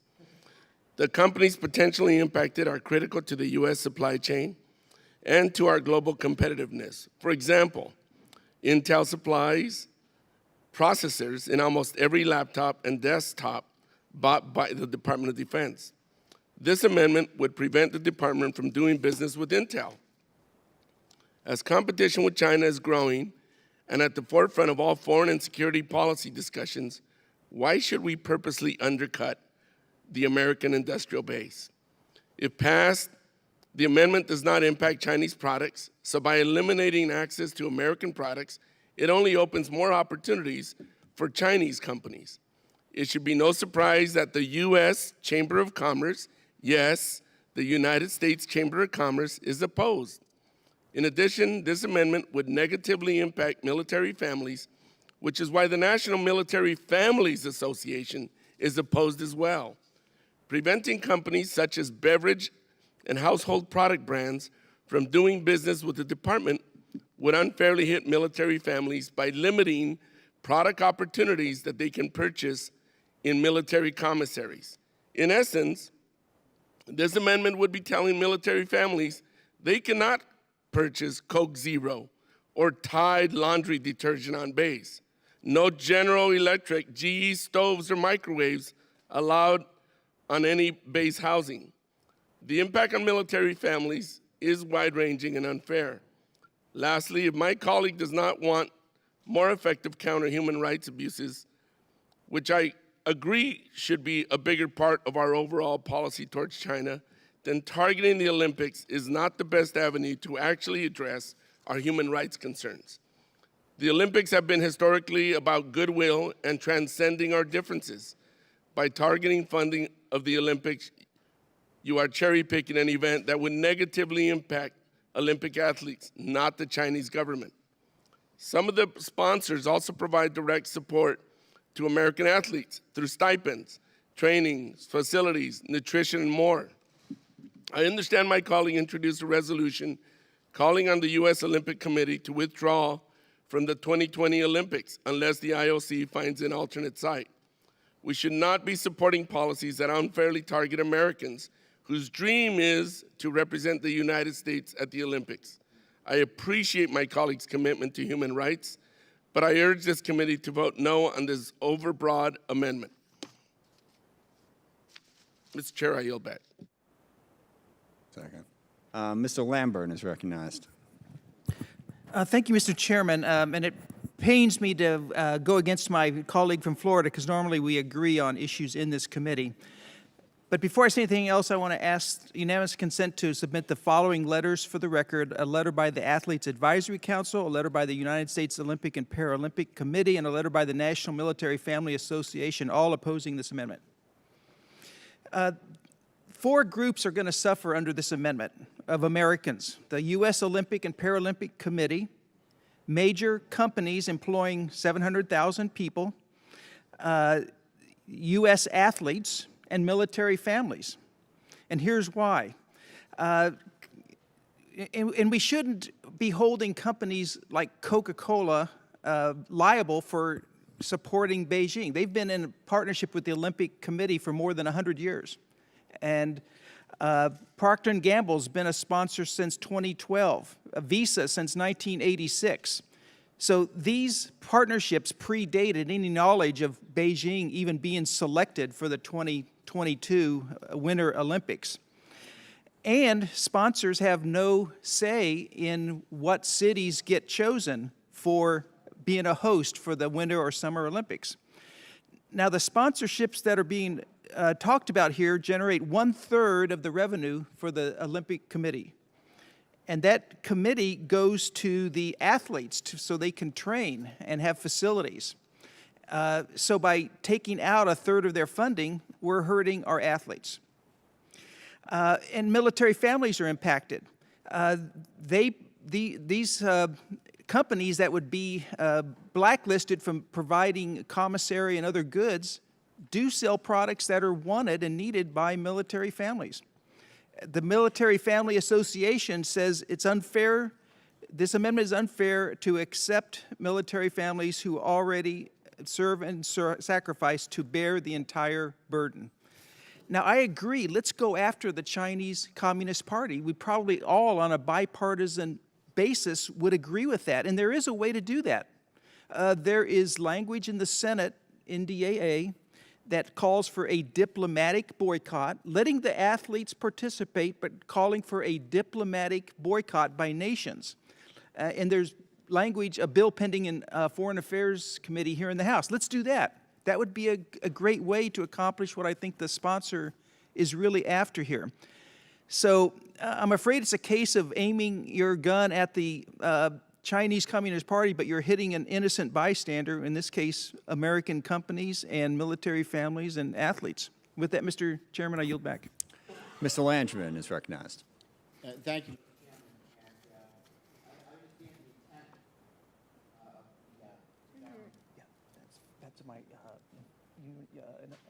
Okay. Thank you. Mike's on. I appreciate the sponsor's intent of this amendment. There's a number of things we can list as concerns about China. I think the problem is we are going to, as the previous speaker just said, going to be punishing U.S. companies and more than likely the U.S. Olympic Committee, and most especially would be punishing our athletes more than anything. As one of the co-chairs of the Bipartisan Olympic and Paralympic Caucus, therefore, I have to oppose this amendment. I understand and appreciate the intent behind the amendment. China is certainly committing genocide and many other human rights abuses, and has been for some time. They will likely exploit next year's Olympics to advance a false narrative of peace and unity, and we should condemn them for doing so. However, corporate sponsors have no role in deciding which country will host the Olympics. They cannot veto a decision or provide input into how the International Olympic Committee makes its decisions. So punishing sponsors does not solve the problem. Again, it will hurt U.S. companies, and it won't influence the IOC to change its host selection criteria. It will also punish our athletes, many of whom have worked their whole lives for the opportunity to compete. The Olympics are not publicly funded.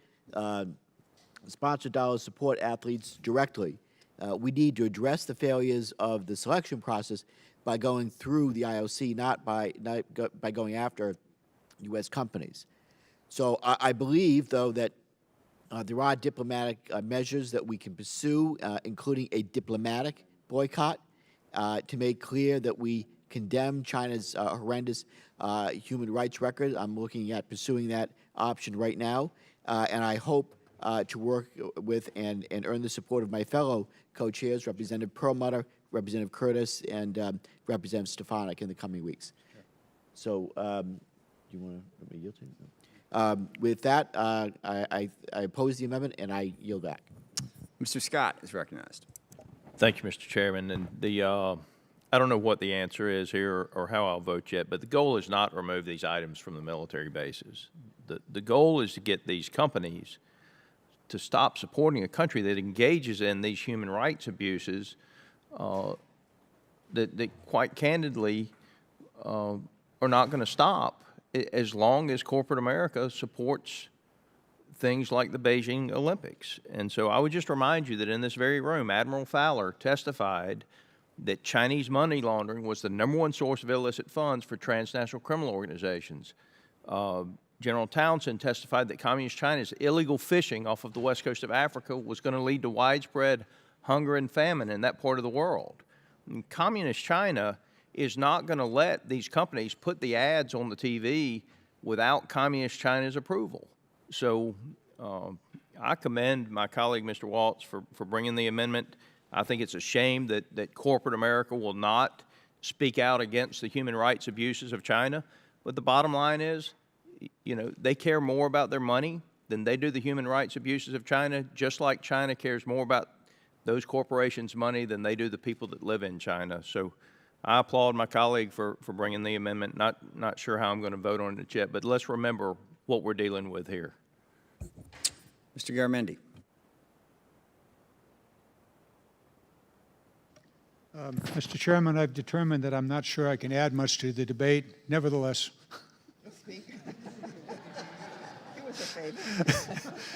nevertheless, I'm going to do you a favor and pass.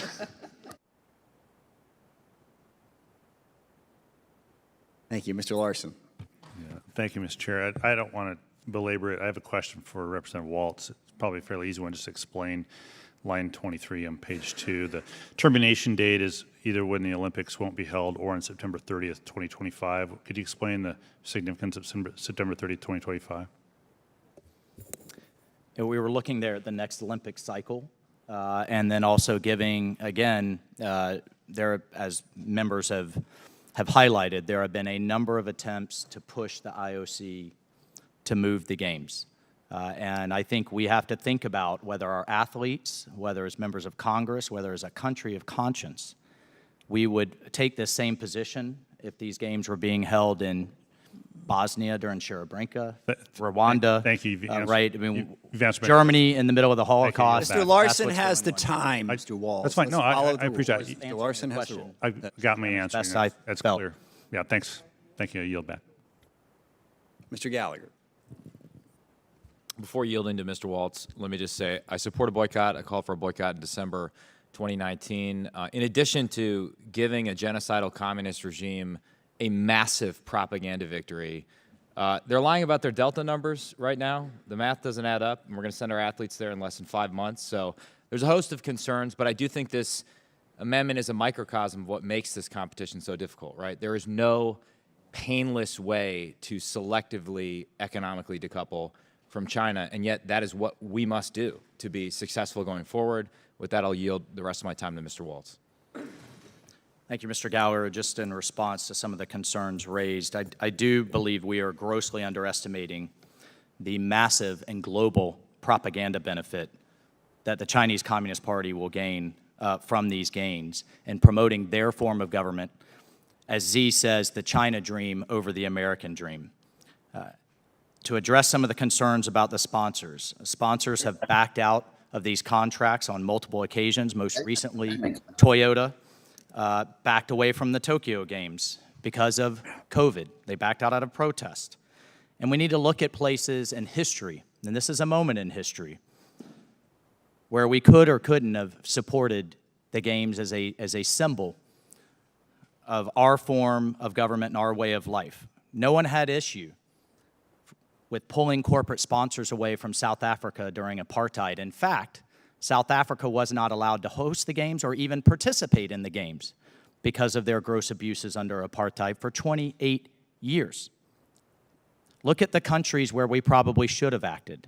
Germany in 1936.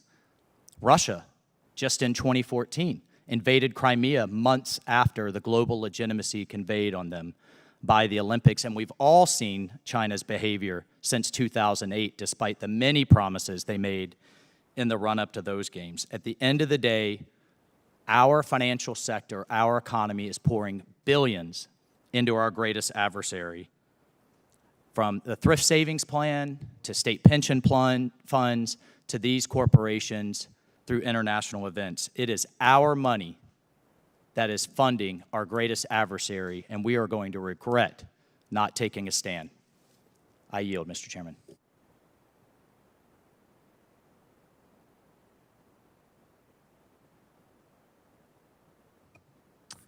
Mr. Norcross is recognized. Thank you, Mr. Chairman. If the underlying premise is helping Chinese economically, why do we have iPhones we're looking at right now? Look in the back of your shirt, see where they're made, look at your shoes. If it is economics, it starts right here at home. And I'm not pleading that I'm perfect, but I pay attention to those things. I think we start right here in this committee, and then they'll follow us. Stop buying Chinese products. It's that simple. I yield back. Mr. Moore. Thank you, Mr. Chairman. I appreciate that previous comment because the way I answered the broader question about China, even back on the campaign trail, I'm a freshman, so I have to think beyond just the last 8 months. If we want to make a real impact with China, we can't completely economically rely on them for everything we're doing. Right? All of our manufacturing is based there. If we want to make a real impact on making a change with China, we need to be able to create an international coalition to be able to go after all of our manufacturing that's there and find other alternatives. I oppose this amendment because I think it's misguided and maybe even more too myopic in our approach. So I align my comments with Mr. Grijalva Mr. Carbajal and Mr. Lamborn. Like, these companies didn't choose China. P&G didn't choose China. They're subject to what ultimately gets presented, and they've been long supporters of the Olympics. I believe in the Olympic. I believe in the Olympic spirit in creating positive change in our society. And so, with that, I look at that letter from the Military Family Association, and will ultimately oppose this, but absolutely support the overall concept of we need to make an actual effective change against China. And I yield back. Thank you. Is there further debate on the amendment? Hearing none, question occurs on the adoption of the amendment offered by Mr. Wall. So many as are in favor will say aye. Opposed will say no. No. Opinion of the chair, the noes have it. Ask for a recorded vote, Mr. Recorded vote Chairman. is requested. Further consideration of this amendment will be suspended until we vote on it later. All right. We will now consider log number 1031R1 by Mr. Kelly. For what purposes does the gentleman seek recognition? Mr. Chairman, I have an amendment at the desk. Will the clerk please distribute the amendment? Without objection, the reading of the amendment is dispensed with, and the chair recognizes Mr. Kelly for the purposes of explaining his amendment. Thank you, Mr. Chairman. Congress spent the past 3 years working to safeguard the United States 5G network deployment. In the FY19 NDAA, Congress banned federal agencies from acquiring and entering into a contract with a company that uses telecommunications equipment or services produced by Huawei, ZTE, and a variety of Chinese video surveillance and telecommunications equipment manufacturers. Congress then passed H.R. 4998 to secure the Secure and Trusted Communications Network Act of 2019, RIP and Replace Bill, in March 2020, which required the FCC to identify untrusted communications equipment based on determinations made by agencies with national security expertise, prohibit federal support for such equipment and services. These directives respond to threats posed by telecommunications equipment and services manufactured by companies owned or supported by the PRC. However, national security concerns go well beyond the network core. This amendment takes the next logical step to ensure the U.S. maintains a secure domestic industrial base for optical fiber and ensures the federal government will not acquire or subsidize untrusted optical fiber components for use in U.S. 5G infrastructure.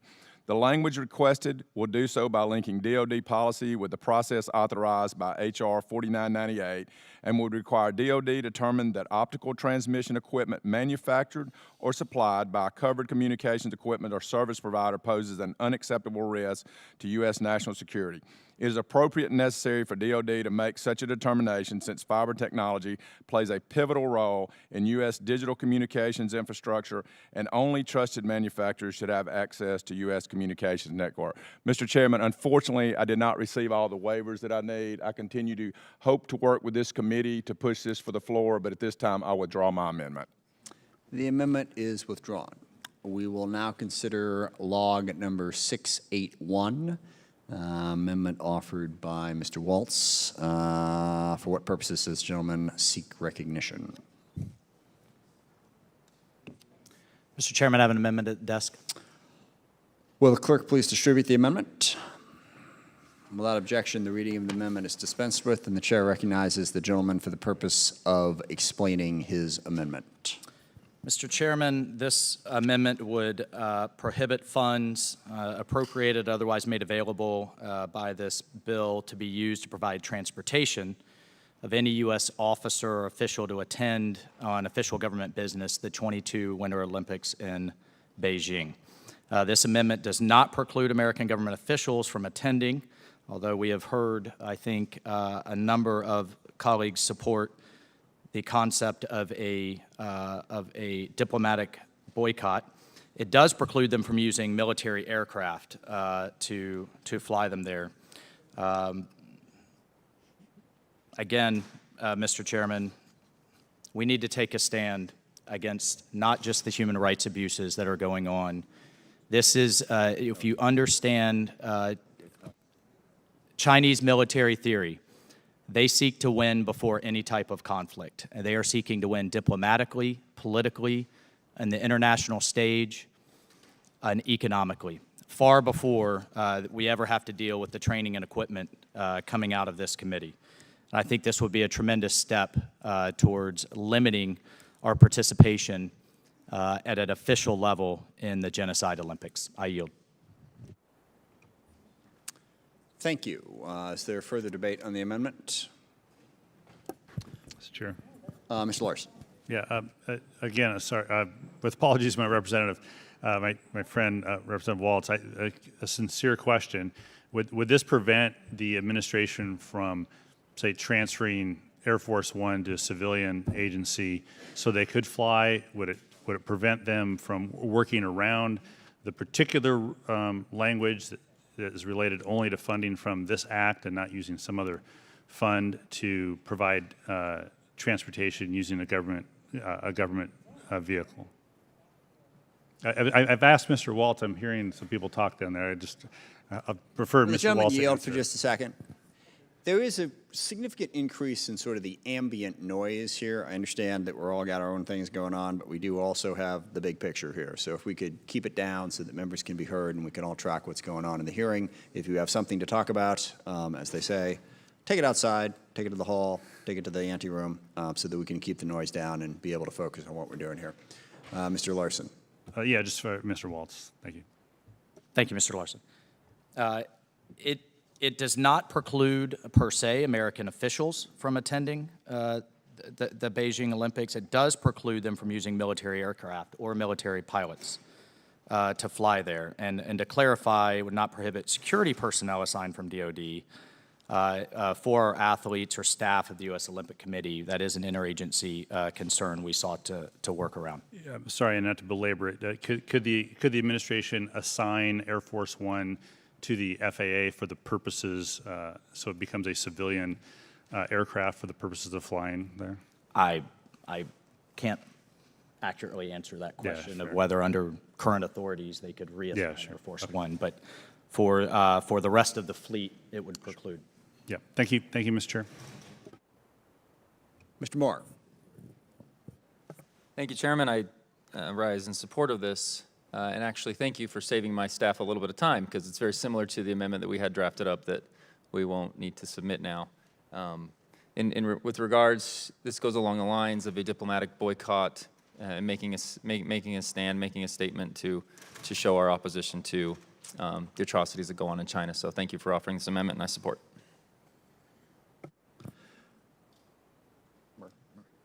Ms. Murphy. Thank you, Mr. Chairman. You know, I oppose this amendment, and I think to my good friend from Florida, the way you're describing it isn't exactly the way it's written. It appears as if the amendment is written a bit more broadly. But let me just kind of make a couple of points here. To be clear, you know, I'm about as hawkish as anybody can be when it comes to the Chinese Communist Party. And I share all the same concerns that we've heard about the CCP's military aggression, their diplomatic coercion, unfair trade practices, and their human rights abuses. And I have condemned CCP's conduct as it relates to the Uyghurs, Taiwan, and Hong Kong. And there are so many good, strong, bipartisan provisions in this year's NDAA that address these challenges posed by the CCP, that have the real ability to affect change in the way that the CCP conducts themselves. But I think this amendment, like other amendments related to the Olympics, constitutes bad policy, even though I do share the underlying concerns with the CCP that's animating these types of amendments. You know, I think Congress should be really careful about using international sports competitions to make political or policy points. International sports are a good and positive thing. And I mean, there should be at least one sacred place where politics doesn't ruin it. And this amendment would harm American athletes. You know, they prepare their entire lives for the Olympics and the Paralympics.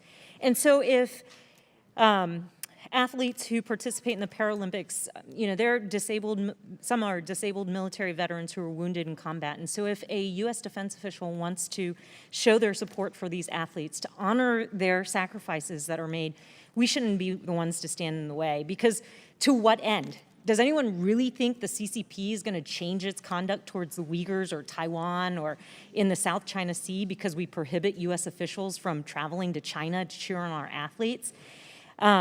Do we actually think that such travel signals to the CCP that the U.S. condones their behavior? Of course not. If that were the case, the fact that we have a U.S. embassy and consulates in China would provide that same signal, which it does not. So this is too serious an issue to waste time on unserious steps that harm innocent athletes and are virtually certain to be ineffective at altering highly objectionable CC practices. So I urge my colleagues to oppose this amendment, and I yield back the balance of my time. Ms. Spice. Thank you, Mr. Chairman. I actually disagree with my colleague from Florida and agree with the author of the amendment. I think that we should be very cautious about spending government taxpayer resources to send officials to this particular Olympic Games, which is being held in China. I believe that we have a much better use of taxpayer dollars in other areas. Now, that doesn't mean to say that we don't support the athletes. I think we all can recognize supporting our athletes is incredibly important, patriotic even, but funding it through taxpayer dollars is not something I would support. And Mr. Chairman, if I may, I'd like to yield the rest of the balance of my time to Mr. Waltz. Thank you, Mrs. Bice. I just want to be clear, the goal has always been, myself, Senator Scott, and others have requested for years now that the IOC move the games. The goal has always been allow our athletes to compete in an international competition. But the IOC has now put them in a position where they have to choose their values versus their ability to compete and do what they love.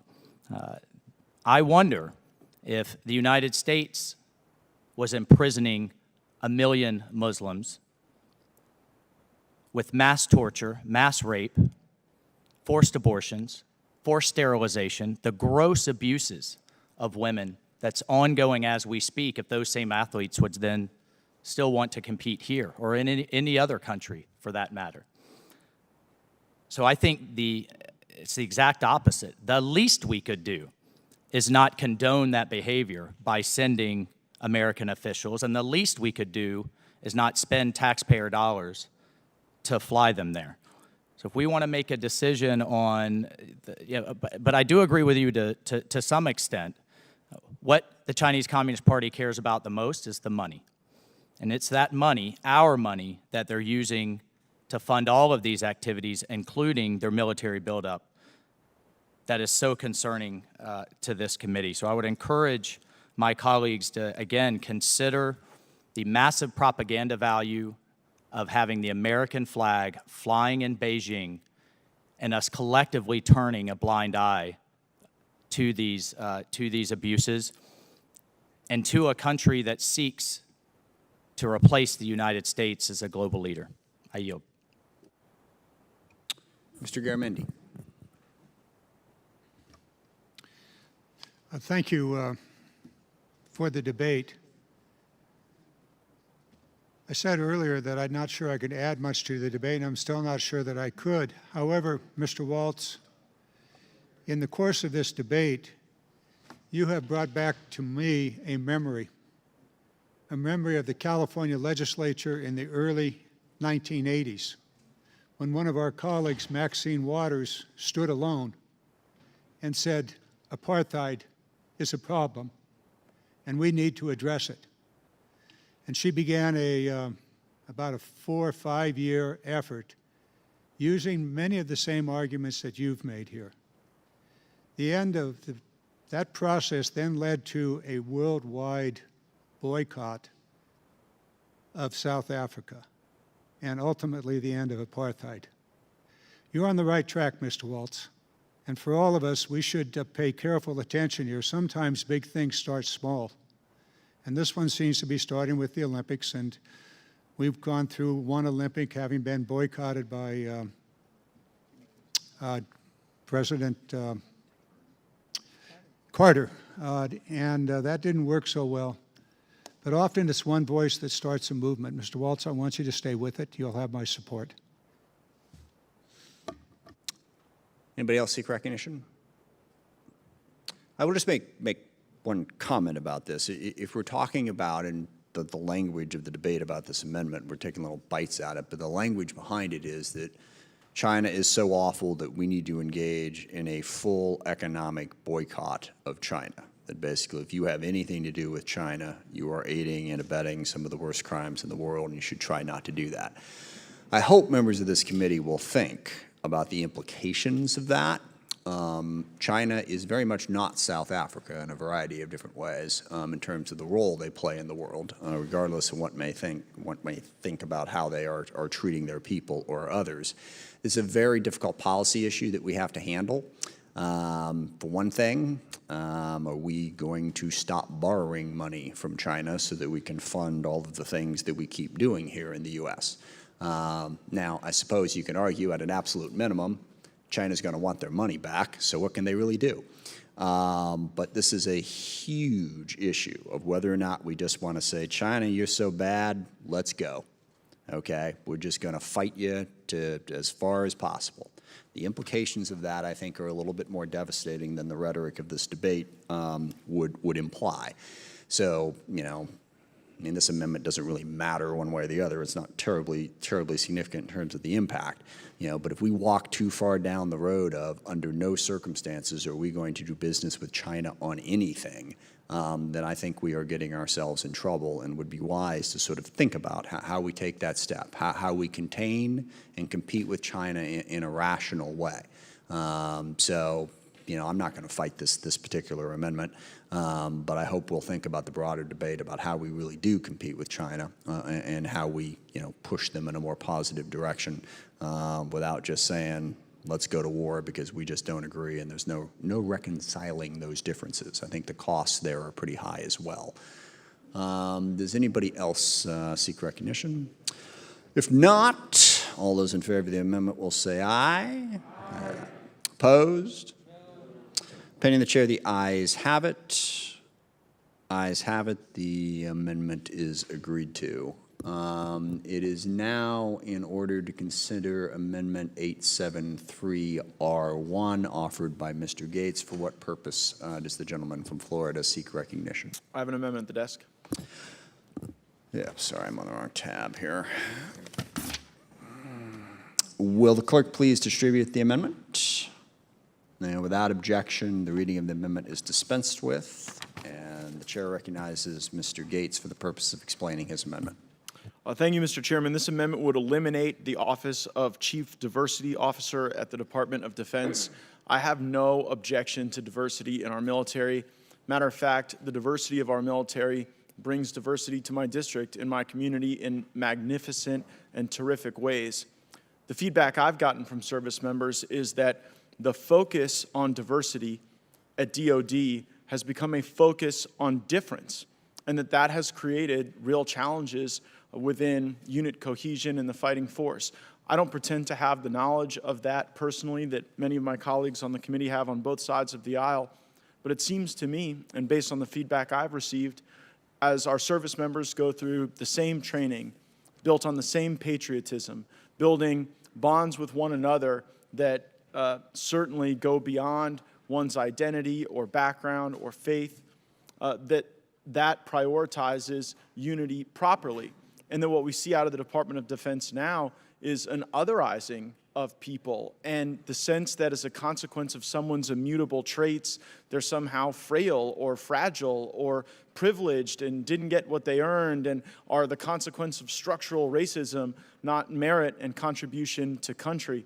I believe that the metastasizing of these chief diversity officers across the enterprise of government is a harmful thing.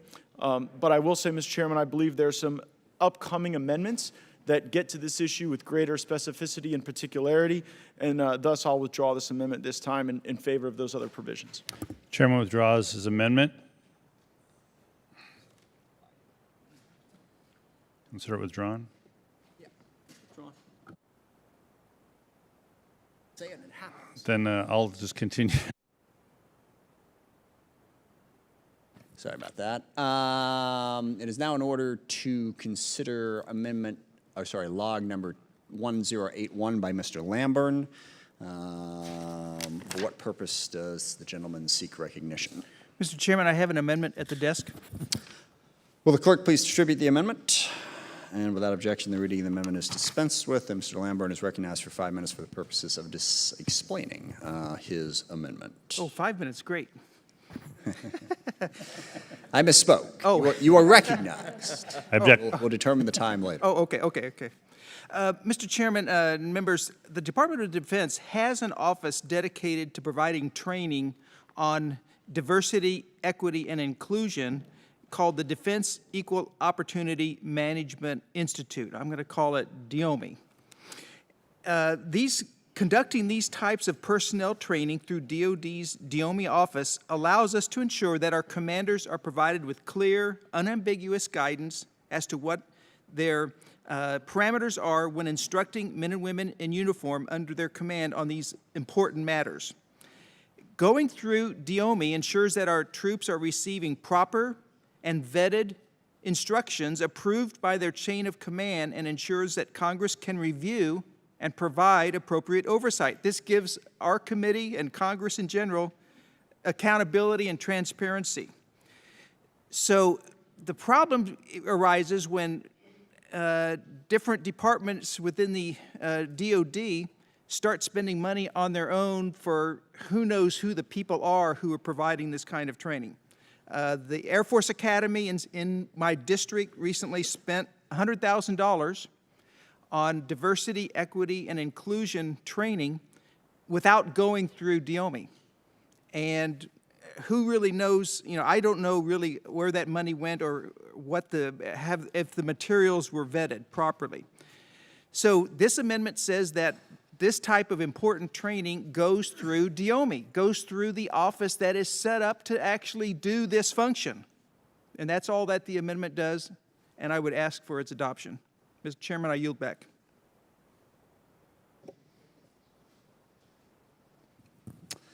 Mr. Carvajal. Thank you. I appreciate my colleague, Mr. Lambourne's amendment, but I will say that this is creating a bottleneck in actually trying to get out the type of diversity training we need across the services in the Department of Defense. It's sort of like saying, let's have one university in our country teach history only, and all students can come there and get that training if they want it or need it. We need to have such a training available and dispersed throughout the entire department and services. And I'm certainly amenable to having Patrick Space Force Base, where DEOMI is located, participate in the development of perhaps a uniform set of guiding trainings that could be implemented across the services in the department. But to create a bottleneck or a focal point where that becomes the only door by which service members can come and receive such training, I think provides a limitation to what we're trying to accomplish here, and that is create the availability of diversity training across the services. Look, diversity training may come as not essential or be seen as not essential to some. But I will tell you, as we look at the diversity of our men and women who serve in the military, in the department, it's imperative that we are able to have the discussions and look reflectively on all our similarities and our differences so that we could further coalesce as a country, as a people, and work through our differences to focus on that mission.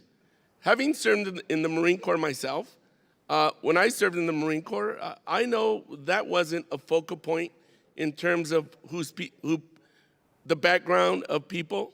The focal point was our mission. But certainly, I will tell you, it would help to be able to provide such training and discussion opportunities to all our personnel to get beyond some of those issues that tend to divide us. So I will say, Mr. Lamborn, I appreciate your stab at coming up with a solution, but I think the solution is in search of a problem that doesn't exist, provided that we're able to ramp up development of a training that could be implemented throughout the entire department and services. Mr. Chair, I yield back. Is there further debate on the amendment? I'm sorry, Mr. Wilson. Thank you, Mr. Chairman. I yield to Congressman Lamborn. Mr. Chairman, in response to what my colleague just said, and those are very thoughtful and helpful comments, and I appreciate that, I think the solution would be to expand DOMI, give them more resources if that's what it takes to address any possible bottleneck. I'm Well, not the gentleman sure. yield, just a second. I'm sorry, hey guys, we're doing something here. So, you can go outside and have the conversation. Mr. Lambert, you are recognized. So I think the solution, if there would be a bottleneck, which hasn't been proven, but if there were to be a bottleneck, is to expand the resources that DOMI has, or to have them subcontract out these services so that they are vetted. I just want to make sure that there's a uniform system going on here and not unvetted actors participating that we don't know, we have no idea whether their materials are sound or not. This is a controversial area. Let's make sure we do it right. Let's do it professionally. Let's go through DOMI, and that's what this amendment does. And if there were to be a bottleneck, I don't think that there is, but if there is, we can address that through more funding or through them subcontracting out. And with that, I would yield back and ask for an aye vote. Any further debate? Mr. Brown. Thank you, Mr. Chairman. I don't know if the gentleman from Colorado has seen Naomi's schedule. If you look at their calendar, you'll see they're booked. DOMI is booked. They do a lot of work, and they do a lot of good work.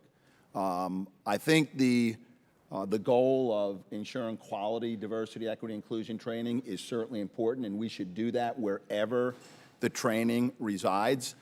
I think you're putting the cart before the horse, because right now you're asking DOMI to take on a responsibility. I don't think that they can do it. Diversity training is happening throughout an enterprise of over 1 million men and women who serve in uniform, and the other hundreds of thousands of men and women who serve in the civilian side of the DOD. DOMI today could not possibly manage that. So what I would recommend, let's work together, and let's take a look at what we can do to make sure that DOMI is doing not only its mission, but accomplishing some of the goals that you're talking about. And I think you're right. I think we will need to spend more money and more resources on diversity, equity, and inclusion training, including that's provided in DOMI. But unfortunately, that's not in the mark, nor in any amendment offered. So why don't we work on that for maybe another session? I'll yield back, Mr. Chairman.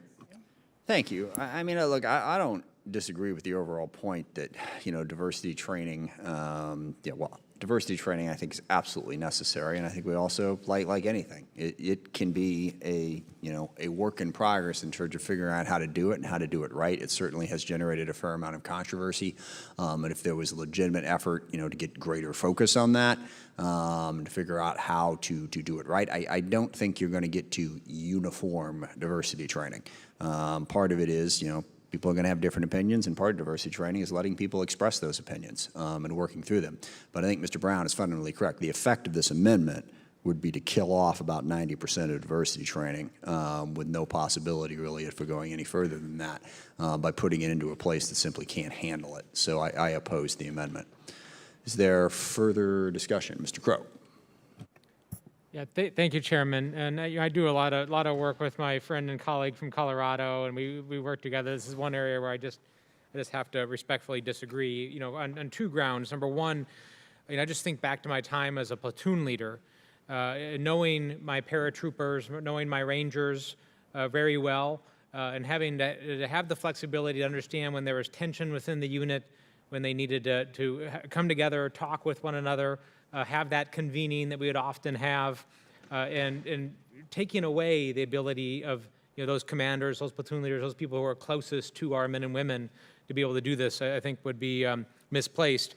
And secondly, to address some of the challenges that my friends on the other side of the aisle have brought up, I actually have an amendment that I hope you will support called the Remedy Act, which would codify and update diversity training requirements to include discrimination based on race, sex, sexual orientation, religion, and other topics that would provide some additional clarity and structure around this issue. So I don't believe the way you're going about it is the right way to do it, and I will oppose the amendment, but I would welcome you to support my amendment to help promote some additional training later this afternoon as well. Thank you.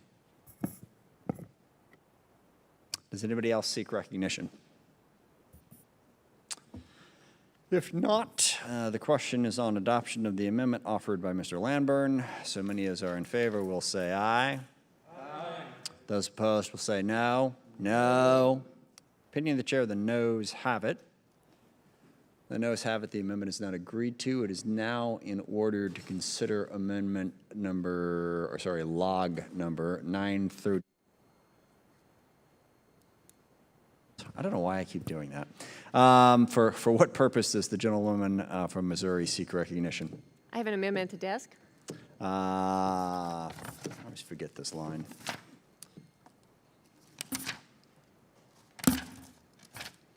Will the clerk please distribute the amendment? Without objection, the reading of the amendment is dispensed with. The chair recognizes the gentlewoman for the purposes of explaining her amendment. Thank you, Mr. Chairman. I'm offering this amendment today that would prohibit funds for the Countering Extremism Working Group until 30 days after the Secretary of Defense submits a report to the Congressional Defense Committees that, 1, provides a clear definition of the term extremism, 2, sets forth due process protections for service members accused of extremism, and 3, certifies that the Secretary will not violate the First Amendment rights of service members. We all agree that lawlessness has no place in our military, and those who intend to commit crimes, regardless of motivation, should be investigated and brought to justice. However, people are free to dislike or disagree with the direction of society and culture. They are also free to petition their government. These are core tenets of our country's foundation. For months, I've been asking the Department of Defense to provide a clear definition of extremism. I'm concerned that service members who have and espouse political or religious viewpoints counter to military leadership may be deemed extremists. It is imperative that the military's terms and definitions do not blur the line between violence and constitutionally protected political and religious beliefs. This committee held a hearing on this issue, and there was agreement on both sides of the aisle that the Department of Defense needed to define the term and quantify the scope of the problem. To date, the Department of Defense has failed to provide a clear definition to my request. How can the department have a military-wide stand-down to discuss extremism if it can't define the term? One of the darkest moments in the history of Congress was when a senator from Wisconsin, Joe McCarthy, began a fear-mongering campaign against government employees because he believed they had extremist views. Senator McCarthy spent almost 5 years accusing people of being communists and loyalty risk in the U.S. government, all in vain, hurting people's reputations and disrupting lives along the way. I'm afraid that if we are not careful, we could venture down that road again and create another dark stain against freedom, of expression and of religion. I urge my colleagues to support this common sense amendment, and I yield back. Mr. Brown. Thank you, Madam Chair. I think the amendment makes sense, and if you like this amendment, you should oppose the amendment and prepare to support my next amendment, 1252R2, because I do exactly what you do. Okay, I say Secretary of Defense, and you'll see in the amendment that I'm offering, where my team, working with a lot of folks in this room, we were going to define it here, and then we said, let the department define it. Secretary, you're instructed to come back with a definition and also to come back with procedures for how you deal with folks who are participating in extremist activities. I will say that your third point about certifies that the Secretary shall not violate the First Amendment rights, and that's also a concern of ours. There's really strong laws already on the books that prohibits the violation of First Amendment rights. There's the Religious Freedom Act of 1993, signed by President Clinton. There was this committee before I got here. You all did fantastic work in the 2013 NDAA. And we passed another provision specifically safeguarding religious liberties in the DOD. So you'll find that that's already there, and the Secretary of Defense, like every other American and every other department official, has got to abide by the law. So the law is pretty much in there, in large part because of the good work that this committee has done. So I would urge that my colleagues, let's reject this amendment. It goes 1 inch towards solving a problem that's about a mile wide. Yeah. Thank you, Mr. Chair. Would the gentleman yield? Sure. Yeah. Why don't you just support my amendment? Because everything that, like I said, you have 3 points. One of them is redundant and unnecessary. That alone would be enough to not support your amendment, because you're asking the Secretary to say that he won't violate existing law, and that's kind of assumed when he took the oath of office. And your first 2 points are more robustly included in the amendment that I'm hoping you'll support 2 amendments from now. That's why. Thank you, Mr. Chairman. I yield back. Mr. Gates. Thank you, Mr. Chairman, and I wish we had the benefit of Mr. Brown's amendment for review when considering Ms. Hartzler's amendment. What I do remember is that under withering questions from Ms. Hartzler, it became very apparent to every person paying attention on this committee that there was no real definition of extremism, yet we were having an extremism stand down anyway. And there are people in the military who are being driven out as a consequence of their viewpoint. And the fact that we have strong laws on the books is fascinating, but it doesn't have its own fiat. Because the problem is those laws aren't self-affecting. If there is a culture that has infected the upper-level brass right now at the Department of Defense, where we've all got to view service members as potential extremists and white supremacists and disruptive to the force as a consequence of something as simply as sharing an America First hashtag or indicating support for former President Trump, then we really have a problem. And I actually, though I don't have the benefit of Mr. Brown's amendment, I see very little tension in the prospect of saying we have a definition of extremism, and then until that is ultimately implemented, we are not going to hunt down people by virtue of labeling any politics that we don't like as extremism. And if you think that's hyperbole, if you think that that's not really happening, there are no people empowered at the DOD right now to target people as a consequence of conservative-leaning viewpoint, you can reference my questions to Secretary of Defense Austin on the very subject of Bishop Garrison, someone who is a senior advisor to the Secretary of Defense on these very questions, on how we interpret extremism, and it was Bishop Garrison himself that said that if someone supported Donald Trump, there could be no nuance. They had to be viewed as a racist. They had to be viewed as a national security threat. That is not what tens of millions of people in our country believe. I would venture to guess that's probably not even what folks on the other side of the aisle would believe in this committee. There probably are people of all kinds of viewpoints that are both, both enjoyable and not as enjoyable, that support both President Trump and people on the other side of the political aisle.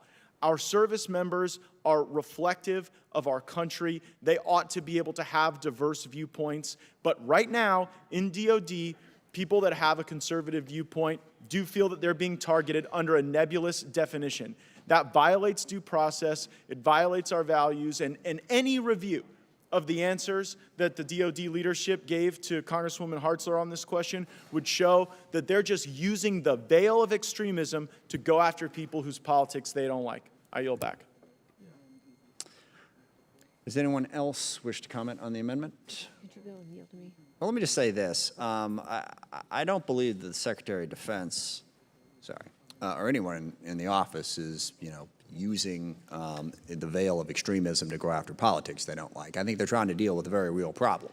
And that problem is, there's a lot of different aspects of extremism. Certainly, as you know, we've had people sympathetic with al-Qaeda and others who have been in the ranks and caused problems that they wish to identify. And specifically after January 6th, there was a specific focus on the number of service people who were part of an effort to overturn the election and go after the government. And there was concern, what's going on here? We need to figure it out.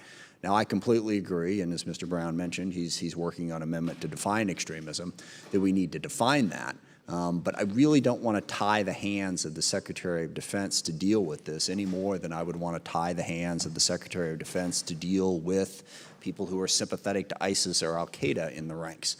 This is clearly a good order and discipline issue, and part of the reason that Mr. Gates references. There are people who don't like the way necessarily it's being handled. The leadership needs to be involved in this, because trust me, whether the leadership is involved in it or not, these discussions are going on in the ranks, back and forth. It is controversial. It is something that the leadership needs to be involved in. And amendments like this that tie their hands in terms of their ability to deal with it, I am concerned about. I do feel, and Mr. Brown is working on that, that a definition of extremism is needed. And I think that is a way that we can be helpful, and that is included in that.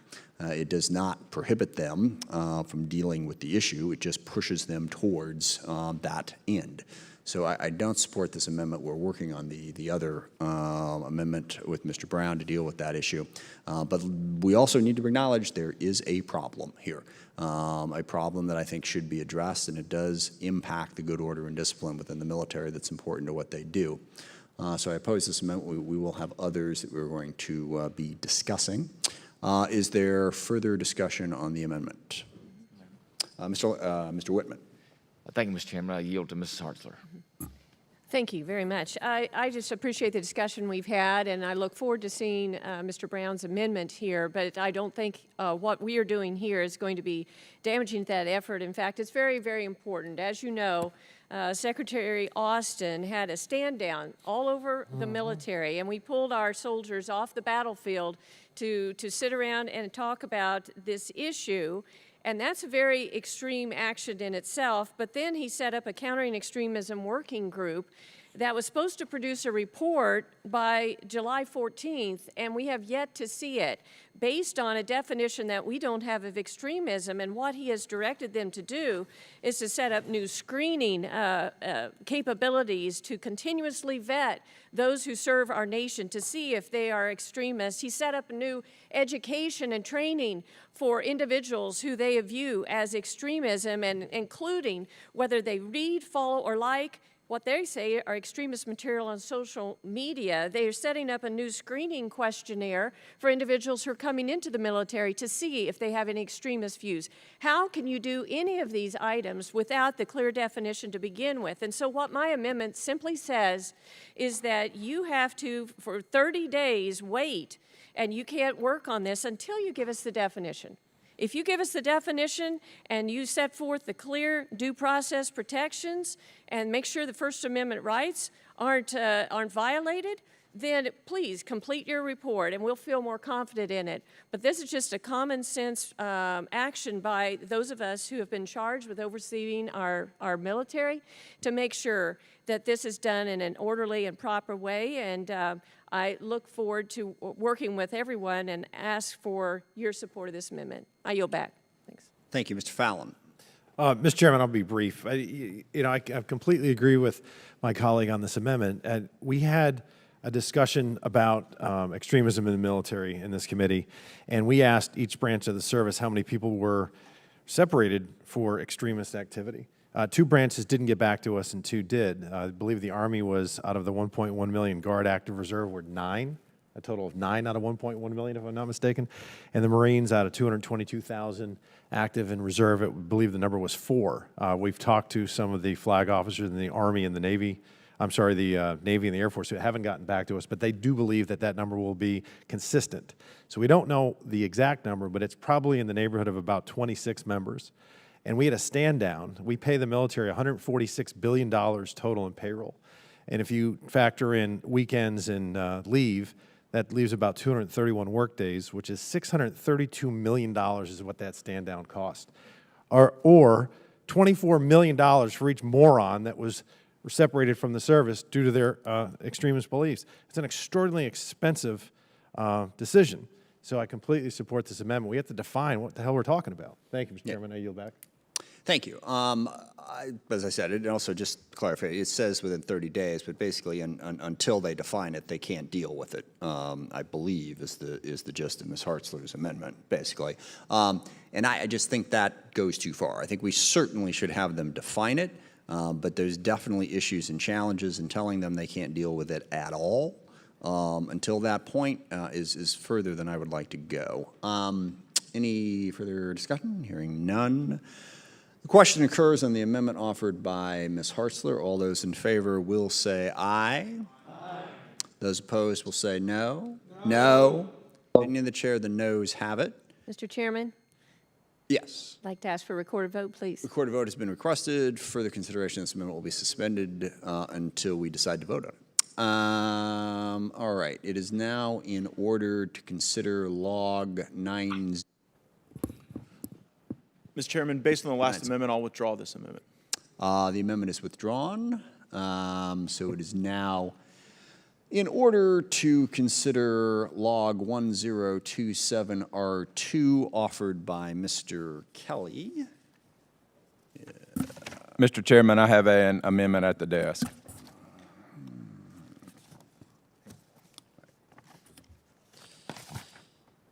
Will the clerk please distribute the amendment? Without objection, the reading of the amendment is dispensed with. The chair recognizes the gentleman for the purposes of explaining his amendment. Mr. Chairman, I'd just like to start. I think there is honorable intentions in this amendment or this part of the chairman's mark. However, I think it may actually be a solution looking for a problem.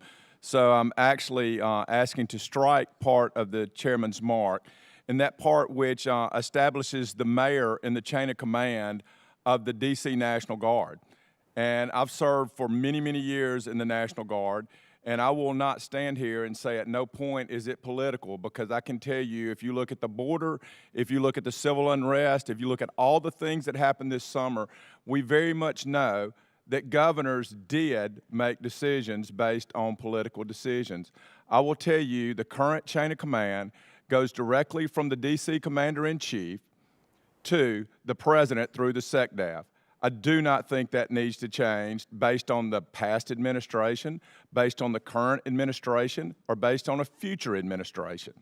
I think all that will do is take away a capability and an opportunity for the D.C. Guard to respond quickly and without too many bosses, too many people who are in charge of one problem. It will cause them to be unable to respond as quickly as they need to, as we witnessed on January the 6th. People got engaged in a problem that were not in the chain of command, and during that time, what we had is we had D.C. National Guardsmen ready to come to respond to this Capitol when it was attacked, and they were not allowed to because of a murky people getting inside of a chain of command that should not have been inside a chain of command. It is imperative that this president, the last president, and all future presidents have the ability to call up the D.C. National Guard. What this would require now, if for whatever reason the president had a local emergency here in the Capitol, it would require them, if they refused or the mayor of D.C. disagreed with that president, regardless of their party, it would require then that the president reach out to Maryland or Virginia or Mississippi or Michigan or California to get those guardsmen there. I think what we need to do, if we need to study this, I'm fine with that. But right now, we need to strike this language, and we need to keep the chain of command in D.C. straight to POTUS and straight to SecDef until we explore it and make sure that we know what we're doing rather than taking that away. And with that, Mr. Chairman, I yield back. Thank you. Further debate? Ms. Escobar.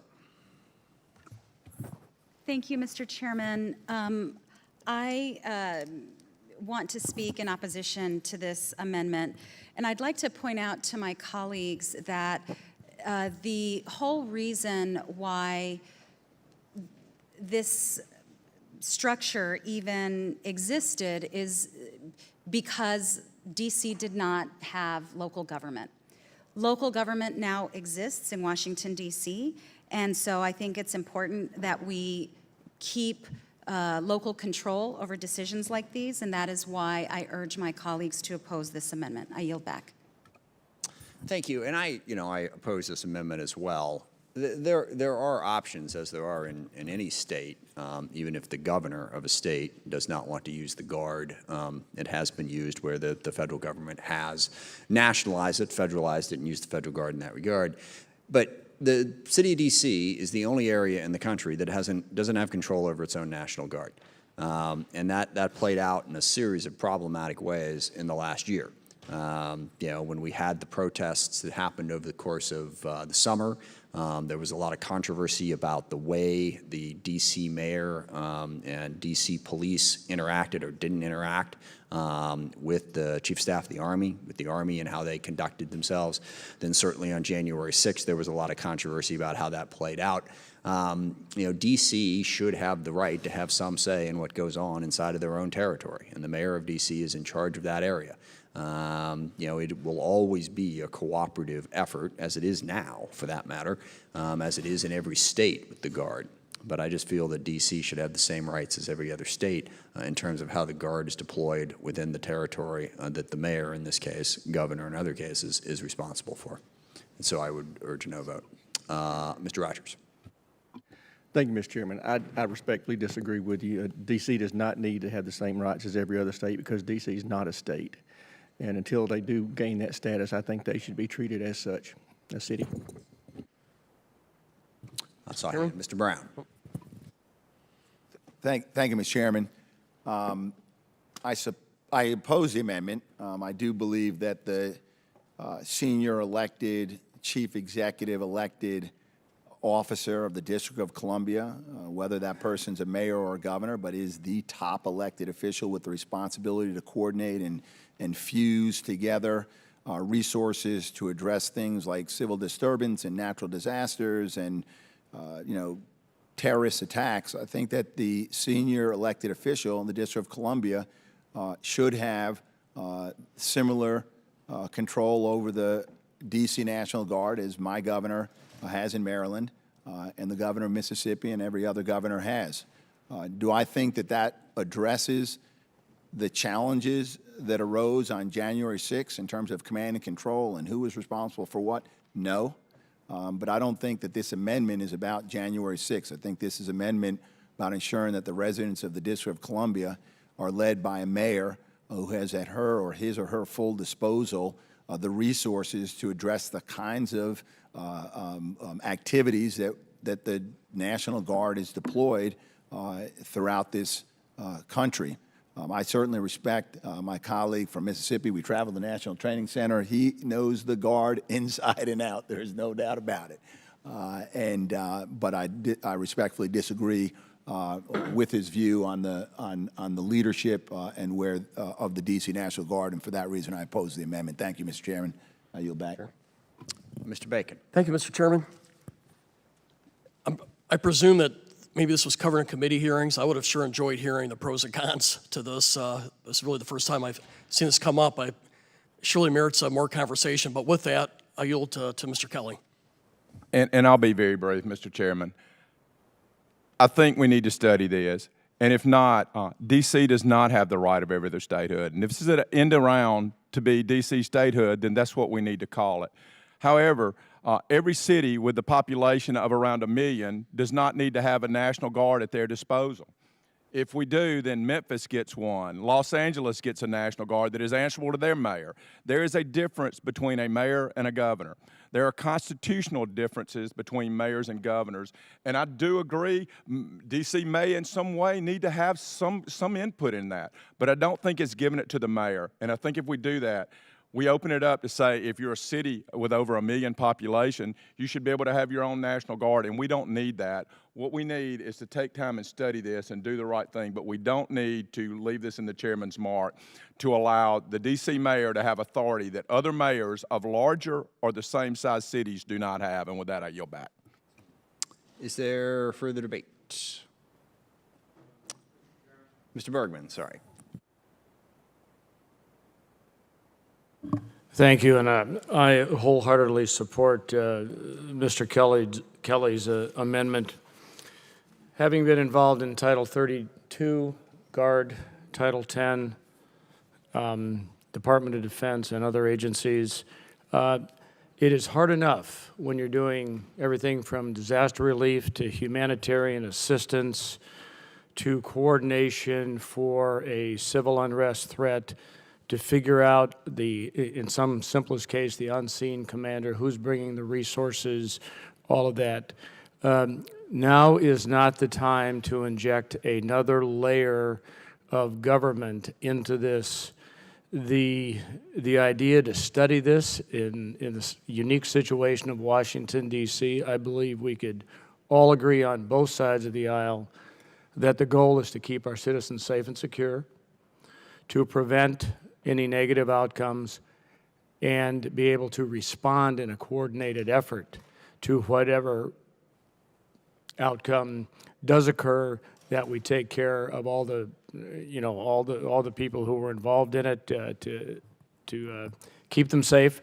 But this is not the time to add another layer to an already complex problem when it comes to coordinating Title 10 and Title 32. Thank you. Is there any further debate? Hearing none, all those in favor will say aye. Aye. Opposed will say no. No. No. Sorry, I was slow that time. Pending the chair, the noes have it. Mr. Chairman, I request a recorded vote. Recorded vote has been requested. Further consideration of this amendment will be suspended. It is now in order to do amendment number 1338R1 as offered by Ms. Escobar. For what purpose does the gentlewoman seek recognition? Mr. Chairman, I have an amendment at the desk. Will the clerk please distribute the amendment? And without objection, the reading of the amendment is dispensed with.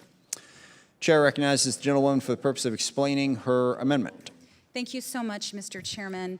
We all recognize and honor the hard work of our National Guard and the incredible sacrifices that they make when they have to leave their work and their lives and they're called to duty to serve honorably. This amendment, a quick summary of what my amendment would do: no deployment of a state's National Guard forces in another state, federal district, or U.S. territory, regardless of whether those forces are operating under this title, Title 10, or in state active duty, may be financed in whole or in part by a non-governmental grant, donation, or other private source of funding, unless for emergency or disaster relief efforts. My fundamental view is that what we have seen recently is our National Guard being funded by an outside source. I don't believe that our National Guard should be up for auction or up for sale. I think that limits transparency. We have no idea who is funding private donations for what some could or might possibly consider political purposes. We don't know if any of those sources are foreign government sources that are being funneled through private entities. We don't even know if those sources are adversaries to our interests. And so my amendment would essentially eliminate the putting up our National Guard for sale. unless for some reason, and I think this, I'm hard pressed to even want to do this, but unless for some reason there are no resources and the National Guard are needed for disaster relief or emergency relief, and even then the federal government should foot the bill. But that's it in a nutshell, Mr. Chairman. I yield back. Mr. Scott. Thank you, Mr. Chairman. I'm opposed to the amendment. I think that's an absolutely ridiculous accusation that National Guards are up for sale. You know, the governor of one state would have to coordinate with the governor of another state, so you've got two or multiple sets of elected officials that would have to be in agreement for the Guard to be deployed into a separate state. There's just no reason for this amendment, and I'm opposed to it. With that, I yield back, Mr. Chairman. Thank you. I do want to point out that sadly, this is not a hypothetical. This actually did happen. All that coordination that Mr. Scott just mentioned would have to happen, happened. And a private person basically worked with the governor to rent out the National Guard to go perform a mission outside of that state. So you can have reasons for opposing this, but the fact that it's not going to happen is not going to be one of those reasons, because it did happen. And I share Ms. Escobar's concern that is not the way the National Guard should be used, and we should in fact prohibit it. Mr. Jackson. Thank you, Mr. Chairman. I'd like to say that I think this is an area that clearly falls under the authority of the individual state's governor. It's the governor that has the authority to fund and deploy the National Guard, and it should not be the role of Congress to restrict that authority. Regardless of the source of the funding, I would say that it is the elected governor that is ultimately accountable for such a decision, and the funding doesn't overcome that. For that reason, I encourage my colleagues to vote no on this amendment. Thank you. Thank you. Mr. Brown. Thank you, Mr. Chairman. Back in 1884, Congress passed the Anti-Deficiency Act, which basically said that if there are not appropriated funds for a government obligation, you can't make the obligation. That applies to the federal government, right? It means that even if we worked at the Department of Commerce and by goodness, the printer broke and there's no money, so let me bring my printer from home under the Anti-Deficiency Act, you can't even do that. This is very much consistent with that. If you're going to obligate the National Guard, I'd like to see this for both in-state, interstate, and intrastate, and I know the reasons why we're not doing intrastate. But if you're going to obligate the National Guard to perform missions, you ought to have the funds. And if not, for the same rationale that 130 years ago or more, we passed the Anti-Deficiency Act, you shouldn't be able to use the dollars. So I support it. Do I think that the National Guard is up for sale? Absolutely not. Because again, I refer to my colleague, General Kelly. He's an honorable man. He's not up for sale. But do I think that decisions that are made by political officials, and these kinds of decisions are, this is why we have so many protections in the law, right? So that we don't have a mixing of interests, private dollars funding public officials or public expenditures. So governors could be influenced by that. That doesn't mean that the Guard's up for sale, but it means that public officials can be influenced by dollars, and that's why we have so many laws that try to keep those private dollars away from public decisions. This is a big public decision that one would make to deploy the National Guard to put them in harm's way. There ought to be public appropriations for that. So for those reasons, I support my colleague from Texas' amendment. Thank you, Mr. Chairman. I yield back. Mr. Gallagher.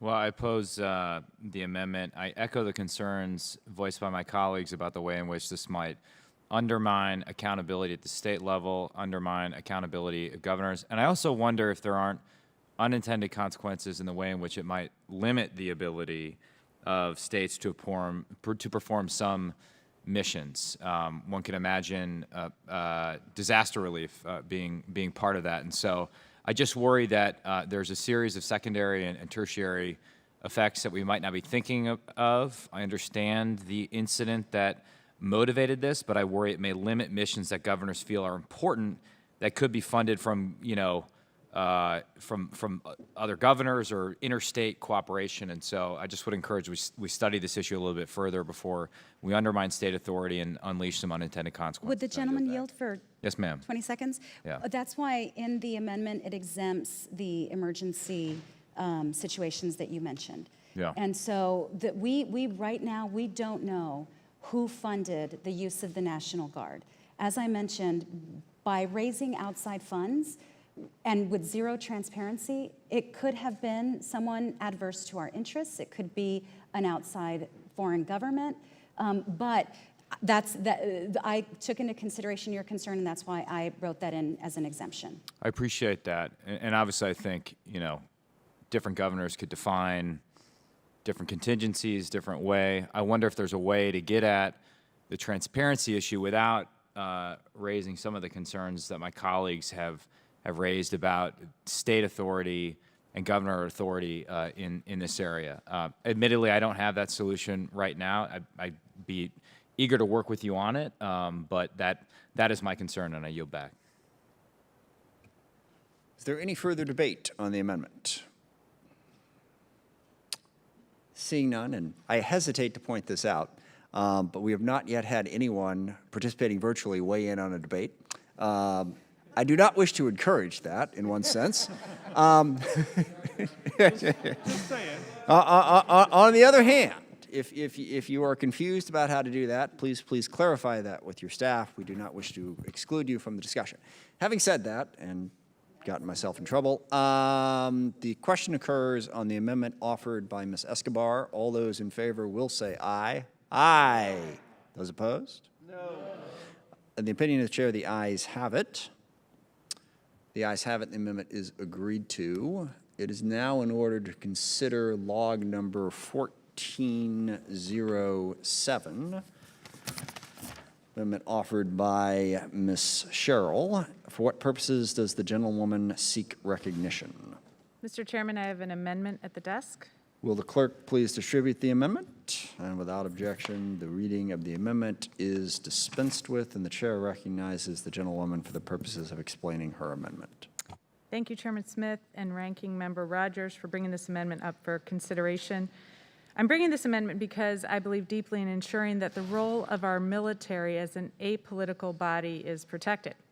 In recent years, we've seen too many examples of our men and women in uniform being used to further partisan political goals. I believe that Congress has the responsibility to guard the rights of the American people, and since the 19th century, American citizens have been able to have confidence that the armed forces are there to protect them, not police them. We've all seen over the past 18 months National Guard units step up to help, whether it be with natural disasters or COVID-19, under Title 32 orders. Unfortunately, last year we saw a novel interpretation of Title 32 under which Guard units from out of state were brought to Washington, D.C. to perform law enforcement functions. We know that the law specifically prohibits our military from acting in a law enforcement capacity when under federal command, except in very clear circumstances. The Posse Comitatus Act exists for a reason, to protect Americans and our service members from having the military act as a police force. Likewise, the Insurrection Act exists for a reason, to guarantee that the President has the ability to ensure that Americans' constitutional rights are protected even when facing stiff opposition or outright insurrection. The use of Title 32 that we saw last year was an end run around both of these protections. When I brought this amendment last year, I heard objections. Many of you had concerns that had this amendment been enforced during the Civil Rights era, it would have prevented presidents like Eisenhower from using the National Guard to support school integration. This is not true. President Eisenhower, Kennedy, and Johnson followed the law. When Americans' constitutional rights were threatened, they invoked the Insurrection Act and deployed Guard units. My amendment would not change that. Congress and this committee has a responsibility to protect the role of the military in American society, and we have a responsibility to make sure that no president, regardless of party or political climate, has the ability to circumvent the law that is meant to protect everyone.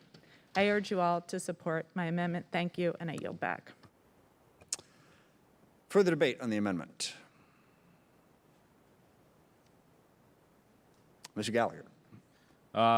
I respect my colleague immensely, but I oppose the amendment. I worry that any attempt to alter the current statute and executive orders affecting the way that the DC Guard is administered and employed could impact the support to federal and law enforcement agencies, such as the Marshal Service, U.S. Park Police, U.S. Secret Service in the District of Columbia. For example, I fear this may have prevented the use of National Guard in cases like James Meredith at University of Mississippi, Brown versus Board of Education. It could potentially delay the deployment of the National Guard in a time-sensitive situation, consider a national disaster, civil unrest, as well. And the National Guard Bureau feels there is no need for governors' consent if they're already in control of the National Guardsmen. So with that, I oppose the amendment. I yield back. Ms. Escobar. Thank you, Mr. Chairman, and I'd like to thank my colleague, the gentlelady from New Jersey, for her amendment. Our National Guard troops perform vital missions across the nation under Title 32 orders, and over the course of the COVID-19 pandemic have proved themselves to be irreplaceable to helping defeat this virus.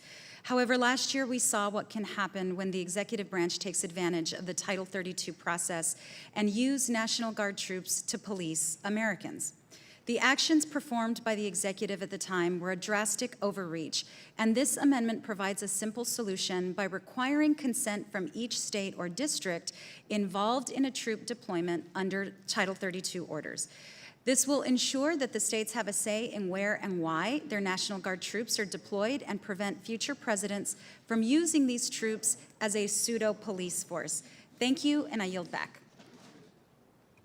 Ms. Slatkin. I'd like to yield my time to Ms. Sherrill.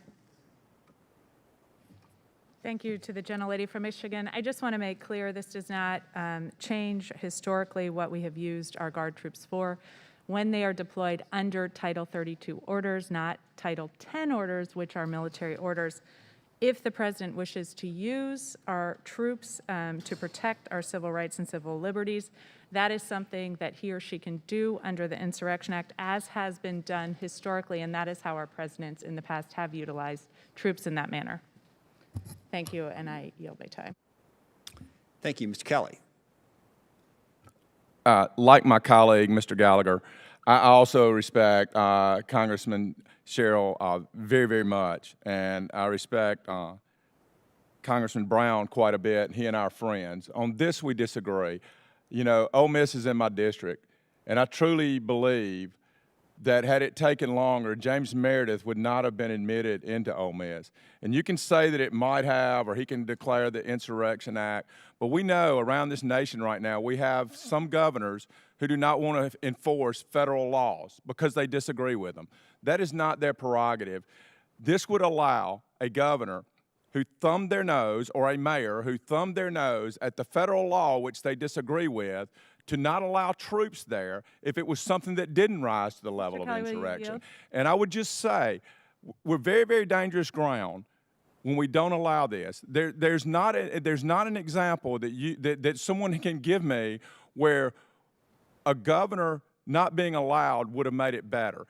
If it is a federal law and it is enforcing federal law or enforcing something that is in favor of the federal government, our president, regardless of which party, should be able to send the National Guard, federalize them to respond to that. Otherwise, I will tell you, it is not right if you are in a state that is racist to say, I don't want to comply with the civil rights laws, to not allow. My governor can just say, I don't believe that that is right, and I don't allow them in. I think we need to leave it like it is. It's worked well in the past. If we need to declare the Insurrection Act, the president, the chief executive can do that, but we shouldn't require them to do that because some things will not rise to that level, and we don't want to take away the ability to do the right thing in America ever. And with that, Mr. Chairman, I yield back. Mr. Courtney. Thank you, Mr. Chairman. Mr. Chairman, I yield to Representative Sherrill. Thank you to the gentleman from Connecticut. Mr. Kelly, actually, that is how Mr. Meredith was protected. As the president used the Insurrection Act, that is traditionally how presidents have protected civil rights and civil liberties.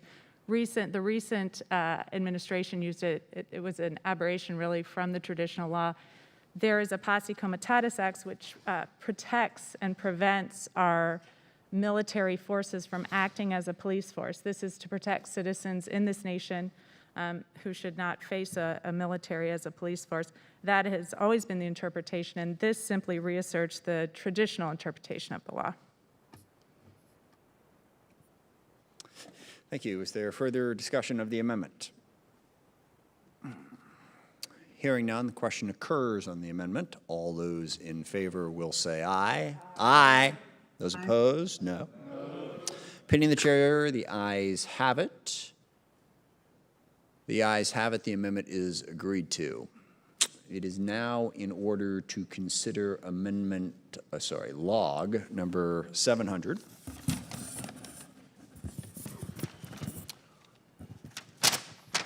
Offered by Ms. Spear. For what purposes does the gentlewoman seek recognition? I have an amendment at the desk, Mr. Chairman. Will the clerk please distribute the amendment?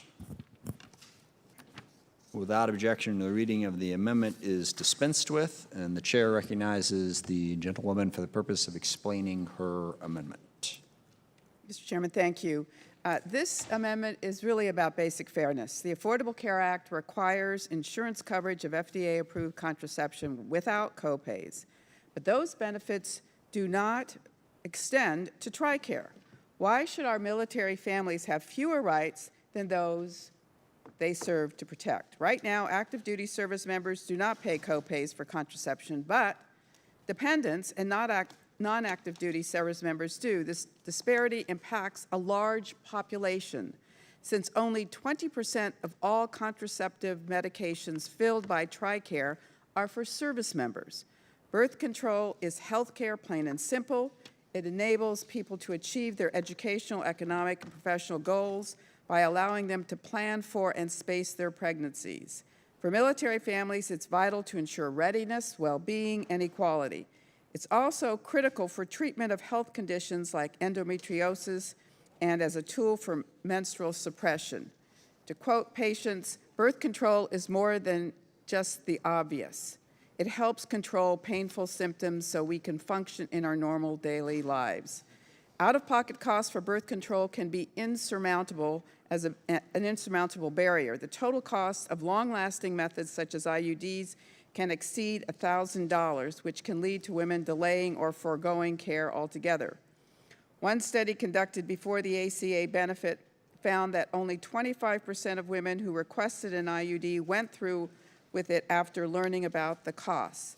Another study found that women spent between 30 and 44% of their out-of-pocket health care costs on contraception alone. For our military families, that's about $600 a year for birth control pills. Service members and their families deserve to be able to take their reproductive well-being and their goals for their families and careers into their own hands. Saddling our military families with fewer rights than the civilian population is simply wrong-headed and unjust.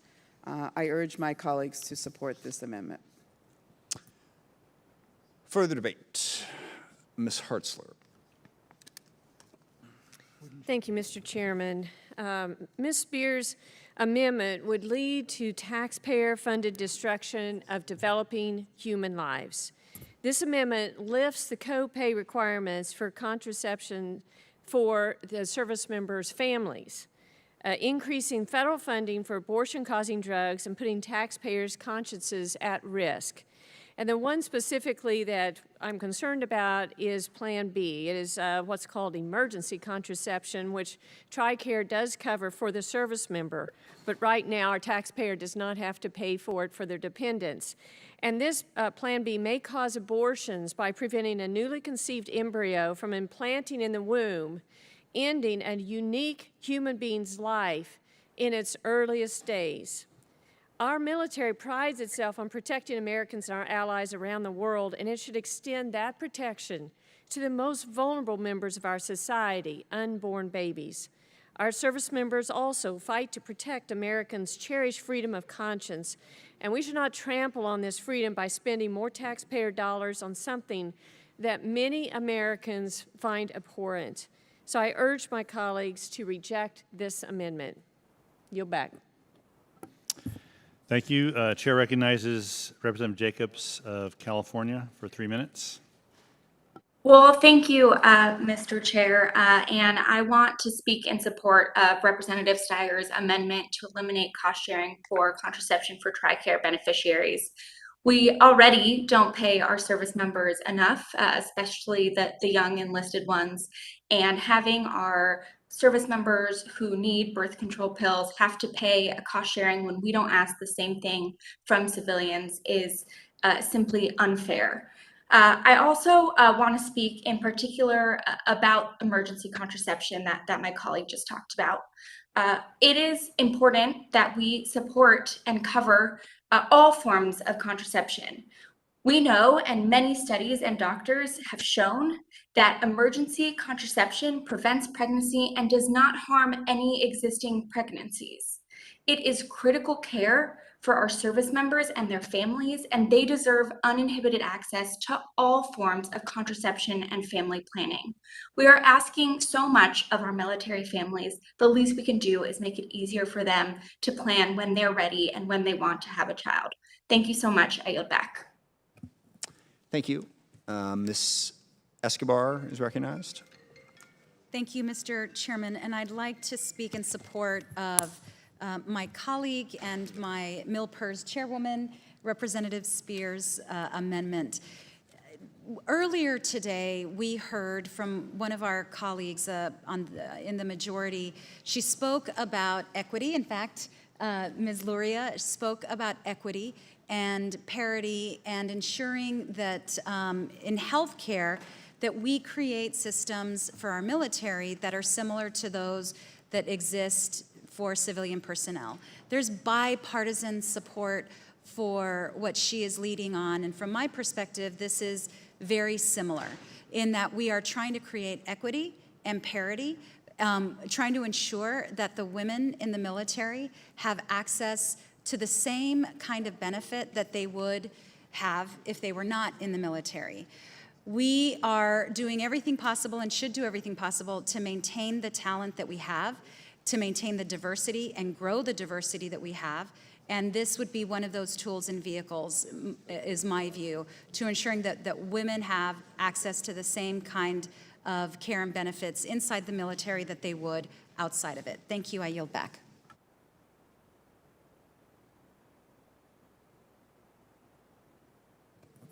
Ms. Houlihan. Thank you, Mr. Chair, and thank you so much in support of our chairwoman, Ms. Spear, for introducing this very important piece of legislation, and I rise in support of it, and I want to emphasize Ms. Escobar's thoughts on equity and inclusion and making sure that we retain the people that we are able to support and enlist in our militaries. And the ways to retain them largely are in support of their families as well as the active duty member, and also in support of those who are non-active duty as well. And that's what this bill is trying to address, is that inequity that exists right there, where we're competing with the outside economy for people, highly skilled and highly talented people, and we should expect and demand that they have similar, if not better, benefits than those on the outside economy do. I also want to make sure that we talk about this in the sense that this is, I rebut any effort or objection to restricting the Spear Amendment or refuting that it should only cover regular methods of contraception, because I believe that that's clearly an attempt to carve out certain forms of birth control, including emergency contraception and also including IUDs from coverage. Such an effort is part of a broader and more extreme effort to conflate abortion and contraception and to block access to any type of reproductive health care. All contraceptive methods prevent pregnancy. They do not interfere with an existing pregnancy, and any claims to the contrary are not based in science. Our service members and their families deserve access to every method of contraception, and that includes emergency contraception. Emergency contraception is as important of an option to someone who has had unprotected sex, their primary method of birth control has failed, or they have been sexually assaulted. I stand in violent support of this particular amendment, and I yield back my time. Further debate. Mr. Norcross. Thank you, Chairman. I'd like to yield my time to Ms. Fire. I thank the gentleman. I have great respect for my colleague, Ms. Hartzler, but I really must correct the record. Every FDA-approved contraceptive method, including emergency contraception, acts before implantation and is not effective after a fertilized egg has implanted successfully in the uterus. Not that we want to get specific here, but the American College of Obstetricians and Gynecologists make the point that all types of emergency contraception are effective only before a pregnancy is established and therefore are not abortifacients. And I yield back the rest of my time. Mr. Kelly. Mr. Chairman, I yield to Ms. Hartler. Thank you. I just wanted to clarify, maybe you misunderstood, but the concern with Plan B is that a baby, it's like, when does life begin? And many people believe, including myself, that's upon conception. And so even before implantation, there's a little life that's getting ready to be implanted. And what Plan B does is prevents that implantation. So in our view, it is taking a life. If that Plan B had not been taken, that life would have been able to been implanted and been grown to full development, and it would become a little girl, a little boy that would contribute to the world. So just wanted to clarify, I understand that, but we believe that before implantation, there's still life, and Plan B takes it. Thank you. And Mr. Chairman, I yield back. Thank you. Mr. Khanna. Thank you, Mr. Chair. I want to recognize Jackie Spear's leadership on gender equity issues. And I was honestly surprised that this amendment isn't going en banc in the year 2021, that we're actually debating the issue of birth control for women. Last I checked, the Supreme Court resolved this issue in 1965 in Griswold versus Connecticut, where the court said that people may have different personal beliefs, but the right to contraception is actually a right rooted in our Constitution. And here we are in 2021 with members saying that military families, some of the individuals shouldn't have access to birth control. Is that really a valuable use of this committee's time? I mean, think about what people are going to think 10 years from now, that there were people on this committee who weren't in favor of women getting birth control as something that was decided in 1965. I just admire Jackie Spear for having the guts to fight for sort of basic gender equality she'll be vindicated years from now. And I admire her persistence, and I feel bad that things like this aren't just common sense and aren't being passed en banc. I yield back my time. Thank you. Mr. Green. Thank you, Mr. Chairman. I would just like to correct the gentleman who just spoke. The debate isn't about access, it's about paying for it. So I just want to make sure that's clarified. And then I just want to echo what, Congresswoman Chair Hartzler said.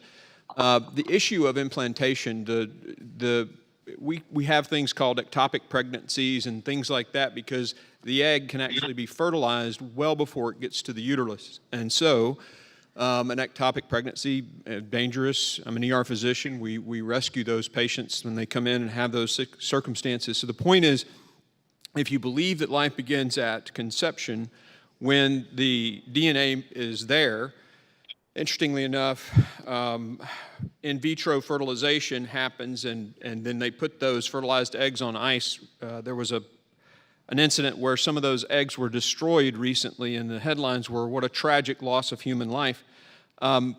So lots of people think that way. Lots of people think that once the DNA is complete, that the human being is there, and so things that prevent implantation actually destroy that life. After implantation isn't the issue in this particular bill as I understand it. So the point is made that the conception is when that life begins for many of us, myself included, and that's why I'm voting no. Is there further discussion on the amendment? No, we already got him. Any further debate? Hearing none. All those in favor of the amendment offered by Ms. Spear will say aye. Aye. Those opposed will say no. No. Opinion of the chair, the ayes have it. Mr. Chairman. Yes. Ask for a roll call vote, please. Roll call has been requested. The further discussion of this amendment will be suspended. Before we're moving on to the next amendment here, it is my plan to do some roll call votes probably, 5:30-ish. And as we get through those roll call votes, we will then have a break for dinner. I'm thinking an hour. I think that probably works. So I don't know, dinner, and it depends on how long those votes take, but somewhere between 6 and 6:30. So we'll try to take a series of votes around 5:30. And then take a dinner break once we're done with those votes. Just as a point of information, you might not know this, but do you know how many roll call votes there are currently in the queue? 17. I'm hearing all kinds of comments from the peanut gallery, but for the ones who actually know.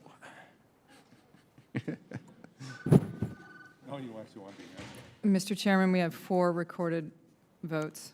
There are four recorded votes in the queue. All right. In the queue. Including the one we just did, I assume. Yes, sir. No. Yes, sir. Okay. 4. Terrific. All right. It is now in order to consider log number 910, amendment offered by Mr. Gates. For what purpose does the gentleman seek recognition? I have an amendment at the desk. Will the clerk please distribute the amendment? Without objection, the reading of the amendment is dispensed with, and the gentleman is recognized to explain his amendment.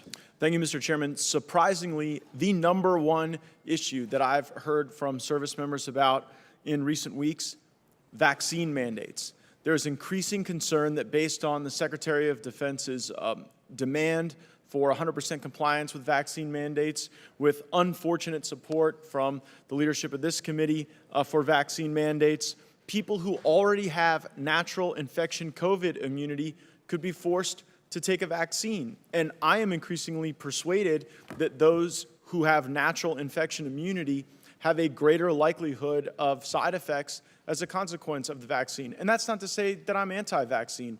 I'll tell you, my parents took the vaccine. It was the right decision for them. I know plenty of people who've taken the vaccine, but to suggest that our military members, who are largely very healthy individuals. This is, they are comparative to the general population in better shape, have fewer comorbidities, and any frailties that they have could potentially impact side effects of the vaccine. There's been no study on the impact of readiness from vaccine mandates, and so this amendment would simply say that if someone could demonstrate that they have already had coronavirus and that they've developed natural infection immunity, that they would not be subject to these mandates. Mr. Chairman, I was quite surprised to learn that on a question of whether or not DOD service members are going to get stuck in the arm with a needle, we got a cross-referral, lack of proper order notice with potential referrals to the Homeland Security Committee and the Transportation and Infrastructure Committee, which just seems wild to me. I don't know much what they do over at TNI, but I thought it was like roads and bridges and stuff. But the notion that they would somehow be involved in a decision that is so central to our military personnel Would the gentleman yield for just one quick second? Yeah, I will withdraw the amendment if I just want to, you're forgetting about the Coast Guard. Very well. So if the Coast Guard were removed, would it not draw subsequent referrals? Perhaps probably not to TNI, but probably to the others. I appreciate the indulgence of the chairman. Mr. Chairman, why is it that the Homeland Security Committee gets to tell the Armed Services Committee whether or not DOD employees have to be subject to vaccine mandates? See, I don't know the answer to that question. I got myself in trouble by answering the first one. But if we remove the Coast Guard, okay, well. It wouldn't help you with Homeland. Very well. Perhaps with an amendment on the floor, those subsequent referral issues will not be a problem, and so I'll withdraw until that time. Sure. Thank you. The amendment is withdrawn. It is now in order to consider Amendment 1473R1 by Mr. Green. Mr. Chairman, I have an amendment at the desk. Thank you. Will the clerk please distribute the amendment? Without objection, the reading of the amendment is dispensed with. The chair recognizes the gentleman for the purpose of explaining his amendment. Thank you, Mr. Chairman. As a physician, I looked at the data on the coronavirus and I chose to take the vaccine. I also understand that the law allows the Department of Defense to mandate vaccines once they've been FDA approved.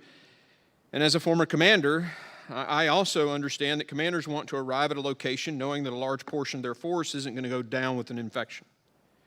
However, in the past, the vaccines mandated had decades of longitudinal data to understand how the vaccine affected tissue over time. Keep in mind that this vaccine has been available less than a year and approved by the FDA less than a few months. Some Americans obviously have reservations about taking such a recently developed vaccine, and based on this lack of longitudinal data, I believe that punishing military service members who refuse to take the vaccine is unfair and could undermine the strength of our all-volunteer force. That's why this amendment prohibits the Department of Defense from discharging service members without an honorable discharge solely because they chose not to get the vaccine. Any discharge other than honorable denotes a failure to serve the United States to the best of one's ability, and it significantly impacts an individual for the rest of their lives, future employment, things of that nature. Our men and women in uniform put their lives on the line to serve, and we should not destroy their lives with a dishonorable discharge just for making a personal medical decision. With that, Mr. Chairman, I yield. Thank you. One big thing that's missing in this whole debate is that you're not just getting vaccinated for yourself. You know, if it was an individual choice and if it only impacted that particular individual, I mean, even if it only impacted that particular individual's readiness, you know, because you can make an argument within the military, okay, it's your individual choice, but it's going to impact readiness, so you have to make that decision. It impacts everybody else, and that is the problem. The more people who contract the disease, even if they're young and healthy and, knock on wood, you know, relatively likely to get through it okay, they spread it to other people. And we are seeing that happen throughout this country to devastating effect right now.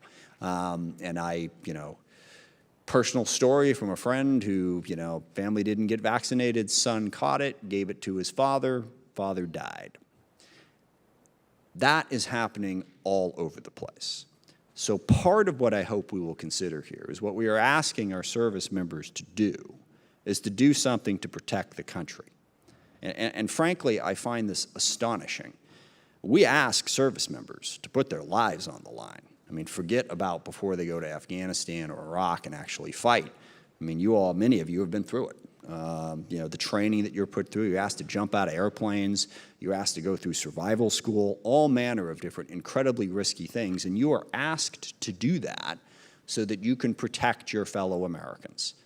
So what we're asking service members to do now is to take a shot to protect their fellow Americans, okay? Is there absolutely zero risk from that shot? No, okay? But I'll say this, there is a hell of a lot less risk from that shot than there is jumping out of an airplane, okay? Than there is going through survival school, than there is all manner of different other things that we ask them to do without batting an eye. So all we're asking them to do is to help protect the country by getting vaccinated so that there is less of the disease to spread. That is a huge part of what we're doing. And it is just baffling to me that service members and everyone supporting them doesn't sign up for that, okay? You put your life on the line to take the pledge, you do all this other stuff to protect the country, and you won't take a shot to protect the country? It's something that as long as I live, I will never understand, okay?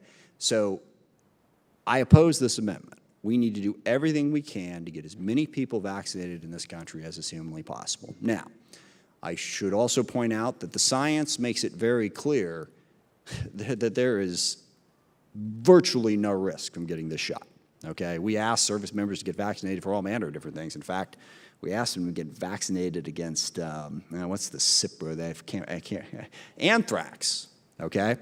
You know, now that's a shot to get vaccinated against anthrax, for those of you in here who have gone through it. So I oppose this amendment. We need to get people vaccinated to stop people dying in this country. And we need to do everything we can to encourage it. Mr. Rogers. Thank you, Mr. Chairman. I appreciate your view. I disagree. I have been very open that I believe that the military should be able to require these vaccines. I think every person of sound judgment in this country should take a vaccine. However, I think Mr. Green's amendment is meritorious. If somebody in good faith in the military says, I can't do it, they shouldn't be stained for the rest of their lives with a dishonorable discharge. That's just completely unreasonable. If they say, I can't do it, I'm ready to go back into the private sector, give them an honorable discharge and send them on their way. I yield back. Mr. Carvajal. I pass. I'm sorry. Actually, if the gentleman can yield for a question. I'm not sure the amendment sheet that I have here, and I oppose it either way, but just Yes, sir. I want clarification here that it says it prohibits adverse action against a service member, not just discharge, but any adverse action against the service member. Yes, basically, if a person gets a discharge, for example, even if they get an honorable discharge, they could get a letter of reprimand or something like that. That's not my question. I'm not asking, my question is, the amendment seems to say that they're prohibited from any adverse action against the service member, even busting in rank, anything. So. Agree. Yep. Okay. Yeah, so that it's is what I'm not- saying. I mean, it'd be a little bit different if you were saying they couldn't be dishonorably discharged, but I just want to assure Mr. Rogers understands. So in effect, you know, if there is no punishment, I mean, if there's a speed limit and no one's around to enforce it, there is no speed limit. Okay? Yeah, they can So- kick them out of the military and give them an honorable discharge. Well, no. But what I'm saying is if your amendment passes, they can't do anything to them for refusing the shot. That's correct. They would just have an option to get out of the military. So I just want to point out, for those of you who, you know, wherever you want to be on this is fine, but if you support this amendment, you're basically saying that you don't have to require a vaccination because there's no adverse penalty for requiring it. For this specific virus, because of the lack of longitudinal data. Got it. Okay. And as I said, Mr. Chairman, if I could, I understand why a commander needs to be able to have the ability to mandate a vaccine. And I took that anthrax shot you mentioned, which, by the way, Rumsfeld lost in a court battle. Yeah. Right. But I took it. I took rabies. I took Japanese encephalitis. I took all of those because my commander had the legal right to make me do that. But there were decades. I mean, most of our vaccines are, I mean, some of them are 43 years in the making, and we have all this longitudinal data. I understand the broader argument. I'm just trying to make that narrow point to make sure I appreciate people that. debating it do understand it. I'm sorry, Mr. Rogers. But I want to make sure I understand that if they choose not to take the mandated vaccine, they are required to exit the military. It can be required to. That is the consequence of not taking. The bill doesn't require them to force them out, but if they force them out, they can't give them a dishonorable discharge. Well, now we're getting into the area the chairman's talking about. I don't see how you can stay in the military if you're not willing to be vaccinated, which means you're deployable. They could 'Cause if choose. you're not deployable. It doesn't we don't need- prevent them, Mr. Ranking Member, from kicking the person out. Say what? It doesn't prevent the Army from kicking them out. Okay, All so right, that's I not hate- considered adverse action. I'm sorry, I hate to drag the staff into this, but as I read the language, the amendment says it prohibits any adverse action against the service member. Okay, maybe I just don't understand what adverse action means, but it Any seems to be discharge. much broader than discharge. Mr. Gischetti, could you help us out there? Sir, I think in this case, asking a service member to discharge or retire, essentially against their will in this case, could be considered adverse. Okay, you guys are killing me here. I understand that. I understand that. I understand that if you are discharged from the military, certainly dishonorably, that is an adverse action. Got it. And that's what we're trying to get at. What I'm trying to get at is the language says it prohibits any adverse action. So what does that mean? Sir, in effect, it means that nothing can be done to the service member for This is what refusing I'm that saying. shot. All right, I got a whole It bunch of says- hands here, and I apologize. Just for a point of Mr. Kelly, I haven't clarification. recognized you. Just one second. Just one second. I just want to get everything calmed down here. Got a lot of hands. We're going to get through everybody. We're going to start with Mr. Kelly. Mr. Kelly is recognized. I just refer to line 13, I think it's on page 2, where it says adverse personnel action defined, which does define it, and it says, in this section, the term adverse personnel action includes any discharge other than honorable discharge. So I don't know if that clarifies it for me. That says Clarifies it a little bit. However, again, I went to law school and I apologize for that. But it says me both. includes. It doesn't say just. Mr. Chairman, could I ask you a quick question? If Please, we took section, section 7A, subparagraph 3 out with a verbal amendment, would that, my goal is to make sure soldiers aren't dishonorably discharged and ruined for life just because they make a medical decision. Yeah. And if, in fact, the amendment in front of us is just to say they should not be dishonorably discharged for making this decision, I'd have to think about that one in a little bit more detail. It's vastly less troubling. But if, with everyone's permission, if we could, we got quite a bit more to get through here, Sidebar so we got at some dinner. time. If we could take a look at that, get clarity on that, and then we could have the debate on, if that's the gentleman's intent, then that's the amendment that Yes, should sir. be before us. Thank you. And we should debate that. So we will suspend that one for the moment and move on to Mr. Gates. Let me just say, Mr. Gates, I remember years when you offered no amendments at committee. In prior years, yes. And I'm just being whimsical for the moment. So, Mr. Gates has before us log number 1486. For what purpose does the gentleman seek recognition? Thank you, Mr. Chairman, for recognizing me for this amendment. And perhaps in the past, I got more of my amendments en banc. Perhaps. Than this Will year. the clerk please, I'm sorry, you have an amendment at the desk you want to say? I do. Okay.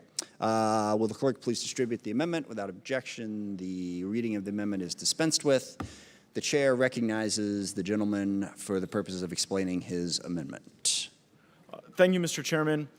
I was moved recently when I observed an online video of a statement given by a member of Armed Services, a Marine, Stuart Scheller.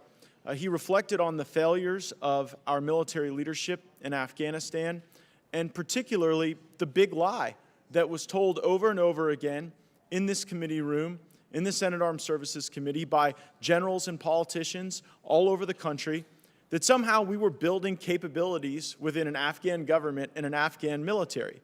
The reality is, it was all a mirage. The Afghan government was a mirage, and like many mirages, when you get close, it just dissolves into the sand that has been stained by far too much American blood.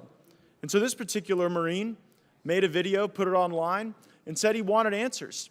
Answers from military leaders who suggested that they could trust the Afghan government to effectuate a withdrawal, that we should trust that by abandoning Bagram and moving to Karzai, that we would still be able to protect the interests of Americans and our allies. And there hasn't been the accountability that's been called for those telling the big lie, for those who kept us in Afghanistan far too long, for those who still might believe that another 5 months or 5 weeks or 5 years would create a different result than that which was inevitable in the takeover of the Taliban. But what wasn't inevitable were the deaths of our Marines, the abandonment of our fellow Americans, and the total catastrophe around the disorganization of this particular withdrawal. This particular Marine, Mr. Scheller, gave 17 years to our country fighting, and as a consequence of his statement, he is no longer a member of our armed services and was pressured to depart as a consequence of that statement. And so I think it should be the sense of Congress, embedded in this National Defense Authorization Act, that the treatment of Mr. Lohmeyer was not proper. That's my amendment. Thank you. I'm sorry, Mr. Scheller. I yield back. Oh. I got the two. I yield back. No, fair enough, fair enough. You know, there's a lot of detail here to get into, but my position and the reason I oppose this amendment is, you know, we could relitigate a whole lot of different individual decisions within the military. There are ways to appeal these, ways to go forward. I don't understand this case. I haven't looked into it. I haven't talked to the military. We haven't had the chance to research whether or not the military's discipline here was appropriate or not, and there are appeals processes in place. I do not think it is right to have this committee be part of that appeals process. I just don't. I don't think we have the knowledge base. I don't think we have the understanding to make a judgment on this one way or the other. So I oppose the amendment for that reason. Is there further debate? Anybody else want to speak? You look like you want to talk. Mr. Green. Thank you, Mr. Chairman. My opinion on this is I agreed with everything the gentleman said, but I just disagreed with the way he did it. As a former commander myself, there are certain ways that members of the military can go about disagreeing with their bosses, and doing it the way this was done was inappropriate. I also agree with you that it's not Congress's duty to adjudicate personnel actions of individual members of the DOD, and so I'll be voting against this. Is there further debate? Hearing none, all those in favor will say aye. All those opposed will say no. No. Opinion of the chair, the noes have it. The amendment is not agreed to. It is now in order to consider log 1485, also an amendment by Mr. Gates. For what purpose does the gentleman seek recognition? Will the clerk please distribute the amendment? And without objection, the reading of the amendment is dispensed with, and the chair recognizes the gentleman for the purposes of explaining his amendment. Thank you, Mr. Chairman. I don't believe that expressing Congress's disapproval with an action is a reversal of that action or even placing ourselves somehow in the chain of command. We are simply saying we disagree with the outcome, which is the elected leaders of our people, I think we ought to be able to opine on, not for the sake of some prior employment action, but for the sake of the vision and the policies and the culture of the military that we're a part of overseeing going forward. Lieutenant Colonel Lohmeyer gave an interview about a book he had written where he critiqued the military's embrace of critical race theory. And apparently people who support critical race theory in the military are allowed to express that opinion without a negative personnel action. But if you oppose critical race theory, if you critique it, if you have an indictment of the military's embrace of it, somehow you're a danger to the force unity and the force structure. So I disagree with that personally, and so I've offered this amendment to log Congress's displeasure with the treatment of Lieutenant Colonel Lohmeyer, and I yield back. Thank you. I oppose this amendment, and again, I want to emphasize as well, one of the biggest reasons, if I knew all of the facts that were contained in this, then, maybe you could say Congress should disapprove of it. But I'll tell you, I've worked on enough issues as a member of Congress, and I'm sure all of you had, where people come to me and say, here's what happened. And they walk through it, and I think, gosh, that's terrible. And then I look into it and go, well, okay, that's not actually what happened. There were a few other things going on here that we were unaware of. That's the main reason. I certainly think it is questionable for this committee to engage in judging personnel decisions of the military for other reasons. But the biggest one up front is we don't know what the heck we're doing. If you're involved in an employment law case, you do all the research, you go in, you look what was said, what was done, what actually happened versus what people think, and you make an informed adjudication at that point. I just don't think we're in a position to make that informed adjudication, and so I oppose this amendment for the same reason.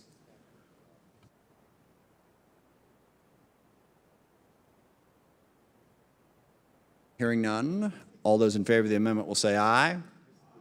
All those opposed will say no. No. Opinion of the chair, the noes have it. The noes have it. The amendment is not agreed to, and it is now in order to consider log number 675, offered by Mr. Waltz. For what purpose does the gentleman seek recognition? Mr. Chairman, I have an amendment at the desk. Will the clerk please distribute the amendment? Without objection, the reading of the amendment is dispensed with. The chair recognizes Mr. Waltz for the purpose of explaining his amendment. Mr. Chairman, we have a terrible situation in our country right now as it pertains to our Gold Star spouses and our Gold Star families. They rightly, given their sacrifice for all of our freedoms, receive a benefit, a survivor's benefit, from both the Defense Department and the Department of Veterans Affairs. However, should these spouses decide to move on with their lives, should they decide to remarry, they lose that benefit. That's unfair and that's wrong. And every Green Beret that I lost, every soldier that I know, knew what they were doing, volunteered for what they were doing, in many cases loved what they were doing, and when the worst happened, they would want their loved ones, and particularly their spouses, to move on and to be able to move on with their lives and not be faced with a choice of financial hardship or financial penalty should they decide to do so. We're now 20 years into the war on terror. It has not ended, despite this administration and this president's proclamations. It is going to continue, and this is an ongoing retention issue. As special operators in particular, those on the pointy end of the spear, look to their left and right and see their families not being taken care of and how they should be.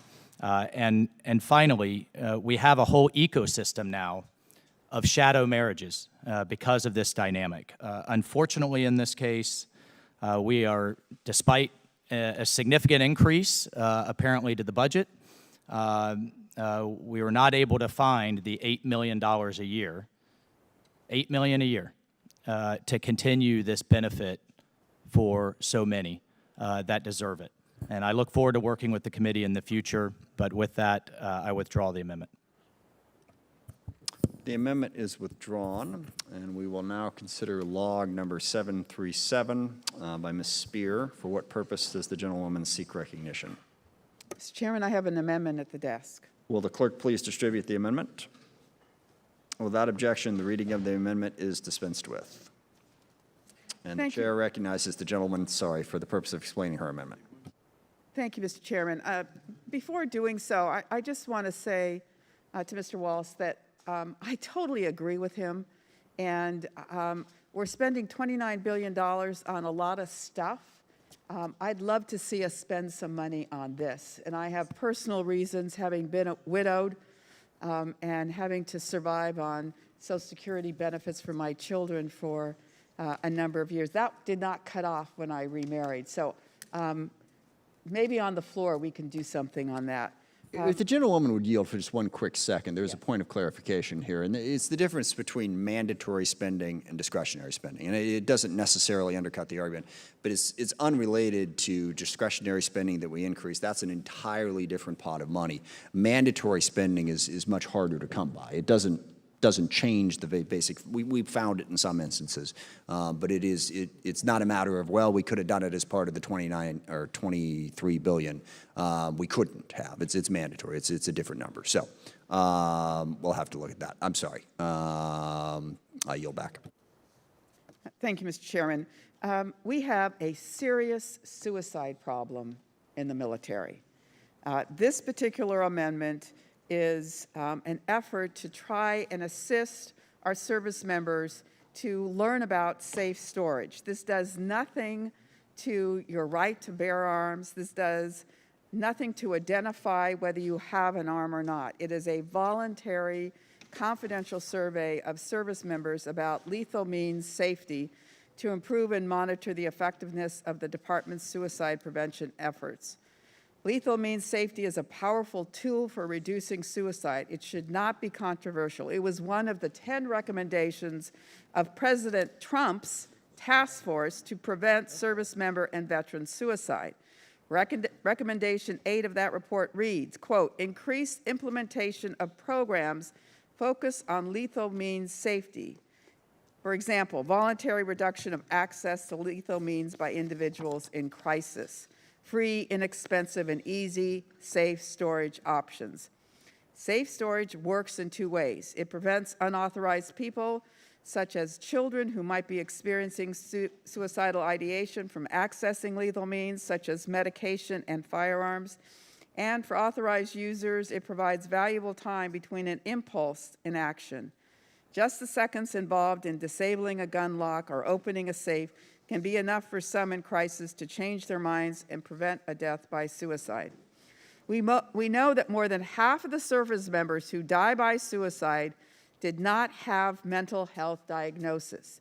They were experiencing acute crisis. And we know that 60%, 3 in 5 of the service members and almost as many military family members, 55%, who die by suicide use a firearm to take their own life. So we cannot address this problem without talking about firearms. This amendment does not take away guns or otherwise restrict gun ownership. It also requires that any voluntarily provided information regarding gun ownership be kept confidential. It would help the DoD get data it needs to implement effective voluntary methods of promoting safe storages. Service members' suicides, unfortunately, are on the rise. The suicide rate for service members increased by 27% between 2014 and 2019. Thank you. Back.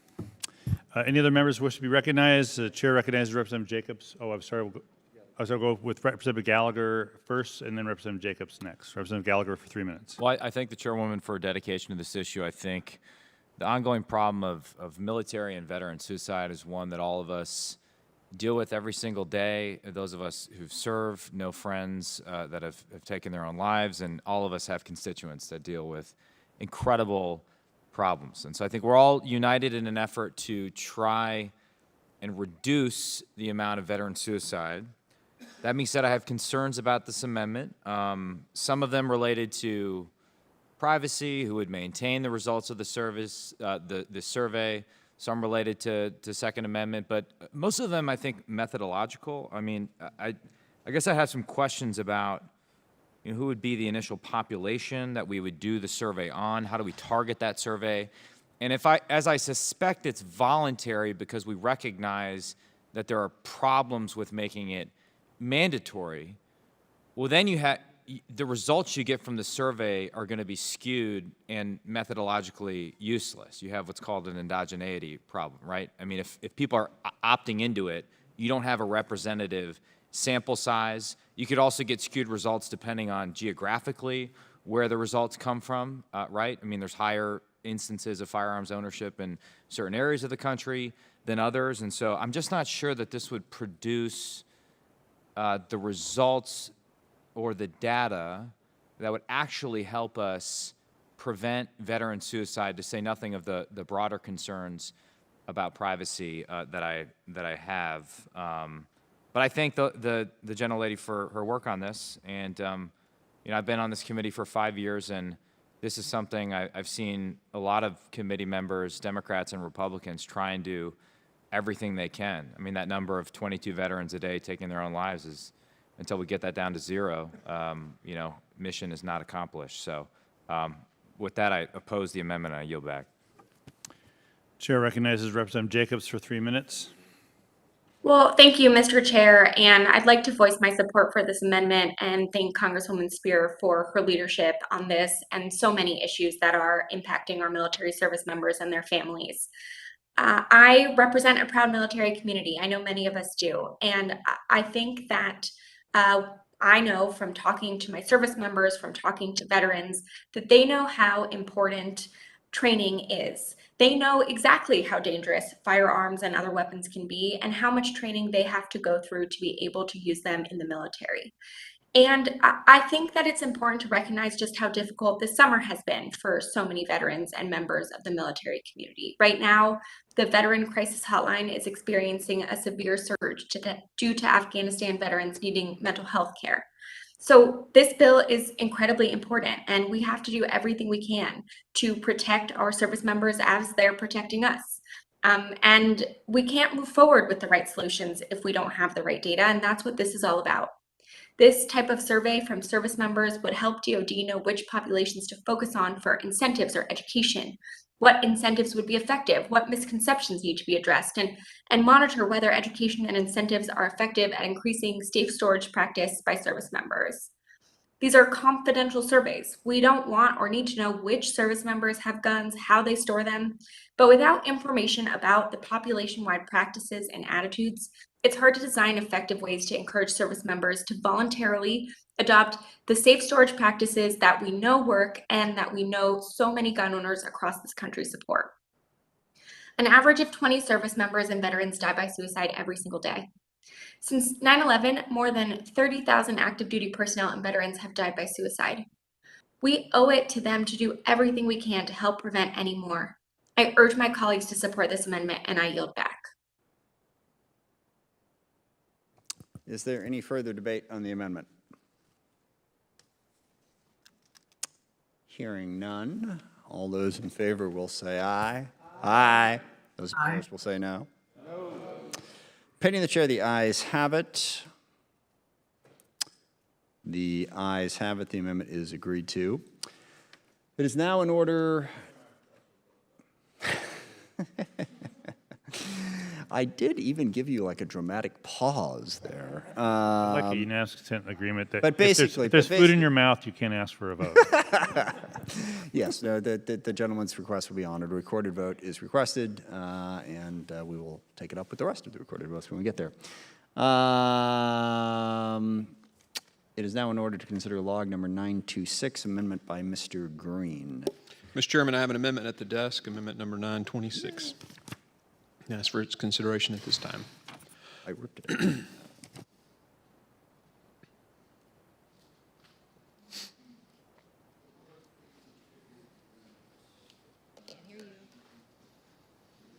It is dispensed with, and the chair recognizes the gentleman for the purpose of explaining his amendment.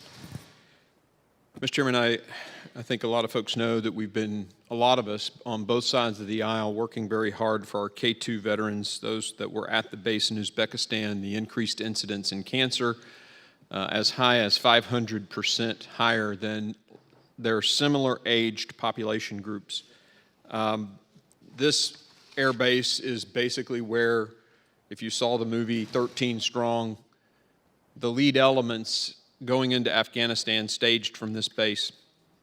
We know now that there were all sorts of toxins that are probably the cause of this increased incidence of cancer. This amendment would essentially force the consideration of any health condition to be caused by those toxins and would provide the benefit through the VA for those soldiers who served there and wound up with the condition. Unfortunately, the Veterans Committee did not give a waiver granting this to be heard in this committee. So because of that, Mr. Chairman, I withdraw this amendment. Thank you. It is now in order to consider log number 1318R2, offered by Ms. Escobar. For what purpose does the gentlewoman seek recognition? Mr. Chairman, I have an amendment at the desk. Will the clerk please distribute the amendment? Yeah. Without objection, the reading of the amendment is dispensed with. The chair recognizes the gentlewoman for the purpose of explaining her amendment. Thank you, Mr. Chairman. The fiscal year 2018 NDAA required the General Services Administration to establish and manage a pilot program using e-commerce marketplace platforms to enable federal agencies to purchase commercial off-the-shelf products. Essentially, we were paying a portal provider to serve the federal government and run the portal for us. Congress directed GSA to include multiple commercial e-commerce portal providers in pilot tests to validate their suitability as procurement vehicles and not to focus only on a single marketplace model or a single provider. Now, over 3 years since Section 846 was enacted, although GSA identified 3 credible e-commerce purchasing channels, it is testing only one model, the Amazon e-marketplace platform. GSA's award to 3 vendors, the most prominent being Amazon Business, ignores explicit congressional direction to test several e-commerce platforms. By designating a single winner, the Amazon e-marketplace model, GSA locked out competing solutions of small, medium, and large businesses. Choosing one platform is not a test. I want to share with my colleagues that small business owners in my district actually brought this issue to my attention.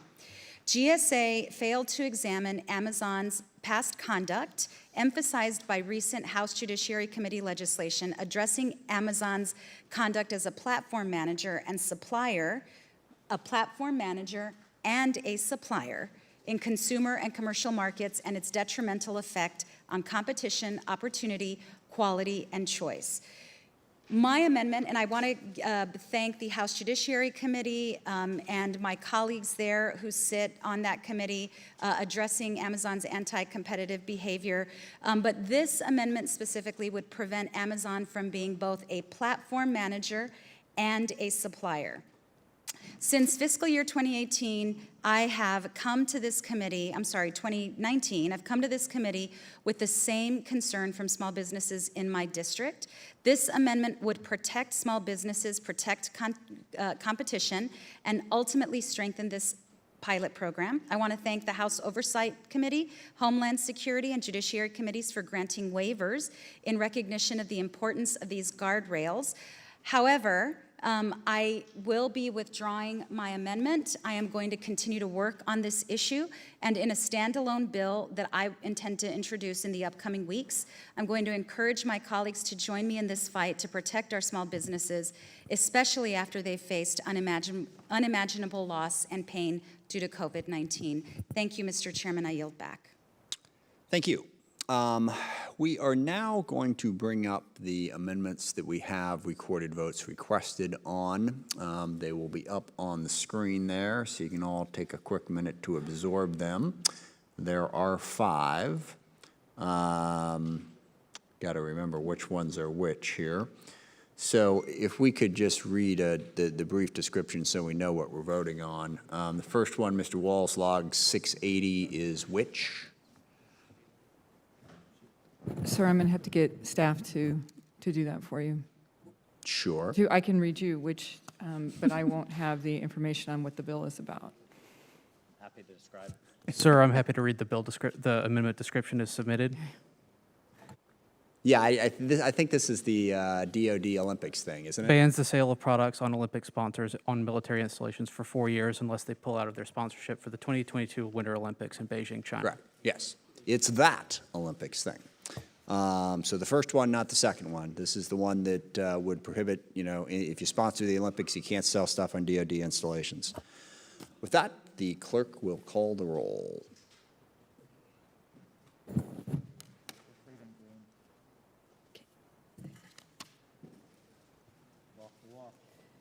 Chairman Smith. No. Chairman Smith votes no. Mr. Rogers. Mr. Rogers. Mr. Langevin. Mr. Langevin votes no. Mr. Langevin votes no. Mr. Wilson. Mr. Wilson votes yes. Mr. Larson. Mr. Larson votes no. Mr. Turner. No. Mr. Turner votes no. Mr. Cooper. No. Mr. Cooper votes no. Mr. Lamborn. Mr. Lamborn. Mr. Courtney. No. Mr. Courtney votes no. Mr. Whitman.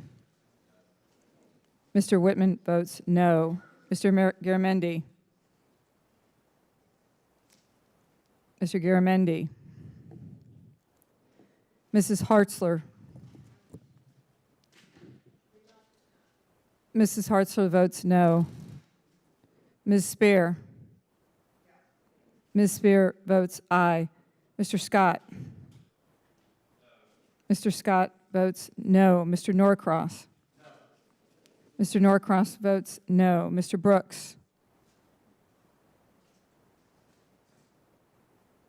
Mr. Brooks. Mr. Gallego. Mr. Gallego. Mr. Graves.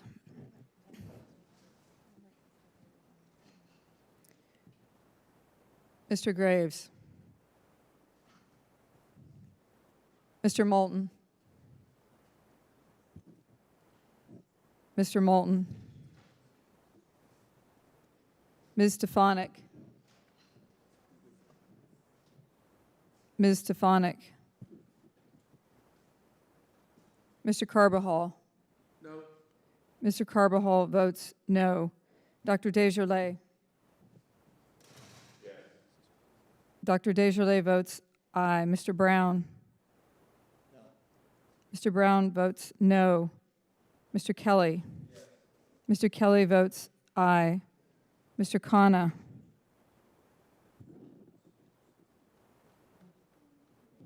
Mr. Khanna? Mr. Gallagher? Mr. Gallagher votes aye. Mr. Keating? No. Mr. Keating votes no. Mr. Gates? Mr. Gates votes aye. Mr. Vella? No. Mr. Vella votes no. Mr. Bacon? Mr. Bacon votes aye. Mr. Kim? No. Mr. Kim votes no. Mr. Banks? Mr. Banks votes aye. Ms. Houlihan? No. Ms. Houlihan votes no. Ms. Cheney? Ms. Cheney votes aye. Mr. Crow? No. Mr. Crow votes no. Mr. Bergman? Mr. Bergman votes aye. Ms. Slotkin? No. Ms. Slotkin votes no. Mr. Waltz? Aye. Mr. Waltz votes aye. Ms. Sherrill? No. Ms. Sherrill votes no. Mr. Johnson?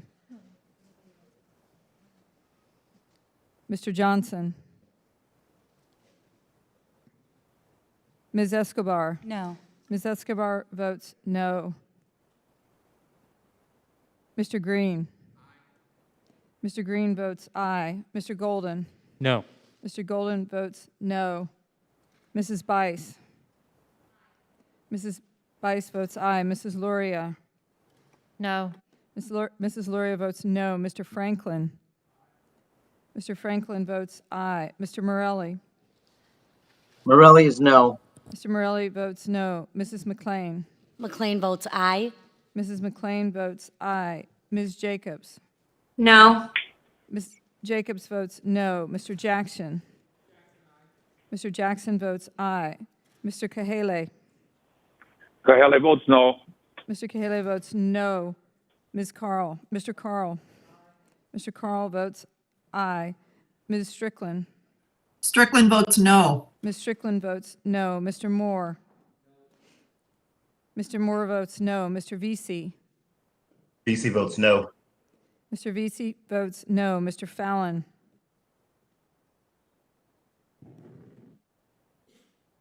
Mr. Fallon?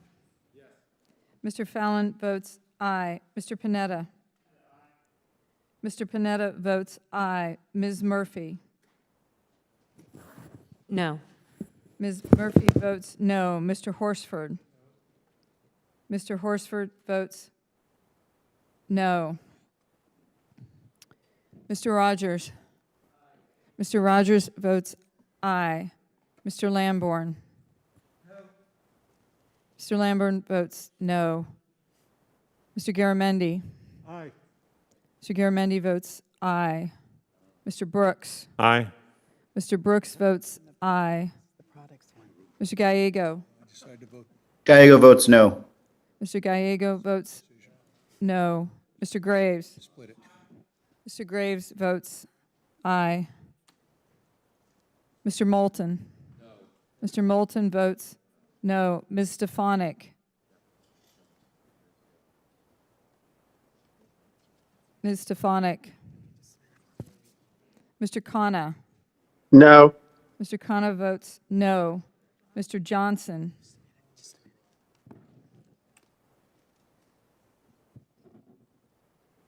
Mr. Johnson? Johnson votes yes. Okay, Mr. Johnson votes aye. Sorry. Have all members voted? Mr. Chairman, Ms. Spear? I would like to change my vote. Ms. Spear is recognized to change her vote. Spear, no. Ms. Spear votes no. Mr. Panetta?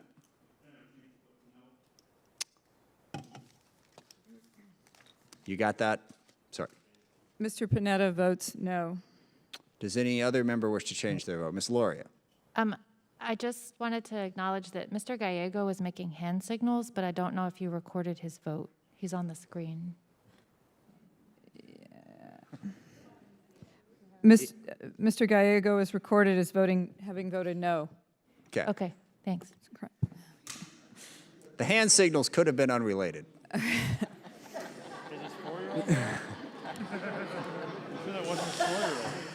Sorry. The clerk will report the tally.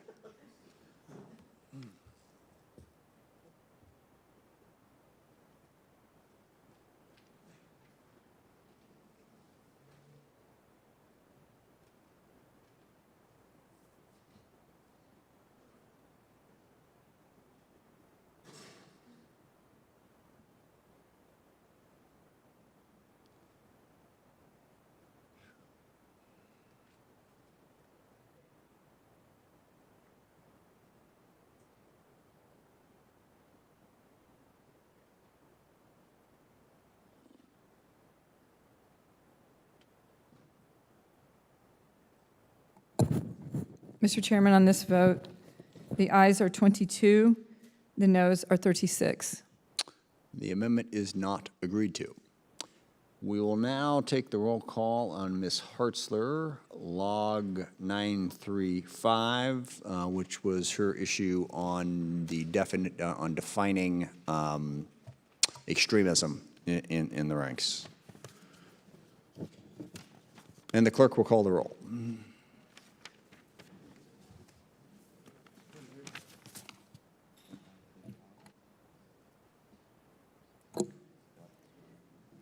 Chairman Smith.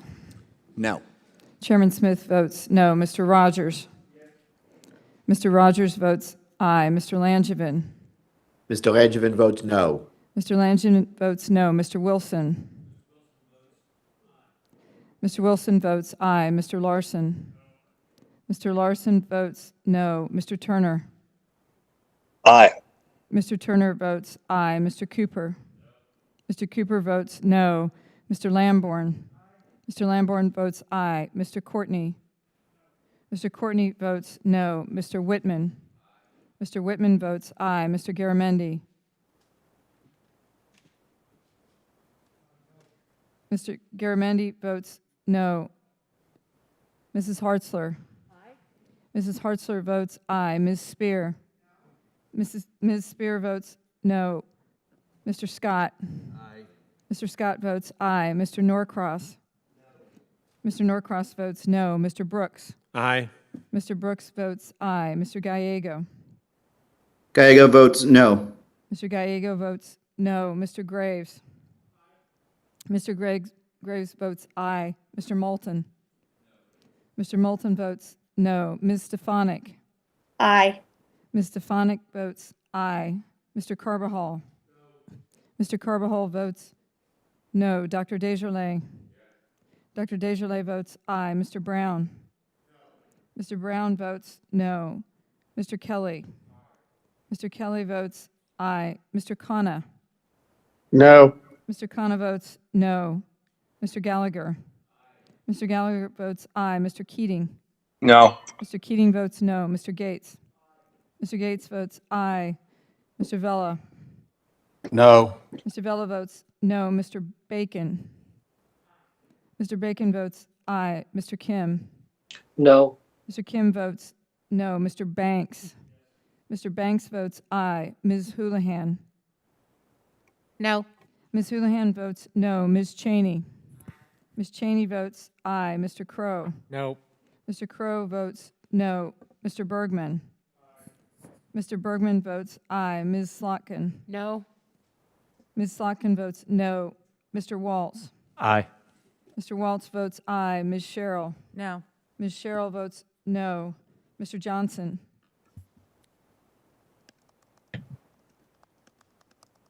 Mr. Johnson. Johnson votes aye. Mr. Johnson votes aye. Ms. Escobar. No. Ms. Escobar votes no. Mr. Green. Mr. Green votes aye. Mr. Golden. No. Mr. Golden votes no. Mrs. Bice. Mrs. Bice votes aye. Mrs. Luria. No. Mrs. Luria votes no. Mr. Franklin? Aye. Mr. Franklin votes aye. Mr. Morelli? Morelli is no. Mr. Morelli votes no. Mrs. McLean? Did he call me? McLean votes aye. Mrs. McLean votes aye. Ms. Jacobs? No. Ms. Jacobs votes no. Mr. Jackson? Mr. Jackson votes aye. Mr. Kahele? Kahele votes no. Mr. Kahele votes no. Mr. Carl? Mr. Carl votes aye. Ms. Strickland? Strickland votes no. Ms. Strickland votes no. Mr. Moore? Mr. Moore votes aye. Mr. Vesey? Vesey votes no. Mr. Vesey votes no. Mr. Fallon? Mr. Fallon votes aye. Mr. Panetta? Mr. Panetta votes no. Ms. Murphy? No. Ms. Murphy votes no. Mr. Horsford? Mr. Horsford votes no.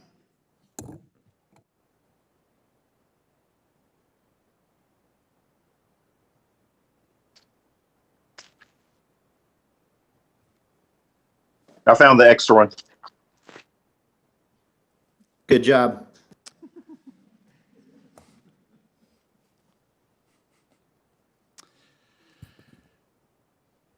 Have all members voted? Does any member wish to change his or her vote? The clerk will report the tally.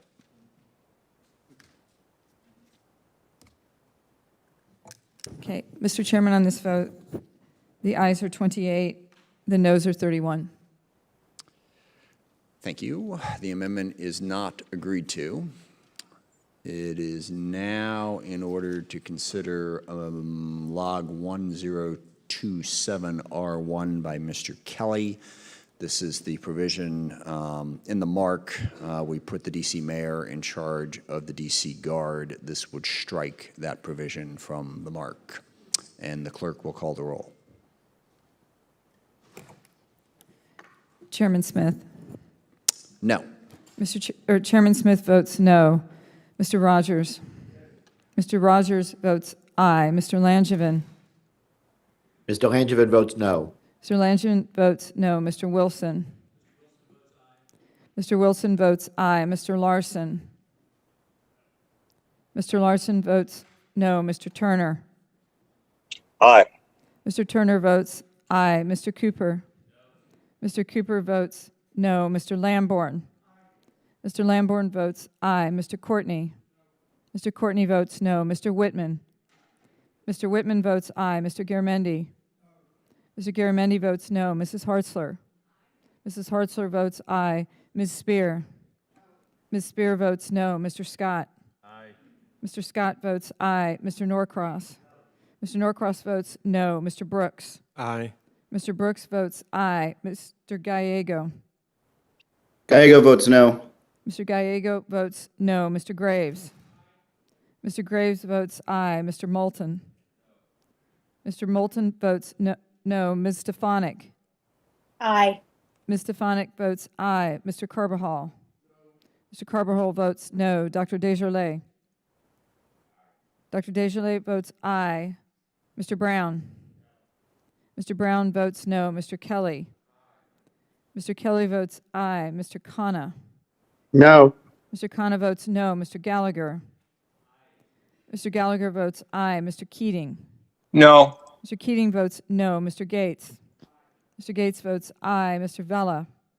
No. Mr. Vella votes no. Mr. Bacon? Mr. Bacon votes aye. Mr. Kim? No. Mr. Kim votes no. Mr. Banks? Mr. Banks votes aye. Ms. Houlihan? No. Ms. Houlihan votes no. Ms. Cheney? Ms. Cheney votes aye. Mr. Crow? No. Mr. Crow votes no. Mr. Bergman? Mr. Bergman votes aye. Ms. Slotkin? No. Ms. Slotkin votes no. Mr. Waltz? Aye. Mr. Waltz votes aye. Ms. Sherrill? No. Ms. Sherrill votes no. Mr. Johnson? Aye. Mr. Johnson votes aye. Ms. Escobar? No. Ms. Escobar votes no. Mr. Green? Mr. Green votes aye. Mr. Golden? No. Mr. Golden votes no. Mrs. Bice? Mrs. Bice votes aye. Mrs. Luria. Mrs. Luria. Mr. Franklin. Aye. Mr. Franklin votes aye. Mr. Morelli. Morelli is no. Mr. Morelli votes no. Mrs. McLean. McLean votes aye. Mrs. McLean votes aye. Ms. Jacobs. No. Ms. Jacobs votes no. Mr. Kahele. Kahele votes no. Mr. Kahele votes no. Mr. Carl.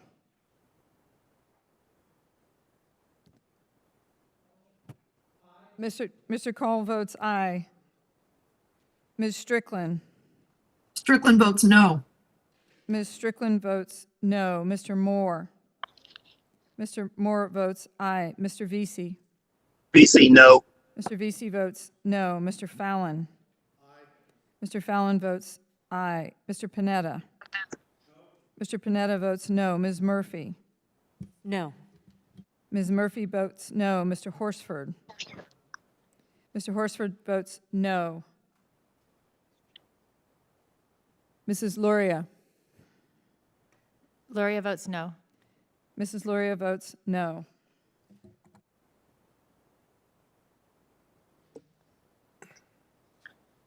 Mr. Jackson.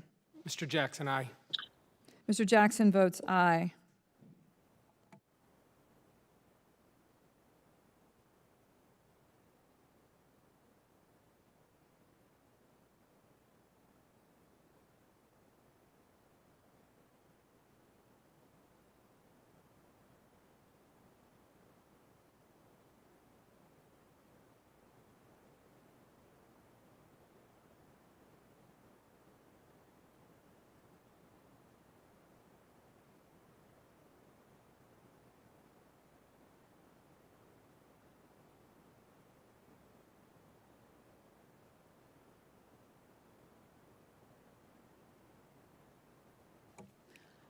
On this vote, Mr. Chairman, the ayes are 28, the noes are 31.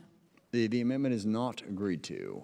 It is now in order to consider log 700 by Ms. Spear. This is the contraception copay issue, and the clerk will call the roll.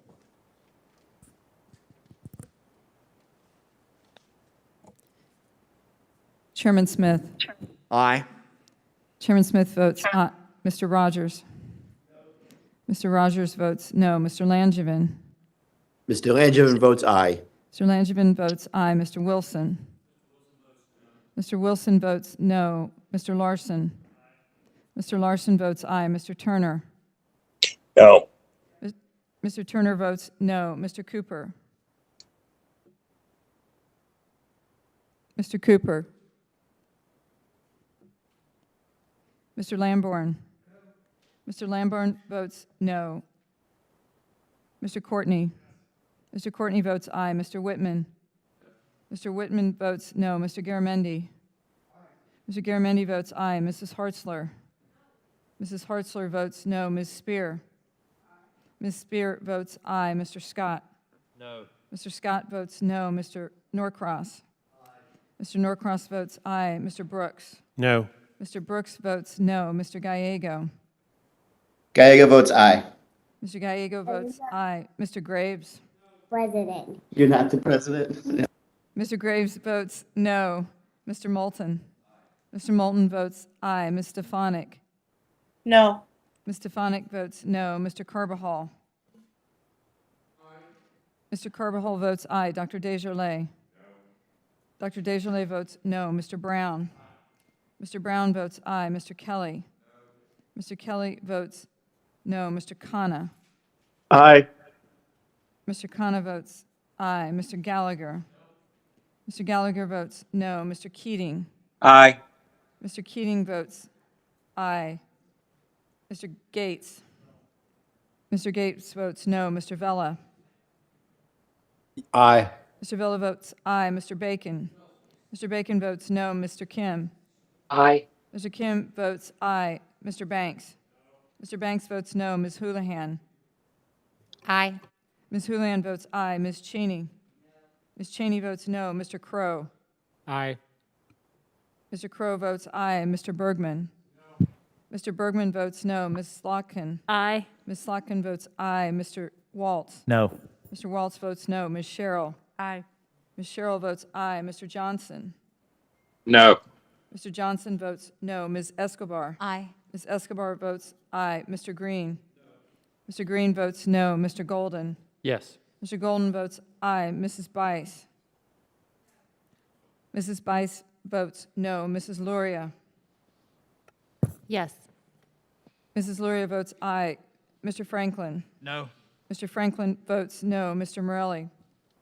Morelli is aye. Mr. Morelli votes aye. Mrs. McLean? McLean votes no. Mrs. McLean votes no. Ms. Jacobs? Aye. Ms. Jacobs votes aye. Mr. Jackson?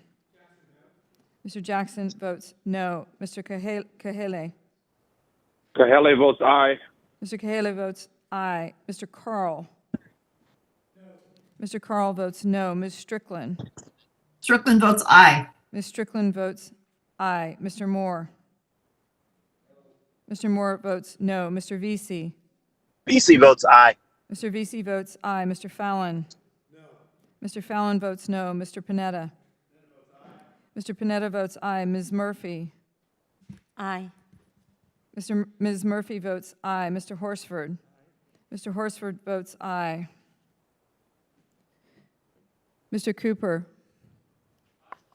Mr. Cooper votes aye. Have all members voted?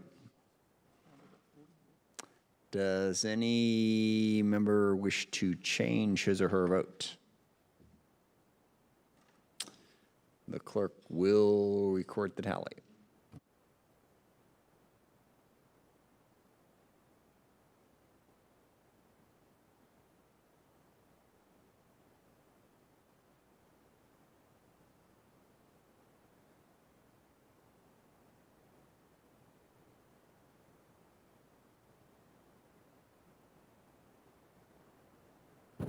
Mr. Chairman, on this vote, the ayes are 31, the noes are 28.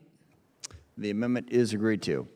Last but not least for this series, we have Log 737 by Ms. Spear. This is the suicide prevention survey around lethal weapons. And the clerk will call the roll.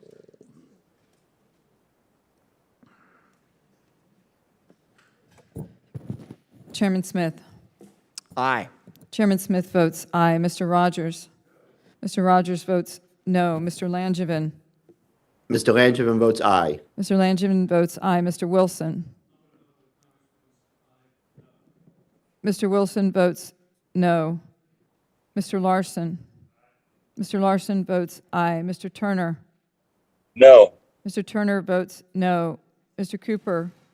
Mr. Cooper votes aye. Mr. Lamborn? Mr. Lamborn votes no. Mr. Courtney? Mr. Courtney votes aye. Mr. Whitman? Mr. Whitman votes no. Mr. Garamendi? Mr. Garamendi votes aye. Mrs. Hartzler? Mrs. Hartzler votes no. Ms. Spear? Ms. Spear votes aye. Mr. Scott? Mr. Scott votes no. Mr. Norcross? Mr. Norcross votes aye. Mr. Brooks? No. Mr. Brooks votes no. Mr. Gallego? Gallego votes aye. Mr. Gallego votes aye. Mr. Graves? Mr. Graves votes no. Mr. Moulton? Mr. Moulton votes aye. Ms. Stefanik? No. Ms. Stefanik votes no. Mr. Carbajal? Mr. Carbajal votes aye. Dr. Desjardins? Dr. Desjardins votes no. Mr. Brown? Mr. Brown votes aye. Mr. Kelly? Mr. Kelly votes no. Mr. Khanna? Aye. Mr. Khanna votes aye. Mr. Gallagher? Mr. Gallagher votes no. Mr. Keating? Aye. Mr. Keating votes aye. Mr. Gates? Mr. Gates votes no. Mr. Vella? Aye. Mr. Vella votes aye. Mr. Bacon? Mr. Bacon votes no. Mr. Kim? Aye. Mr. Kim votes aye. Mr. Banks? Mr. Banks votes no. Ms. Houlihan? Aye. Ms. Houlihan votes aye. Ms. Cheney? Ms. Cheney votes no. Mr. Crow? Aye. Mr. Crow votes aye. Mr. Bergman? Mr. Bergman votes no. Ms. Slotkin? Aye. Ms. Slotkin votes aye. Mr. Waltz? No. Mr. Waltz votes no. Ms. Sherrill? Aye. Ms. Sherrill votes aye. Mr. Johnson? No. Mr. Johnson votes no. Ms. Escobar?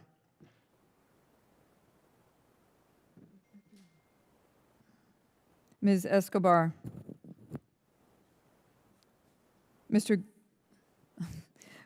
Ms. Escobar votes aye. Mr. Green? Mr. Green votes no. Mr. Golden? No. Mr. Golden votes no. Mrs. Bice? Mrs. Bice votes no. Mrs. Luria? No. Mrs. Luria votes no. Mr. Franklin? No. Mr. Franklin votes no. Mr. Morelli? Morelli is aye. Mr. Morelli votes aye. Mrs. McLean? No. Mrs. McLean votes no. Ms. Jacobs? Aye. Ms. Jacobs votes aye. Mr. Jackson? Mr. Jackson votes no. Mr. Kahele? Kahele's aye. Mr. Kahele votes aye. Mr. Carl? Mr. Carl votes no. Ms. Strickland? Strickland votes aye. Ms. Strickland votes aye. Mr. Moore? Mr. Moore votes no. Mr. Vesey? VC votes aye. Mr. Vesey votes aye. Mr. Fallon? No. Mr. Fallon votes no. Mr. Panetta? Mr. Panetta votes aye. Ms. Murphy? Aye. Ms. Murphy votes aye. Mr. Horsford? Mr. Horsford votes aye.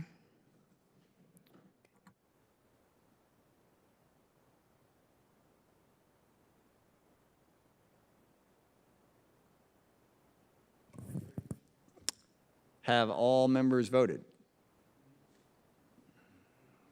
Does any member wish to change his or her vote? The clerk will record the tally.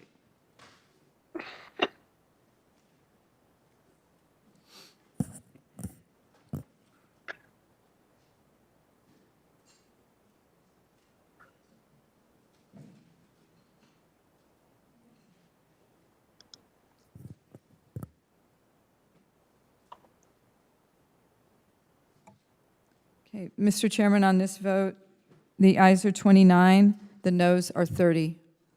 The amendment is not agreed to.